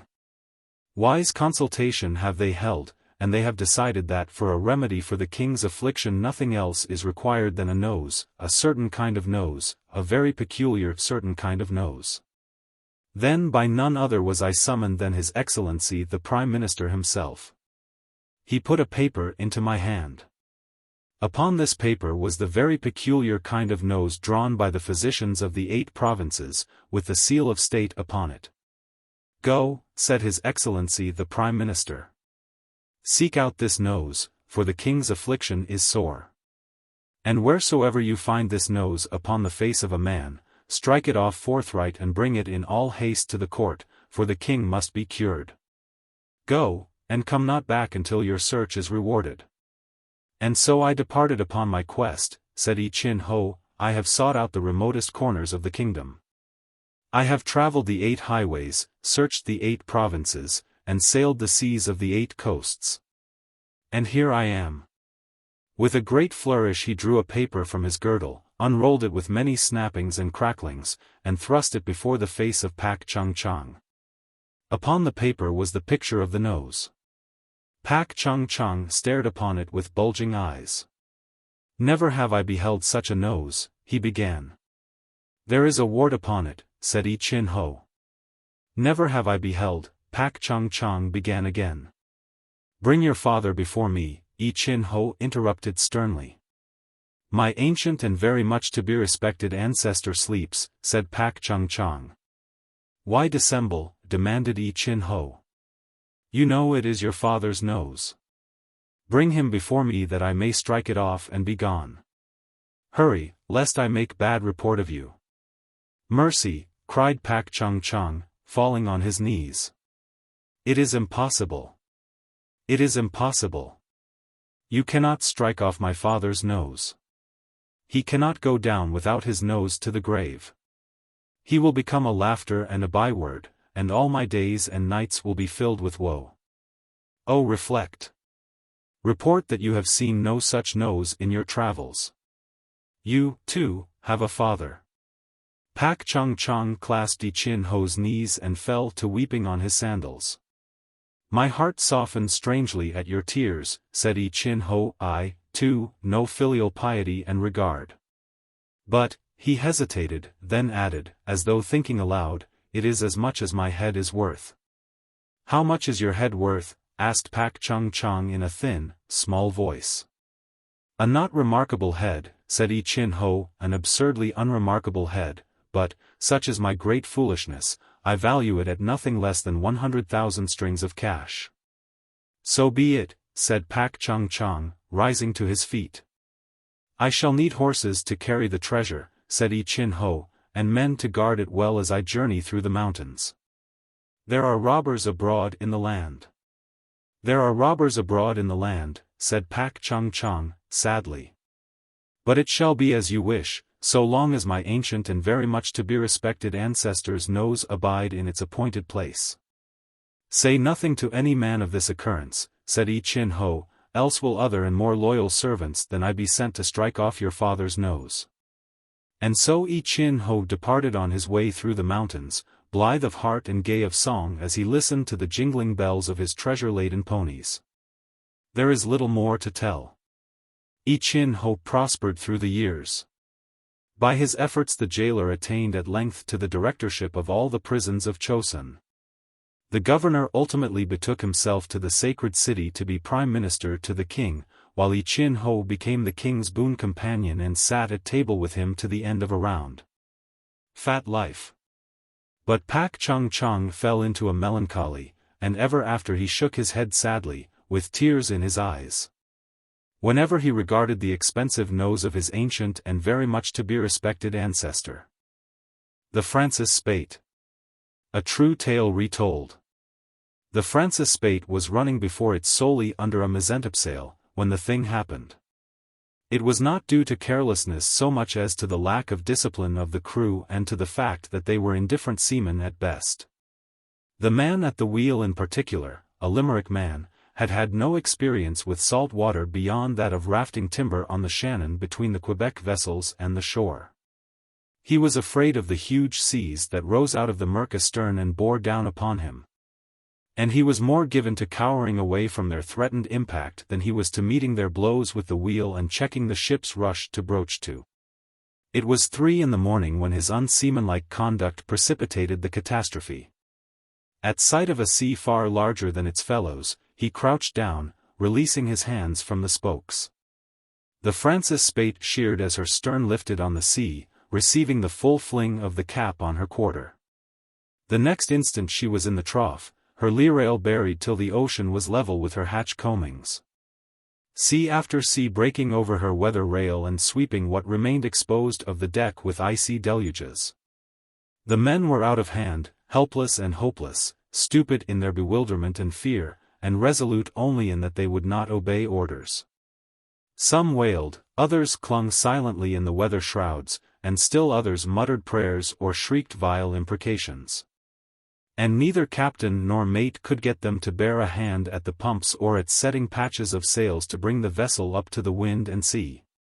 Inside the hour the ship was over on her beam ends, the lubberly cowards climbing up her side and hanging on in the rigging. When she went over, the mate was caught and drowned in the after cabin, as were 2 sailors who had sought refuge in the forecastle. The mate had been the ablest man on board, and the captain was now scarcely less helpless than his men. Beyond cursing them for their worthlessness, he did nothing. And it remained for a man named Mahoney, a Belfast man, and a boy, O'Brien, of Limerick, to cut away the fore and main masts. This they did at great risk on the perpendicular wall of the wreck, sending the mizentopmast overside along in the general crash. The Francis Spaight righted, and it was well that she was lumber-laden, else she would have sunk, for she was already waterlogged. The mainmast, still fast by the shrouds, beat like a thunderous sledgehammer against the ship's side, every stroke bringing groans from the men. Day dawned on the savage ocean, and in the cold grey light all that could be seen of the Francis Spaight emerging from the sea were the poop, the shattered mizzenmast, and a ragged line of bulwarks. It was midwinter in the North Atlantic, and the wretched men were half dead from cold. But there was no place where they could find rest. Every sea breached clean over the wreck, washing away the salt incrustations from their bodies and depositing fresh incrustations. The cabin under the poop was awash to the knees, but here at least was shelter from the chill wind, and here the survivors congregated, standing upright, holding on by the cabin furnishings, and leaning against one another for support. In vain Mahoney strove to get the men to take turns in watching aloft from the mizzenmast for any chance vessel. The icy gale was too much for them, and they preferred the shelter of the cabin. O'Brien, the boy, who was only 15, took turns with Mahoney on the freezing perch. It was the boy, at 3 in the afternoon, who called down that he had sighted a sail. This did bring them from the cabin, and they crowded the poop rail and weather mizzen shrouds as they watched the strange ship. But its course did not lie near, and when it disappeared below the skyline, they returned shivering to the cabin, not one offering to relieve the watch at the masthead. By the end of the second day, Mahoney and O'Brien gave up their attempt, and thereafter the vessel drifted in the gale uncared for and without a lookout. There were 13 alive, and for 72 hours they stood knee-deep in the sloshing water on the cabin floor, half frozen, without food, and with but 3 bottles of wine shared among them. All food and fresh water were below, and there was no getting at such supplies in the waterlogged condition of the wreck. As the days went by, no food whatever passed their lips. Fresh water, in small quantities, they were able to obtain by holding a cover of a tureen under the saddle of the mizzenmast. But the rain fell infrequently, and they were hard put. When it rained, they also soaked their handkerchiefs, squeezing them out into their mouths or into their shoes. As the wind and sea went down, they were even able to mop the exposed portions of the deck that were free from brine and so add to their water supply. But food they had none, and no way of getting it, though seabirds flew repeatedly overhead. In the calm weather that followed the gale, after having remained on their feet for 96 hours, they were able to find dry planks in the cabin on which to lie. But the long hours of standing in the salt water had caused sores to form on their legs. These sores were extremely painful. The slightest contact or scrape caused severe anguish, and in their weak condition and crowded situation they were continually hurting one another in this manner. Not a man could move about without being followed by volleys of abuse, curses, and groans. So great was their misery that the strong oppressed the weak, shoving them aside from the dry planks to shift for themselves in the cold and wet. The boy, O'Brien, was specially maltreated. Though there were 3 other boys, it was O'Brien who came in for most of the abuse. There was no explaining it, except on the ground that his was a stronger and more dominant spirit than those of the other boys, and that he stood up more for his rights, resenting the petty injustices that were meted out to all the boys by the men. Whenever O'Brien came near the men in search of a dry place to sleep, or merely moved about, he was kicked and cuffed away. In return, he cursed them for their selfish brutishness, and blows and kicks and curses were rained upon him. Miserable as were all of them, he was thus made far more miserable. And it was only the flame of life, unusually strong in him, that enabled him to endure. As the days went by and they grew weaker, their peevishness and ill temper increased, which, in turn, increased the ill treatment and sufferings of O'Brien. By the 16th day all hands were far gone with hunger, and they stood together in small groups, talking in undertones and occasionally glancing at O'Brien. It was at high noon that the conference came to a head. The captain was the spokesman. All were collected on the poop. "Men," the captain began, "we have been a long time without food, 2 weeks and 2 days it is, though it seems more like 2 years and 2 months. We can't hang out much longer. It is beyond human nature to go on hanging out with nothing in our stomachs. There is a serious question to consider, whether it is better for all to die, or for one to die. We are standing with our feet in our graves. If one of us dies, the rest may live until a ship is sighted. What say you?" Michael Behane, the man who had been at the wheel when the Francis Spaight broached to, called out that it was well. The others joined in the cry. "Let it be one of the BYS.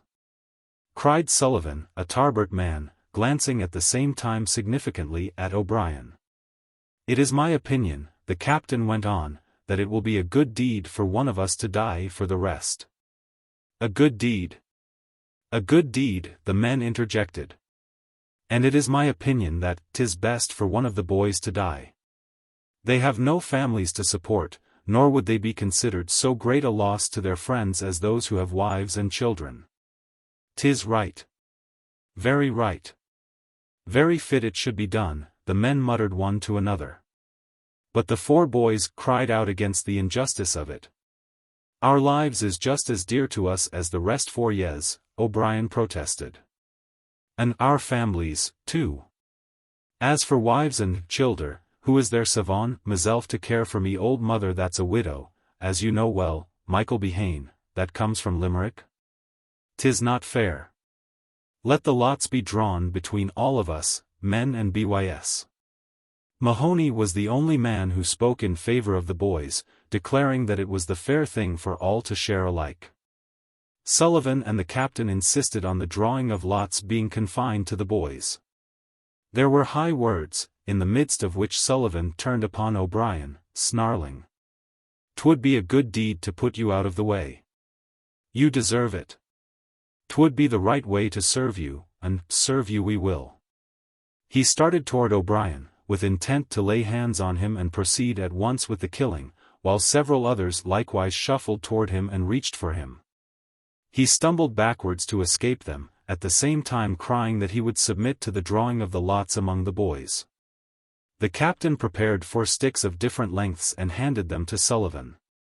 "You're thinkin' the drawin' will not be fair," the latter sneered to O'Brien. "So it's yourself'll do the drawin', dot." To this O'Brien agreed. A handkerchief was tied over his eyes, blindfolding him, and he knelt down on the deck with his back to Sullivan.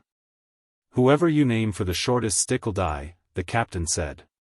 Sullivan held up one of the sticks. The rest were concealed in his hand so that no one could see whether it was the short stick or not. "And whose stick will it be?"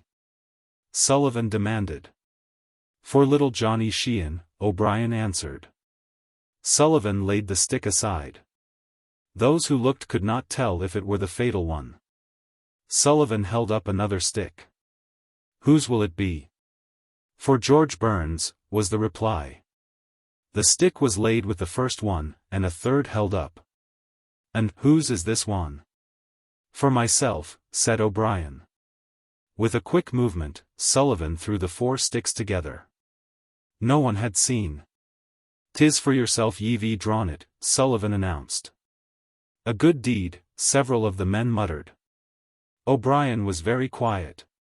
He arose to his feet, took the bandage off, and looked around. "Where is ut?" he demanded. "The short stick? The one for me?" The captain pointed to the 4 sticks lying on the deck. "How do you know the stick was mine?" O'Brien questioned. "Did you see ut, Johnny Sheehan?" Johnny Sheehan, who was the youngest of the boys, did not answer. "Did you see ut?" O'Brien next asked Mahoney. "No, I didn't see ut." The men were muttering and growling. "'Twas a fair drawin'," Sullivan said. "Ye had your chankton, ye lost, that's all for ut." "A fair drawin'," the captain added. "Didn't I behold it myself?" "The stick was yours, O'Brien, and ye may as well get ready. Where's the cook? Gorman, come here. Fetch the tureen cover, some of ye. Gorman, do your duty like a man." "But how'll I do it?" the cook demanded. He was a weak-eyed, weak-chinned, indecisive man. "'Tis a damned murder." O'Brien cried out. "I'll have none of ut," Mahoney announced. "Not a bite shall pass me lips." "Then 'tis your share for better men than yourself," Sullivan sneered. "Go on with your duty, cook." "'Tis not me duty, the killin' of bys," Gorman protested irresolutely. "If yez don't make mate for us, we'll be makin' mate of yourself," Behane threatened. "Somebody must die, and as well you as another." Johnny Sheehan began to cry. O'Brien listened anxiously. His face was pale. His lips trembled, and at times his whole body shook. "I signed on as cook," Gorman announced. "An cook I would if galley there was. But I'll not lay me hand to murder. 'Tis not in the articles. I'm the cook." "An cook you'll be for 1 minute more only," Sullivan said grimly. At the same moment gripping the cook's head from behind and bending it back till the windpipe and jugular were stretched taut. "Where's your knife, Mike? Pass it along." At the touch of the steel, Gorman whimpered. "I'll do UT, if yes'll hold the BY." The pitiable condition of the cook seemed in some fashion to nerve up O'Brien. "It's all right, Gorman," he said. "Go on with UT. 'Tis meself knows you're not wantin' to do UT." "It's all right, sir," this to the captain, who had laid a hand heavily on his arm. "You won't have to hold me, sir. I'll stand still." "Stop your blitherin', and go and get the tureen cover," Behane commanded Johnny Sheehan, at the same time dealing him a heavy cuff alongside the head. The boy, who was scarcely more than a child, fetched the cover. He crawled and tottered along the deck, so weak was he from hunger. The tears still ran down his cheeks. Behane took the cover from him, at the same time administering another cuff. O'Brien took off his coat and bared his right arm. His under lip still trembled, but he held a tight grip on himself. The captain's penknife was opened and passed to Gorman. "Mahoney, tell me mother what happened to me, if ever ye get back," O'Brien requested. Mahoney nodded. "'Tis black murder, black and damned," he said. "The BYS flesh'll do none for yez any good. Mark me words. Ye'll not profit by it, none for yez." "Get ready," the captain ordered. "You, Sullivan, hold the cover, that's it, close up. Spill nothing. It's precious stuff." Gorman made an effort. The knife was dull. He was weak. Besides, his hand was shaking so violently that he nearly dropped the knife. The three boys were crouched apart, in a huddle, crying and sobbing. With the exception of Mahoney, the men were gathered about the victim, craning their necks to see. "Be a man, Gorman," the captain cautioned. The wretched cook was seized with a spasm of resolution, sawing back and forth with the blade on O'Brien's wrist. The veins were severed. Sullivan held the tureen cover close underneath. The cut veins gaped wide, but no ruddy flood gushed forth. There was no blood at all. The veins were dry and empty. No one spoke. The grim and silent figures swayed in unison with each heave of the ship.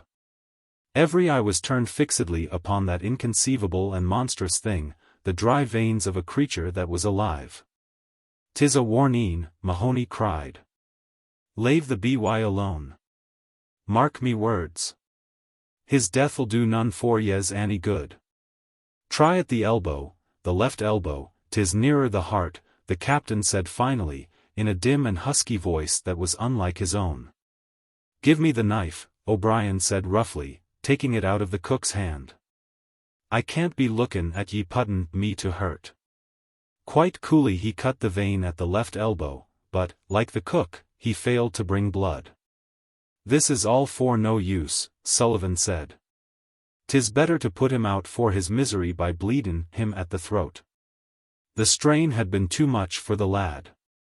"Don't be doin' UT, he cried. "There'll be no blood in me throat. Give me a little time. 'Tis cold and weak I am. Be lettin' me lay down and slape a bit. Then I'll be warm and the blood'll flow." "'Tis no use," Sullivan objected. "As if ye could be sloppin' at a time like this. Ye'll not slape, and ye'll not warm up. Look at ye now. You've an ague."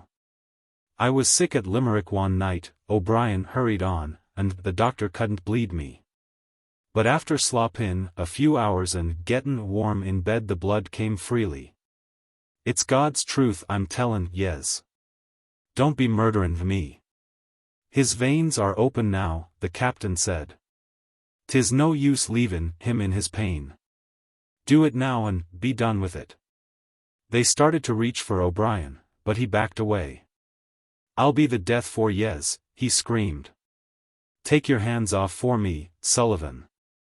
I'll come back. I'll haunt yez. Waken or slop in, I'll haunt yez till you die. 'Tis disgraceful, yelled Behane. If the short-sticked ben mine, I'd let me mates cut the head off for me and died happy. Sullivan leaped in and caught the unhappy lad by the hair. The rest of the men followed. O'Brien kicked and struggled, snarling and snapping at the hands that clutched him from every side. Little Johnny Sheehan broke out into wild screaming, but the men took no notice of him. O'Brien was bent backward to the deck, the tureen cover under his neck. Gorman was shoved forward. Someone had thrust a large sheath knife into his hand. Do your duty. Do your duty, the men cried. The cook bent over, but he caught the boy's eyes and faltered. If ye don't, I'll kill ye with me own hands, Behane shouted. From every side a torrent of abuse and threats poured in upon the cook.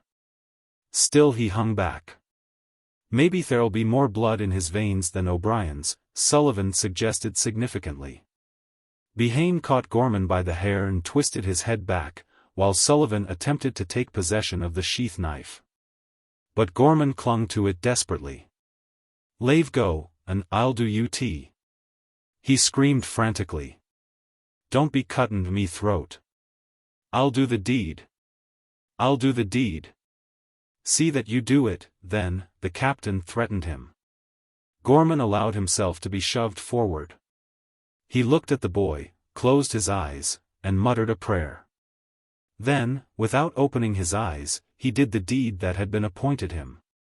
O'Brien emitted a shriek that sank swiftly to a gurgling sob. The men held him till his struggle ceased, when he was laid upon the deck. They were eager and impatient, and with oaths and threats they urged Gorman to hurry with the preparation of the meal. Lave ut, you bloody butchers, Mahoney said quietly. Lave ut, I tell yez. Ye'll not be needin' any for ut now. 'Tis as I said, ye'll not be profitin' by the lad's blood. Empty ut overside, Behane. Empty ut overside. Behane, still holding the tureen cover in both his hands, glanced to windward. He walked to the rail and threw the cover and contents into the sea. A full-rigged ship was bearing down upon them a short mile away.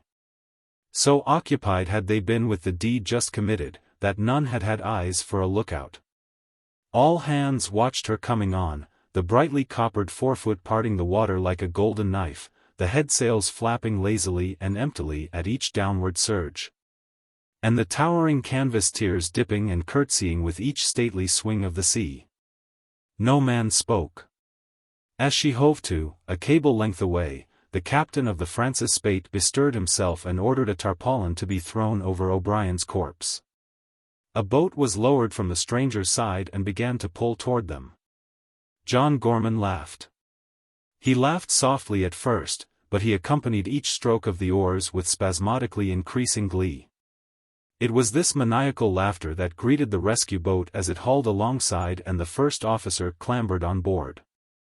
A curious fragment. The capitalist, or industrial oligarch, Roger Vanderwater, mentioned in the narrative, has been identified as the ninth in the line of the Vanderwaters that controlled for hundreds of years the cotton factories of the South.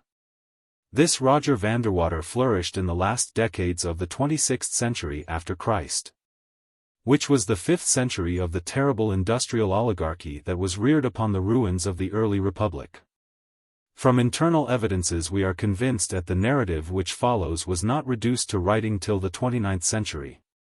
Not only was it unlawful to write or print such matter during that period, but the working class was so illiterate that only in rare instances were its members able to read and write. This was the dark reign of the overmen, in whose speech the great mass of the people were characterized as the herd animals. All literacy was frowned upon and stamped out. From the statute books of the times may be instanced that black law that made it a capital offense for any man, no matter of what class, to teach even the alphabet to a member of the working class. Such stringent limitation of education to the ruling class was necessary if that class was to continue to rule. One result of the foregoing was the development of the professional storytellers. These storytellers were paid by the oligarchy, and the tales they told were legendary, mythical, romantic, and harmless. But the spirit of freedom never quite died out, and agitators, under the guise of storytellers, preached revolt to the slave class. That the following tale was banned by the oligarchs we have proof from the records of the Criminal Police Court of Ashbury, wherein, on January 27, 2734, one John Turney, found guilty of telling the tale in a boozing ken of laborers, was sentenced to 5 years penal servitude in the borax mines of the Arizona desert. Editor's note. Listen, my brothers, and I will tell you a tale of an arm. It was the arm of Tom Dixon, and Tom Dixon was a weaver of the first class in a factory of that hellhound and master, Roger Vanderwater. This factory was called Hell's Bottom, by the slaves who toiled in it, and I guess they ought to know. And it was situated in Kingsbury, at the other end of the town from Vanderwater's summer palace. You do not know where Kingsbury is? There are many things, my brothers, that you do not know, and it is sad. It is because you do not know that you are slaves. When I have told you this tale, I should like to form a class among you for the learning of written and printed speech. Our masters read and write and possess many books, and it is because of that that they are our masters, and live in palaces, and do not work. When the toilers learn to read and write, all of them, they will grow strong, then they will use their strength to break their bonds, and there will be no more masters and no more slaves. Kingsbury, my brothers, is in the old state of Alabama. For 300 years the Vanderwaters have owned Kingsbury and its slave pens and factories, and slave pens and factories in many other places and states. You have heard of the Vanderwaters, who has not, but let me tell you things you do not know about them. The first Vanderwater was a slave, even as you and I. Have you got that? He was a slave, and that was over 300 years ago. His father was a machinist in the slave pen of Alexander Burrell, and his mother was a washerwoman in the same slave pen. There is no doubt about this. I am telling you truth. It is history. It is printed, every word of it, in the history books of our masters, which you cannot read because your masters will not permit you to learn to read. You can understand why they will not permit you to learn to read, when there are such things in the books. They know, and they are very wise. If you did read such things, you might be wanting in respect to your masters, which would be a dangerous thing, to your masters. But I know, for I can read, and I am telling you what I have read with my own eyes in the history books of our masters. The first Vanderwater's name was not Vanderwater. It was Vange, Bill Vange, the son of Yergis Vange, the machinist, and Laura Carnley, the washerwoman. Young Bill Vange was strong. He might have remained with the slaves and led them to freedom. Instead, however, he served the masters and was well rewarded. He began his service, when yet a small child, as a spy in his home slave pen. He is known to have informed on his own father for seditious utterance. This is fact. I have read it with my own eyes in the records. He was too good a slave for the slave pen. Alexander Burrell took him out, while yet a child, and he was taught to read and write. He was taught many things, and he was entered in the secret service of the government. Of course, he no longer wore the slave dress, except for disguise at such times when he sought to penetrate the secrets and plots of the slaves. It was he, when but 18 years of age, who brought that great hero and comrade, Ralph Jacobus, to trial and execution in the electric chair. Of course, you have all heard the sacred name of Ralph Jacobus, but it is news to you that he was brought to his death by the first Vanderwater, whose name was Vange. I know. I have read it in the books. There are many interesting things like that in the books. And after Ralph Jacobus died his shameful death, Bill Vange's name began the many changes it was to undergo. He was known as Sly Vange far and wide. He rose high in the Secret Service, and he was rewarded in grand ways, but still he was not a member of the master class. The men were willing that he should become so, it was the women of the master class who refused to have Sly Vange one of them. Sly Vange gave good service to the masters. He had been a slave himself, and he knew the ways of the slaves. There was no fooling him. In those days the slaves were braver than now, and they were always trying for their freedom. And Sly Vange was everywhere, in all their schemes and plans, bringing their schemes and plans to naught and their leaders to the electric chair. It was in 2255 that his name was next changed for him. It was in that year that the Great Mutiny took place. In that region west of the Rocky Mountains, 17 millions of slaves strove bravely to overthrow their masters. Who knows, if Sly Vange had not lived, but that they would have succeeded. But Sly Vange was very much alive. The masters gave him supreme command of the situation. In 8 months of fighting, 1,350,000 slaves were killed.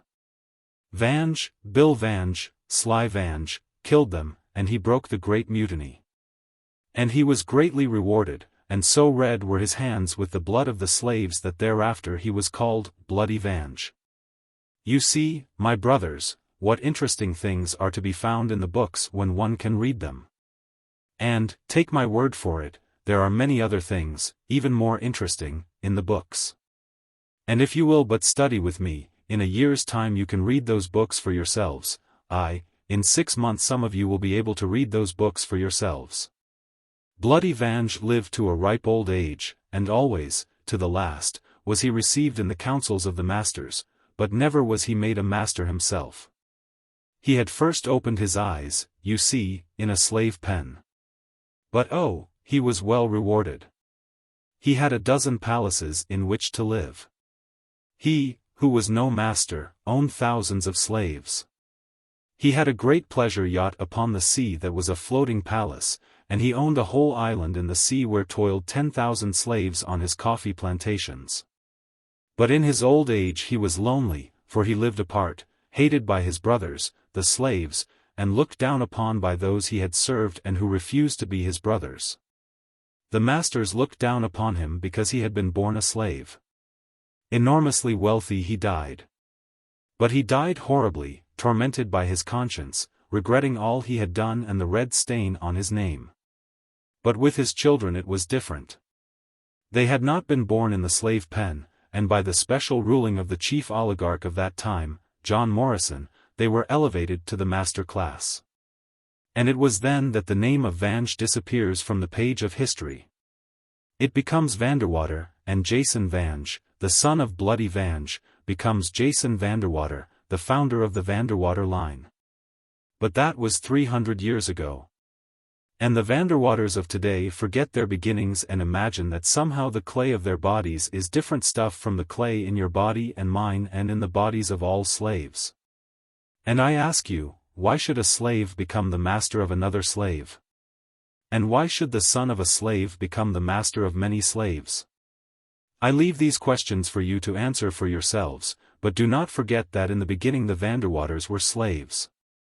And now, my brothers, I come back to the beginning of my tale to tell you of Tom Dixon's arm. Roger Vanderwater's factory in Kingsbury was rightly named Hell's Bottom, but the men who toiled in it were men, as you shall see. Women toiled there, too, and children, little children. All that toiled there had the regular slave rights under the law, but only under the law, for they were deprived of many of their rights by the 2 overseers of Hell's Bottom, Joseph Clancy and Adolph Munster. It is a long story, but I shall not tell all of it to you. I shall tell only about the arm. It happened that, according to the law, a portion of the starvation wage of the slaves was held back each month and put into a fund. This fund was for the purpose of helping such unfortunate fellow workmen as happened to be injured by accidents or to be overtaken by sickness. As you know with yourselves, these funds are controlled by the overseers. It is the law, and so it was that the fund at Hell's Bottom was controlled by the two overseers of accursed memory. Now, Clancy and Munster took this fund for their own use. When accidents happened to the workmen, their fellows, as was the custom, made grants from the fund. But the overseers refused to pay over the grants. What could the slaves do? They had their rights under the law, but they had no access to the law. Those that complained to the overseers were punished. You know yourselves what form such punishment takes, the fines for faulty work that is not faulty. The overcharging of accounts in the company's store, the vile treatment of one's women and children, and the allotment to bad machines whereon, work as one will, he starves. Once, the slaves of Hell's Bottom protested to Vanderwater. It was the time of the year when he spent several months in Kingsbury. One of the slaves could write. It chanced that his mother could write, and she had secretly taught him as her mother had secretly taught her. So this slave wrote a round robin, wherein was contained their grievances, and all the slaves signed by Mark. And, with proper stamps upon the envelope, the round robin was mailed to Roger Vanderwater. And Roger Vanderwater did nothing, save to turn the round robin over to the two overseers. Clancy and Munster were angered. They turned the guards loose at night on the slave pen. The guards were armed with pick handles. It is said that next day only half of the slaves were able to work in Hell's Bottom. They were well beaten.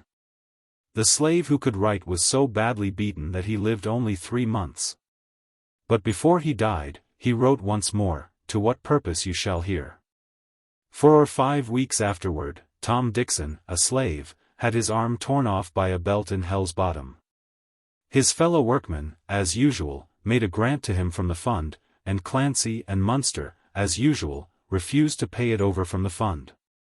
The slave who could write, and who even then was dying, wrote anew a recital of their grievances. And this document was thrust into the hand of the arm that had been torn from Tom Dixon's body. Now it chanced that Roger Vanderwater was lying ill in his palace at the other end of Kingsbury, not the dire illness that strikes down you and me, brothers. Just a bit of biliousness, mayhap, or no more than a bad headache because he had eaten too heartily or drunk too deeply. But it was enough for him, being tender and soft from careful rearing. Such men, packed in cotton wool all their lives, are exceeding tender and soft. Believe me, brothers, Roger Vanderwater felt as badly with his aching head, or thought he felt as badly, as Tom Dixon really felt with his arm torn out by the roots. It happened that Roger Vanderwater was fond of scientific farming, and that on his farm, 3 miles outside of Kingsbury, he had managed to grow a new kind of strawberry. He was very proud of that new strawberry of his, and he would have been out to see and pick the first ripe ones, had it not been for his illness. Because of his illness he had ordered the old farm slave to bring in personally the first box of the berries. All this was learned from the gossip of a palace scullion, who slept each night in the slave pen. The overseer of the plantation should have brought in the berries, but he was on his back with a broken leg from trying to break a colt. The scullion brought the word in the night, and it was known that next day the berries would come in. And the men in the slave pen of Hell's Bottom, being men and not cowards, held a council. The slave who could write, and who was sick and dying from the pick-handle beating, said he would carry Tom Dixon's arm. Also, he said he must die anyway, and that it mattered nothing if he died a little sooner. So 5 slaves stole from the slave pen that night after the guards had made their last rounds. One of the slaves was the man who could write. They lay in the brush by the roadside until late in the morning, when the old farm slave came driving to town with the precious fruit for the master. What of the farm slave being old and rheumatic, and of the slave who could write being stiff and injured from his beating, they moved their bodies about when they walked. Very much in the same fashion.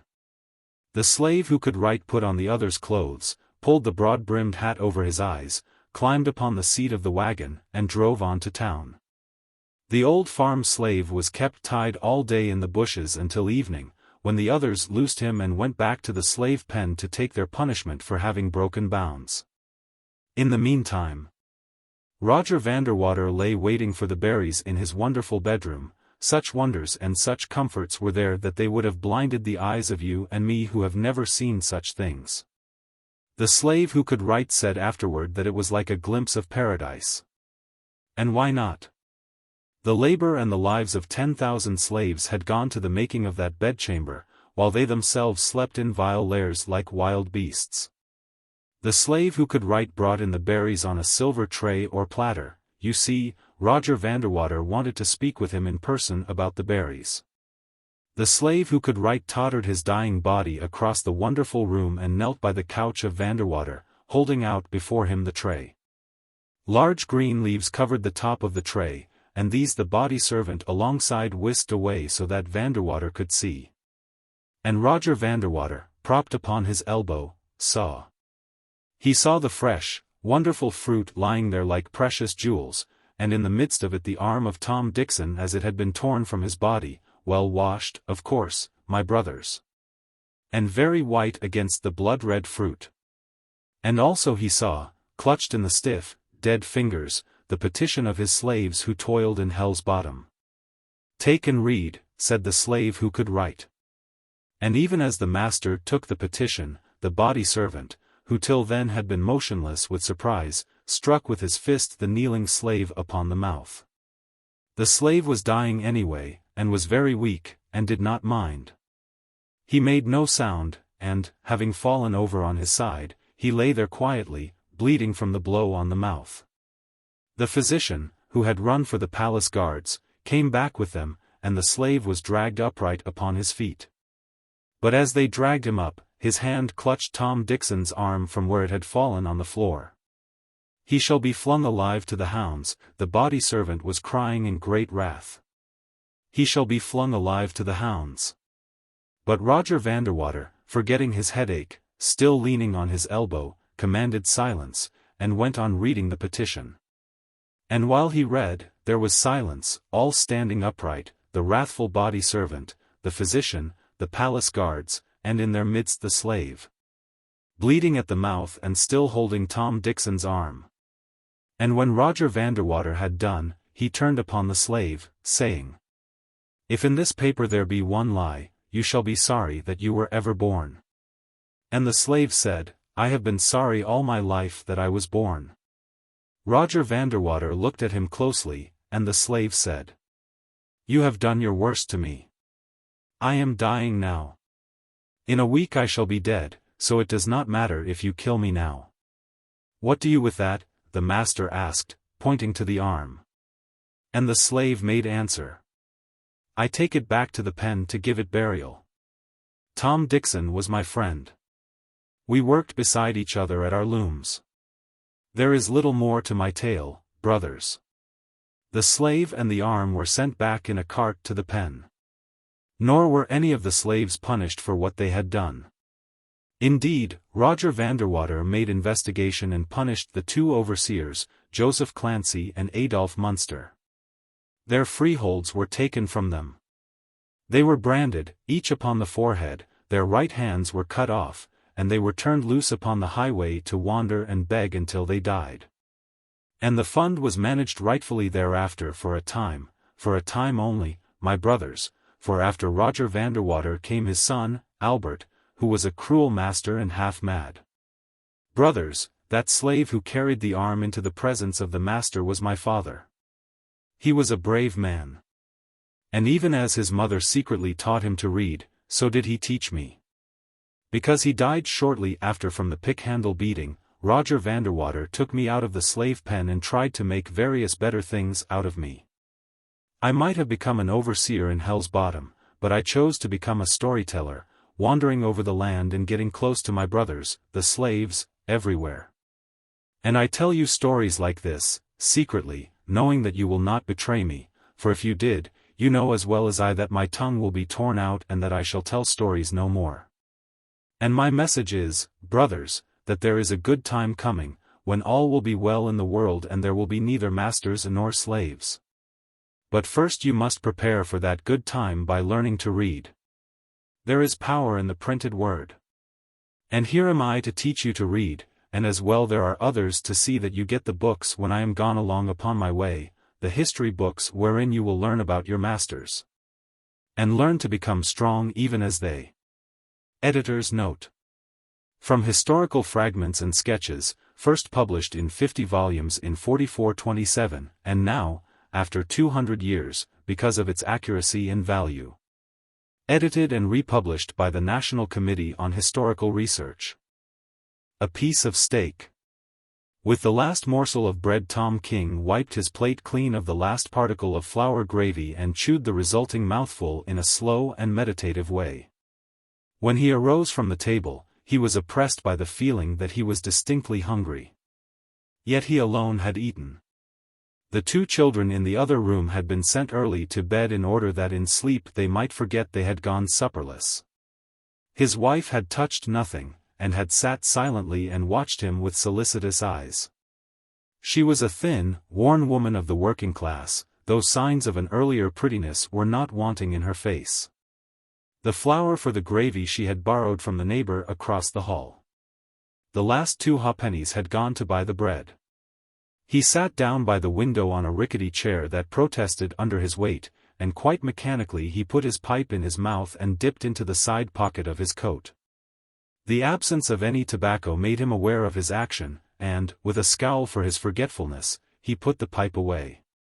His movements were slow, almost hulking, as though he were burdened by the heavy weight of his muscles. He was a solid-bodied, stolid-looking man, and his appearance did not suffer from being overprepossessing. His rough clothes were old and slouchy. The uppers of his shoes were too weak to carry the heavy resoling that was itself of no recent date. And his cotton shirt, a cheap, 2-shilling affair, showed a frayed collar and ineradicable paint stains.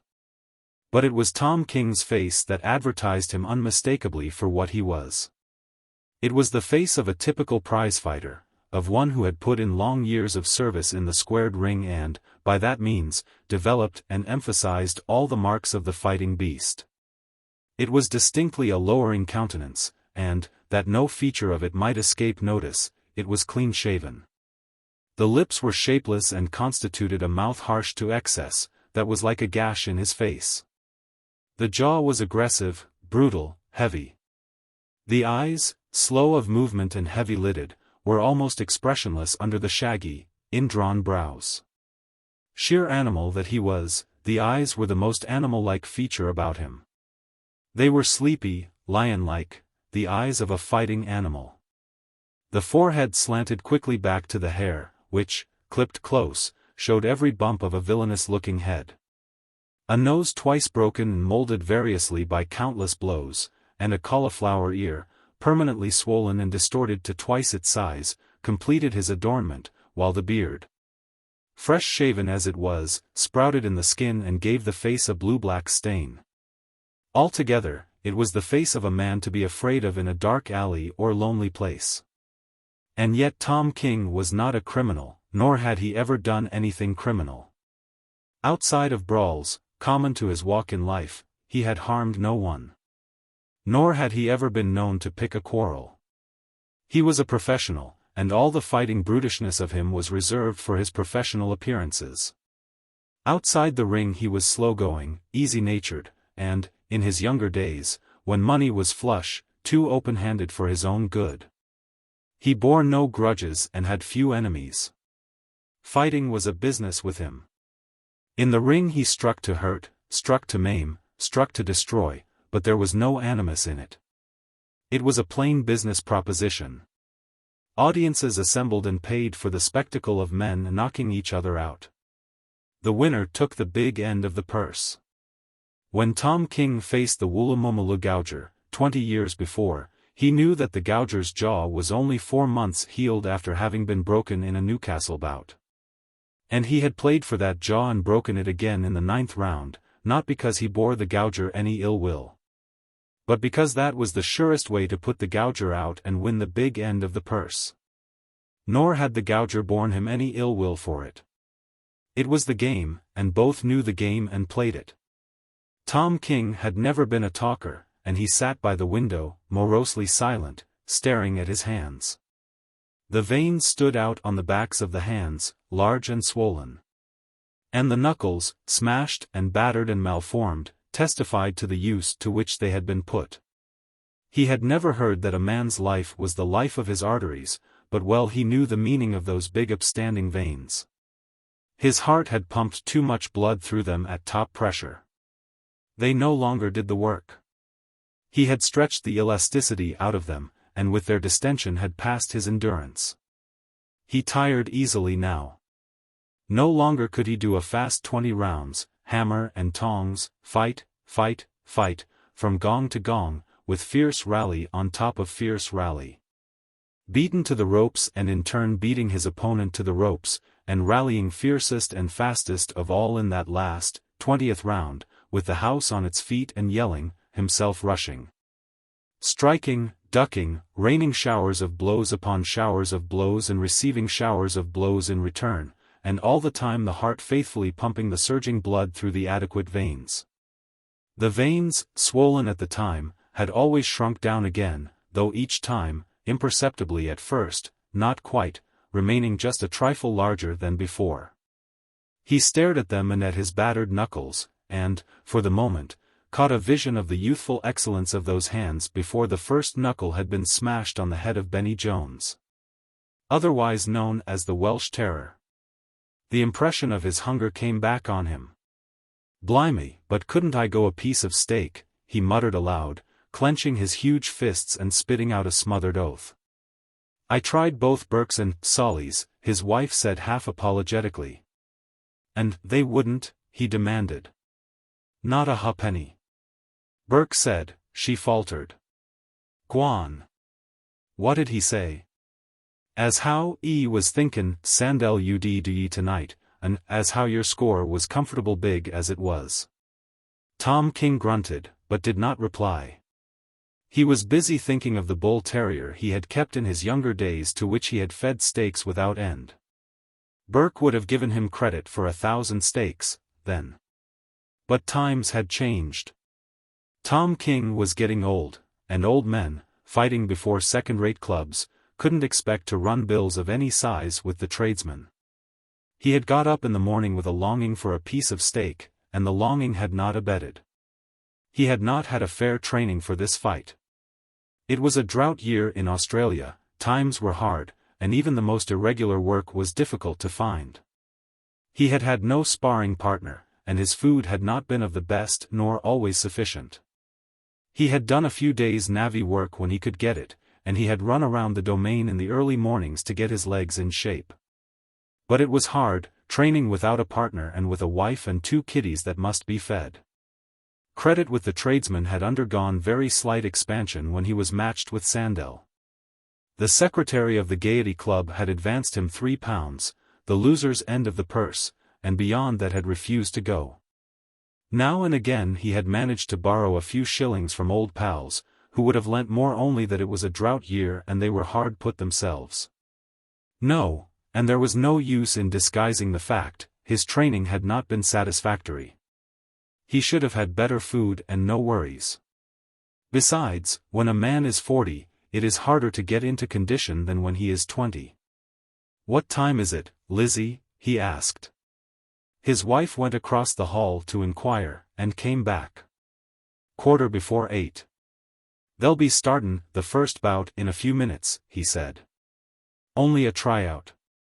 Then there's a 4-round spar, tween Dealer Wells and Gridley, and a 10-round go, tween Starlight and some sailor bloke. I don't come on for over an hour." At the end of another silent 10 minutes, he rose to his feet. "Truth is, Lizzie, I ain't had proper trainin'. He reached for his hat and started for the door. He did not offer to kiss her, he never did on going out, but on this night she dared to kiss him, throwing her arms around him and compelling him to bend down to her face. She looked quite small against the massive bulk of the man. "Good luck, Tom," she said. "You gotter do 'im." I gotter do 'im, he repeated. "That's all there is to it. I just gotter do 'im." He laughed with an attempt at heartiness, while she pressed more closely against him. Across her shoulders he looked around the bare room. It was all he had in the world, with the rent overdue, and her and the kiddies. And he was leaving it to go out into the night to get meat for his mate and cubs, not like a modern working man going to his machine grind, but in the old, primitive, royal, animal way. By fighting for it. I gotter do him, he repeated, this time a hint of desperation in his voice. If it's a win, it's 30 quid, and I can pay all that's owin', with a lump o' money left over.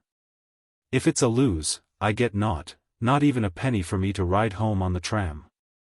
The secretaries give all that's comin' from a loser's end. Goodbye, old woman. I'll come straight home if it's a win. And I'll be waitin' up, she called to him along the hall. It was full 2 miles to the Gaiety. And as he walked along he remembered how in his palmy days, he had once been the heavyweight champion of New South Wales, he would have ridden in a cab to the fight and how, most likely, some heavy backer would have paid for the cab and ridden with him. There were Tommy Burns and that Yankee nigger, Jack Johnson, they rode about in motorcars. And he walked. And, as any man knew, a hard 2 miles was not the best preliminary to a fight. He was an old un, and the world did not wag well with old UNS. He was good for nothing now except navvy work, and his broken nose and swollen ear were against him even in that. He found himself wishing that he had learned a trade. It would have been better in the long run. But no one had told him, and he knew, deep down in his heart, that he would not have listened if they had. It had been so easy. Big money, sharp, glorious fights, periods of rest and loafing in between, a following of eager flatterers, the slaps on the back, the shakes of the hand. The toffs glad to buy him a drink for the privilege of 5 minutes' talk, and the glory of it, the yelling houses, the whirlwind finish, the referees, King wins. And his name in the sporting columns next day. Those had been times. But he realized now, in his slow, ruminating way, that it was the old UNS he had been putting away. He was youth, rising. And they were age, sinking. No wonder it had been easy, they with their swollen veins and battered knuckles and weary in the bones of them from the long battles they had already fought. He remembered the time he put out old Stosher Bill, at Rushcutters Bay, in the 18th round, and how old Bill had cried afterward in the dressing room like a baby. Perhaps old Bill's rent had been overdue. Perhaps he'd had at home a missus and a couple of kiddies. And perhaps Bill, that very day of the fight, had had a hungering for a piece of steak. Bill had fought game and taken incredible punishment. He could see now, after he had gone through the mill himself, that Stosher Bill had fought for a bigger stake, that night 20 years ago, than had young Tom King, who had fought for glory and easy money. No wonder Stosher Bill had cried afterward in the dressing room. Well, a man had only so many fights in him, to begin with. It was the iron law of the game. One man might have 100 hard fights in him, another man only 20. Each, according to the make of him and the quality of his fiber, had a definite number, and, when he had fought them, he was done. Yes, he had had more fights in him than most of them, and he had had far more than his share of the hard, grueling fights, the kind that worked the heart and lungs to bursting. That took the elastic out of the arteries and made hard knots of muscle out of youth's sleek suppleness. That wore out nerve and stamina and made brain and bones weary from excess of effort and endurance overwrought. Yes, he had done better than all of them. There were none of his old fighting partners left. He was the last of the old guard. He had seen them all finished, and he had had a hand in finishing some of them. They had tried him out against the old UNS, and one after another he had put them away, laughing when, like old Stosher Bill, they cried in the dressing room. And now he was an old un, and they tried out the youngsters on him. There was that bloke, Sandell. He had come over from New Zealand with a record behind him. But nobody in Australia knew anything about him, so they put him up against old Tom King. If Sandell made a showing, he would be given better men to fight, with bigger purses to win. So it was to be depended upon that he would put up a fierce battle. He had everything to win by it, money and glory and career. And Tom King was the grizzled old chopping block that guarded the highway to fame and fortune. And he had nothing to win except 30 quid, to pay to the landlord and the tradesman. And, as Tom King thus ruminated, there came to his stolid vision the form of youth, glorious youth, rising exultant and invincible, supple of muscle and silken of skin, with heart and lungs that had never been tired and torn and that laughed at limitation of effort. Yes, youth was the nemesis. It destroyed the old UNS and recked not that, in so doing, it destroyed itself.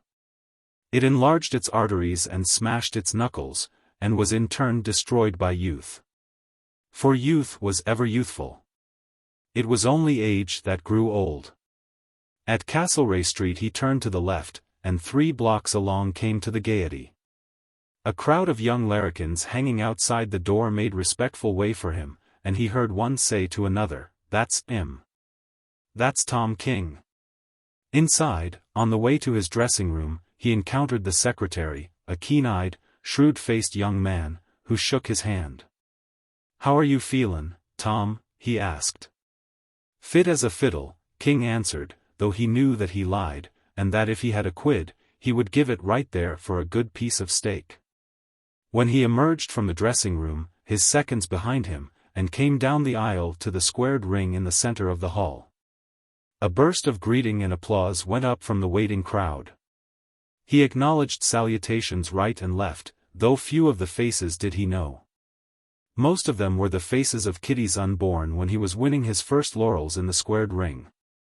He leaped lightly to the raised platform and ducked through the ropes to his corner, where he sat down on a folding stool.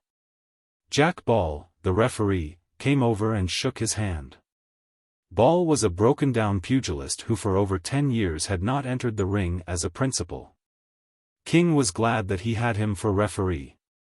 They were both old UNS. If he should rough it with Sandell a bit beyond the rules, he knew Ball could be depended upon to pass it by. Aspiring young heavyweights, one after another, were climbing into the ring and being presented to the audience by the referee. Also, he issued their challenges for them. Young Pronto, Bill announced, from North Sydney, challenges the winner for £50 side bet. The audience applauded, and applauded again as Sandell himself sprang through the ropes and sat down in his corner. Tom King looked across the ring at him curiously, for in a few minutes they would be locked together in merciless combat, each trying with all the force of him to knock the other into unconsciousness. But little could he see, for Sandell, like himself, had trousers and sweater on over his ring costume. His face was strongly handsome, crowned with a curly mop of yellow hair, while his thick, muscular neck hinted at bodily magnificence. Young Pronto went to one corner and then the other, shaking hands with the principals and dropping down out of the ring. The challenges went on. Ever youth climbed through the ropes, youth unknown, but insatiable, crying out to mankind that with strength and skill it would match issues with the winner. A few years before, in his own heyday of invincibleness, Tom King would have been amused and bored by these preliminaries. But now he sat fascinated, unable to shake the vision of youth from his eyes. Always were these youngsters rising up in the boxing game, springing through the ropes and shouting their defiance. And always were the old UNS going down before them. They climbed to success over the bodies of the old UNS. And ever they came, more and more youngsters, youth unquenchable and irresistible, and ever they put the old UNS away, themselves becoming old UNS and traveling the same downward path. While behind them, ever pressing on them, was youth eternal, the new babies, grown lusty and dragging their elders down. With behind them more babies to the end of time, youth that must have its will and that will never die. King glanced over to the press box and nodded to Morgan, of the Sportsman, and Corbett, of the referee. Then he held out his hands, while Sid Sullivan and Charlie Bates, his seconds, slipped on his gloves and laced them tight, closely watched by one of Sandell's seconds, who first examined critically the tapes on King's knuckles. A second of his own was in Sandell's corner, performing a like office. Sandell's trousers were pulled off, and, as he stood up, his sweater was skinned off over his head.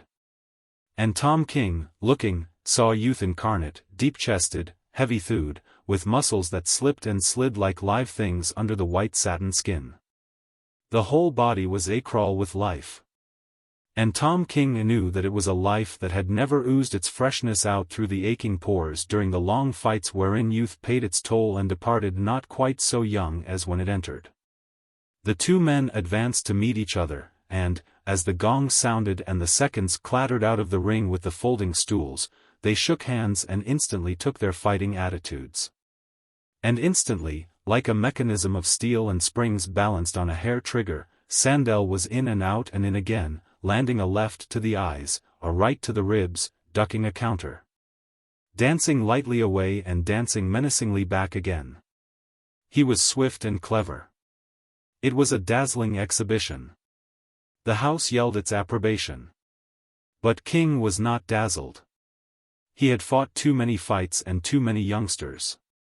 He knew the blows for what they were, too quick and too deft to be dangerous. Evidently Sandel was going to rush things from the start. It was to be expected.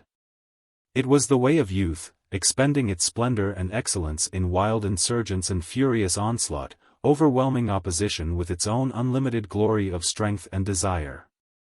Sandel was in and out, here, there, and everywhere, light-footed and eager-hearted, a living wonder of white flesh and stinging muscle that wove itself into a dazzling fabric of attack. Slipping and leaping like a flying shuttle from action to action through 1,000 actions, all of them centered upon the destruction of Tom King, who stood between him and fortune. And Tom King patiently endured. He knew his business, and he knew youth now that youth was no longer his. There was nothing to do till the other lost some of his steam, was his thought, and he grinned to himself as he deliberately ducked so as to receive a heavy blow on the top of his head. It was a wicked thing to do, yet eminently fair according to the rules of the boxing game. A man was supposed to take care of his own knuckles, and, if he insisted on hitting an opponent on the top of the head, he did so at his own peril. King could have ducked lower and let the blow whiz harmlessly past, but he remembered his own early fights and how he smashed his first knuckle on the head of the Welsh Terror. He was but playing the game. That duck had accounted for one of Sandel's knuckles. Not that Sandel would mind it now. He would go on, superbly regardless, hitting as hard as ever throughout the fight. But later on, when the long ring battles had begun to tell, he would regret that knuckle and look back and remember how he smashed it on Tom King's head. The first round was all Sandel's, and he had the house yelling with the rapidity of his whirlwind rushes. He overwhelmed King with avalanches of punches, and King did nothing. He never struck once, contenting himself with covering up, blocking and ducking and clinching to avoid punishment. He occasionally feinted, shook his head when the weight of a punch landed, and moved stolidly about, never leaping or springing or wasting an ounce of strength. Sandel must foam the froth of youth away before discreet age could dare to retaliate. All King's movements were slow and methodical, and his heavy-lidded, slow-moving eyes gave him the appearance of being half asleep or dazed. Yet they were eyes that saw everything, that had been trained to see everything through all his 20 years and odd in the ring. They were eyes that did not blink or waver before an impending blow, but that coolly saw and measured distance. Seated in his corner for the minute's rest at the end of the round, he lay back with outstretched legs, his arms resting on the right angle of the ropes. His chest and abdomen heaving frankly and deeply as he gulped down the air driven by the towels of his seconds. He listened with closed eyes to the voices of the house. "Why don't ye fight, Tom?" many were crying. "Ye ain't afraid of him, are ye?" Muscle-bound, he heard a man on a front seat comment. "He can't move quicker." 2-1 on Sandel, in quids. The gong struck and the two men advanced from their corners. Sandel came forward fully 3/4 of the distance, eager to begin again. But King was content to advance the shorter distance. It was in line with his policy of economy. He had not been well trained, and he had not had enough to eat, and every step counted. Besides, he had already walked 2 miles to the ringside. It was a repetition of the first round, with Sandel attacking like a whirlwind and with the audience indignantly demanding why King did not fight. Beyond fainting and several slowly delivered and ineffectual blows, he did nothing save block and stall and clinch. Sandel wanted to make the pace fast, while King, out of his wisdom, refused to accommodate him. He grinned with a certain wistful pathos in his ring-battered countenance, and went on cherishing his strength with the jealousy of which only age is capable. Sandel was youth, and he threw his strength away with the munificent abandon of youth. To King belonged the ring generalship, the wisdom bred of long, aching fights. He watched with cool eyes and head, moving slowly and waiting for Sandel's froth to foam away. To the majority of the onlookers it seemed as though King was hopelessly outclassed, and they voiced their opinion in offers of 3-1 on Sandel. But there were wise ones, a few, who knew King of old time, and who covered what they considered easy money. The third round began as usual, one-sided, with Sandel doing all the leading, and delivering all the punishment. A half-minute had passed when Sandel, overconfident, left an opening. King's eyes and right arm flashed in the same instant. It was his first real blow, a hook, with the twisted arch of the arm to make it rigid, and with all the weight of the half-pivoted body behind it. It was like a sleepy-seeming lion suddenly thrusting out a lightning paw. Sandel, caught on the side of the jaw, was felled like a bullock. The audience gasped and murmured awe-stricken applause. The man was not muscle-bound, after all, and he could drive a blow like a trip hammer. Sandel was shaken. He rolled over and attempted to rise, but the sharp yells from his seconds to take the count restrained him. He knelt on one knee, ready to rise, and waited, while the referee stood over him, counting the seconds loudly in his ear. At the 9th he rose in fighting attitude, and Tom King, facing him, knew regret that the blow had not been an inch nearer the point of the jaw. That would have been a knockout, and he could have carried the 30 quid home to the missus and the kiddies. The round continued to the end of its 3 minutes, Sandel for the first time respectful of his opponent and King slow of movement and sleepy-eyed as ever. As the round neared its close, King, warned of the fact by sight of the seconds crouching outside ready for the spring in through the ropes, worked the fight around to his own corner. And when the gong struck, he sat down immediately on the waiting stool, while Sandel had to walk all the way across the diagonal of the square to his own corner. It was a little thing, but it was the sum of little things that counted. Sandel was compelled to walk that many more steps, to give up that much energy, and to lose a part of the precious minute of rest. At the beginning of every round King loafed slowly out from his corner, forcing his opponent to advance the greater distance. The end of every round found the fight maneuvered by King into his own corner so that he could immediately sit down. 2 more rounds went by, in which King was parsimonious of effort and Sandel prodigal. The latter's attempt to force a fast pace made King uncomfortable, for a fair percentage of the multitudinous blows showered upon him went home. Yet King persisted in his dogged slowness, despite the crying of the young hotheads for him to go in and fight. Again, in the 6th round, Sandel was careless, again Tom King's fearful right flashed out to the jaw, and again Sandel took the 9 seconds count. By the 7th round Sandel's pink of condition was gone, and he settled down to what he knew was to be the hardest fight in his experience. Tom King was an old un, but a better old un than he had ever encountered, an old un who never lost his head, who was remarkably able at defense, whose blows had the impact of a knotted club, and who had a knockout in either hand. Nevertheless, Tom King dared not hit often. He never forgot his battered knuckles, and knew that every hit must count if the knuckles were to last out the fight. As he sat in his corner, glancing across at his opponent, the thought came to him that the sum of his wisdom and Sandel's youth would constitute a world's champion heavyweight. But that was the trouble. Sandel would never become a world champion.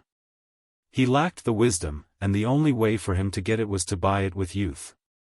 And when wisdom was his, youth would have been spent in buying it. King took every advantage he knew.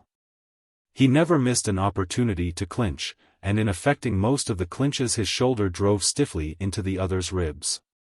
In the philosophy of the ring, a shoulder was as good as a punch so far as damage was concerned, and a great deal better so far as concerned expenditure of effort. Also, in the clinches King rested his weight on his opponent, and was loath to let go. This compelled the interference of the referee, who tore them apart, always assisted by Sandel, who had not yet learned to rest. He could not refrain from using those glorious flying arms and writhing muscles of his, and when the other rushed into a clinch, striking shoulder against ribs. And with head resting under Sandel's left arm, Sandel almost invariably swung his right behind his own back and into the projecting face. It was a clever stroke, much admired by the audience, but it was not dangerous, and was, therefore, just that much wasted strength. But Sandel was tireless and unaware of limitations, and King grinned and doggedly endured. Sandel developed a fierce right to the body, which made it appear that King was taking an enormous amount of punishment. And it was only the old ringsters who appreciated the deft touch of King's left glove to the other's biceps just before the impact of the blow. It was true, the blow landed each time, but each time it was robbed of its power by that touch on the biceps. In the 9th round, 3 times inside a minute, King's right hooked its twisted arch to the jaw, and 3 times Sandel's body, heavy as it was leveled to the mat. Each time he took the 9 seconds allowed him and rose to his feet, shaken and jarred, but still strong. He had lost much of his speed, and he wasted less effort. He was fighting grimly. But he continued to draw upon his chief asset, which was youth. King's chief asset was experience. As his vitality had dimmed and his vigor abated, he had replaced them with cunning, with wisdom born of the long fights and with a careful shepherding of strength. Not alone had he learned never to make a superfluous movement, but he had learned how to seduce an opponent into throwing his strength away. Again and again, by feint of foot and hand and body he continued to inveigle Sandel into leaping back, ducking, or countering. King rested, but he never permitted Sandel to rest. It was the strategy of age. Early in the 10th round King began stopping the other's rushes with straight lefts to the face, and Sandel, grown wary, responded by drawing the left. Then by ducking it and delivering his right in a swinging hook to the side of the head. It was too high up to be vitally effective, but when first it landed, King knew the old, familiar descent of the black veil of unconsciousness across his mind. For the instant, or for the slyest fraction of an instant, rather, he ceased. In the one moment he saw his opponent ducking out of his field of vision and the background of white, watching faces. In the next moment he again saw his opponent and the background of faces. It was as if he had slept for a time and just opened his eyes again, and yet the interval of unconsciousness was so microscopically short that there had been no time for him to fall. The audience saw him totter and his knees give, and then saw him recover and tuck his chin deeper into the shelter of his left shoulder. Several times Sandel repeated the blow, keeping King partially dazed, and then the latter worked out his defense, which was also a counter. Feinting with his left he took a half-step backward, at the same time uppercutting with the whole strength of his right. So accurately was it timed that it landed squarely on Sandel's face in the full, downward sweep of the duck, and Sandel lifted in the air and curled backward, striking the mat on his head and shoulders. Twice King achieved this, then turned loose and hammered his opponent to the ropes. He gave Sandel no chance to rest or to set himself, but smashed blow and upon blow till the house rose to its feet and the air was filled with an unbroken roar of applause. But Sandel's strength and endurance were superb, and he continued to stay on his feet. A knockout seemed certain, and a captain of police, appalled at the dreadful punishment, arose by the ringside to stop the fight. The gong struck for the end of the round and Sandel staggered to his corner, protesting to the captain that he was sound and strong. To prove it, he threw 2 back air springs, and the police captain gave in. Tom King, leaning back in his corner and breathing hard, was disappointed. If the fight had been stopped, the referee, perforce, would have rendered him the decision and the purse would have been his. Unlike Sandel, he was not fighting for glory or career, but for 30 quid. And now Sandel would recuperate in the minute of rest. Youth will be served, this saying flashed into King's mind, and he remembered the first time he had heard it, the night when he had put away Stosher Bill. The toff who had bought him a drink after the fight and patted him on the shoulder had used those words. Youth will be served. The toff was right. And on that night in the long ago he had been youth. Tonight youth sat in the opposite corner. As for himself, he had been fighting for half an hour now, and he was an old man. Had he fought like Sandel, he would not have lasted 15 minutes. But the point was that he did not recuperate. Those upstanding arteries and that sorely tried heart would not enable him to gather strength in the intervals between the rounds. And he had not had sufficient strength in him to begin with. His legs were heavy under him and beginning to cramp.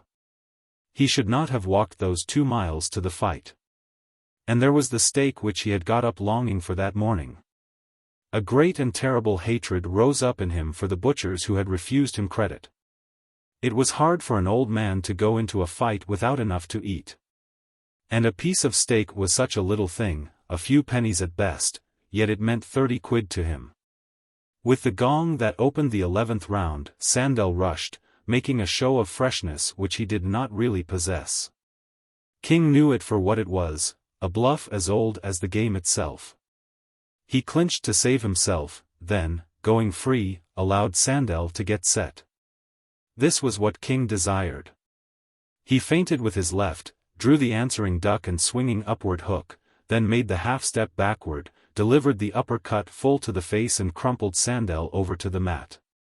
After that he never let him rest, receiving punishment himself, but inflicting far more, smashing Sandel to the ropes, hooking and driving all manner of blows into him. Tearing away from his clinches or punching him out of attempted clinches, and ever when Sandel would have fallen. Catching him with one uplifting hand and with the other immediately smashing him into the ropes where he could not fall. The house by this time had gone mad, and it was his house, nearly every voice yelling, "Go it, Tom! Get 'im! Get 'im! You've got 'im, Tom! You've got 'im!"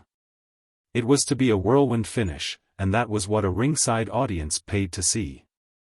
And Tom King, who for half an hour had conserved his strength, now expended it prodigally in the one great effort he knew he had in him. It was his one chance, now or not at all. His strength was waning fast, and his hope was that before the last of it ebbed out of him he would have beaten his opponent down for the count. And as he continued to strike and force, coolly estimating the weight of his blows and the quality of the damage wrought, he realized how hard a man Sandel was to knock out. Stamina and endurance were his to an extreme degree, and they were the virgin stamina and endurance of youth. Sandel was certainly a coming man. He had it in him. Only out of such rugged fiber were successful fighters fashioned. Sandel was reeling and staggering, but Tom King's legs were cramping and his knuckles going back on him. Yet he steeled himself to strike the fierce blows, every one of which brought anguish to his tortured hands. Though now he was receiving practically no punishment, he was weakening as rapidly as the other. His blows went home, but there was no longer the weight behind them, and each blow was the result of a severe effort of will. His legs were like lead, and they dragged visibly under him. While Sandel's backers, cheered by this symptom, began calling encouragement to their man. King was spurred to a burst of effort. He delivered 2 blows in succession, a left, a trifle too high, to the solar plexus, and a right cross to the jaw. They were not heavy blows, yet so weak and dazed was Sandel that he went down and lay quivering. The referee stood over him, shouting the count of the fatal seconds in his ear. If before the 10th second was called, he did not rise, the fight was lost. The house stood in hushed silence. King rested on trembling legs. A mortal dizziness was upon him, and before his eyes the sea of faces sagged and swayed, while to his ears, as from a remote distance, came the count of the referee. Yet he looked upon the fight as his. It was impossible that a man so punished could rise. Only youth could rise, and Sandel rose. At the 4th second he rolled over on his face and groped blindly for the ropes. By the 7th second he had dragged himself to his knee, where he rested, his head rolling groggily on his shoulders. As the referee cried, 9. Sandel stood upright, in proper stalling position, his left arm wrapped about his face, his right wrapped about his stomach. Thus were his vital points guarded, while he lurched forward toward King in the hope of effecting a clinch and gaining more time. At the instant Sandel arose, King was at him, but the 2 blows he delivered were muffled on the stalled arms. The next moment Sandel was in the clinch and holding on desperately while the referee strove to drag the 2 men apart. King helped to force himself free. He knew the rapidity with which youth recovered, and he knew that Sandel was his if he could prevent that recovery. One stiff punch would do it. Sandel was his, indubitably his. He had out-generaled him, outfought him, outpointed him. Sandel reeled out of the clinch, balanced on the hair line between defeat or survival. One good blow would topple him over and down and out. And Tom King, in a flash of bitterness, remembered the piece of steak and wished that he had it then behind that necessary punch he must deliver. He nerved himself for the blow, but it was not heavy enough nor swift enough. Sandel swayed, but did not fall, staggering back to the ropes and holding on. King staggered after him, and, with a pang like that of dissolution, delivered another blow. But his body had deserted him. All that was left of him was a fighting intelligence that was dimmed and clouded from exhaustion. The blow that was aimed for the jaw struck no higher than the shoulder. He had willed the blow higher, but the tired muscles had not been able to obey. And, from the impact of the blow, Tom King himself reeled back and nearly fell. Once again he strove. This time his punch missed altogether, and, from absolute weakness, he fell against Sandel and clinched, holding on to him to save himself from sinking to the floor. King did not attempt to free himself. He had shot his bolt. He was gone. And youth had been served. Even in the clinch he could feel Sandel growing stronger against him. When the referee thrust them apart, there, before his eyes, he saw youth recuperate. From instant to instant Sandel grew stronger. His punches, weak and futile at first, became stiff and accurate. Tom King's bleared eyes saw the gloved fist driving at his jaw, and he willed to guard it by interposing his arm. He saw the danger, willed the act, but the arm was too heavy. It seemed burdened with 100-weight of lead. It would not lift itself, and he strove to lift it with his soul. Then the gloved fist landed home. He experienced a sharp snap that was like an electric spark, and, simultaneously, the veil of blackness enveloped him. When he opened his eyes again he was in his corner, and he heard the yelling of the audience like the roar of the surf at Bondi Beach. A wet sponge was being pressed against the base of his brain, and Sid Sullivan was blowing cold water in a refreshing spray over his face and chest. His gloves had already been removed, and Sandel, bending over him, was shaking his hand. He bore no ill will toward the man who had put him out, and he returned the grip with a heartiness that made his battered knuckles protest. Then Sandel stepped to the center of the ring and the audience hushed its pandemonium to hear him accept young Pronto's challenge and offer to increase the side bet to £100. King looked on apathetically while his seconds mopped the streaming water from him, dried his face, and prepared him to leave the ring. He felt hungry. It was not the ordinary, gnawing kind, but a great faintness, a palpitation at the pit of the stomach that communicated itself to all his body. He remembered back into the fight to the moment when he had Sandel swaying and tottering on the hairline balance of defeat. Ah, that piece of steak would have done it. He had lacked just that for the decisive blow, and he had lost. It was all because of the piece of steak. His seconds were half supporting him as they helped him through the ropes. He tore free from them, ducked through the ropes unaided, and leaped heavily to the floor, following on their heels as they forced a passage for him down the crowded center aisle. Leaving the dressing room for the street, in the entrance to the hall, some young fellow spoke to him. "Why didn't you go in and get 'im when you 'ad 'im?" the young fellow asked. "Ah, go to hell," said Tom King, and passed down the steps to the sidewalk. The doors of the public house at the corner were swinging wide, and he saw the lights and the smiling barmaids. Heard the many voices discussing the fight and the prosperous chink of money on the bar. Somebody called to him to have a drink. He hesitated perceptibly, then refused and went on his way. He had not a copper in his pocket, and the 2-mile walk home seemed very long. He was certainly getting old. Crossing the domain, he sat down suddenly on a bench, unnerved by the thought of the missus sitting up for him, waiting to learn the outcome of the fight. That was harder than any knockout, and it seemed almost impossible to face. He felt weak and sore, and the pain of his smashed knuckles warned him that, even if he could find a job at navvy work, it would be a week before he could grip a pick handle or a shovel. The hunger palpitation at the pit of the stomach was sickening. His wretchedness overwhelmed him, and into his eyes came an unwanted moisture. He covered his face with his hands, and, as he cried, he remembered Stosure Bill and how he had served him that night in the long ago. Poor old Stosure Bill. He could understand now why Bill had cried in the dressing room.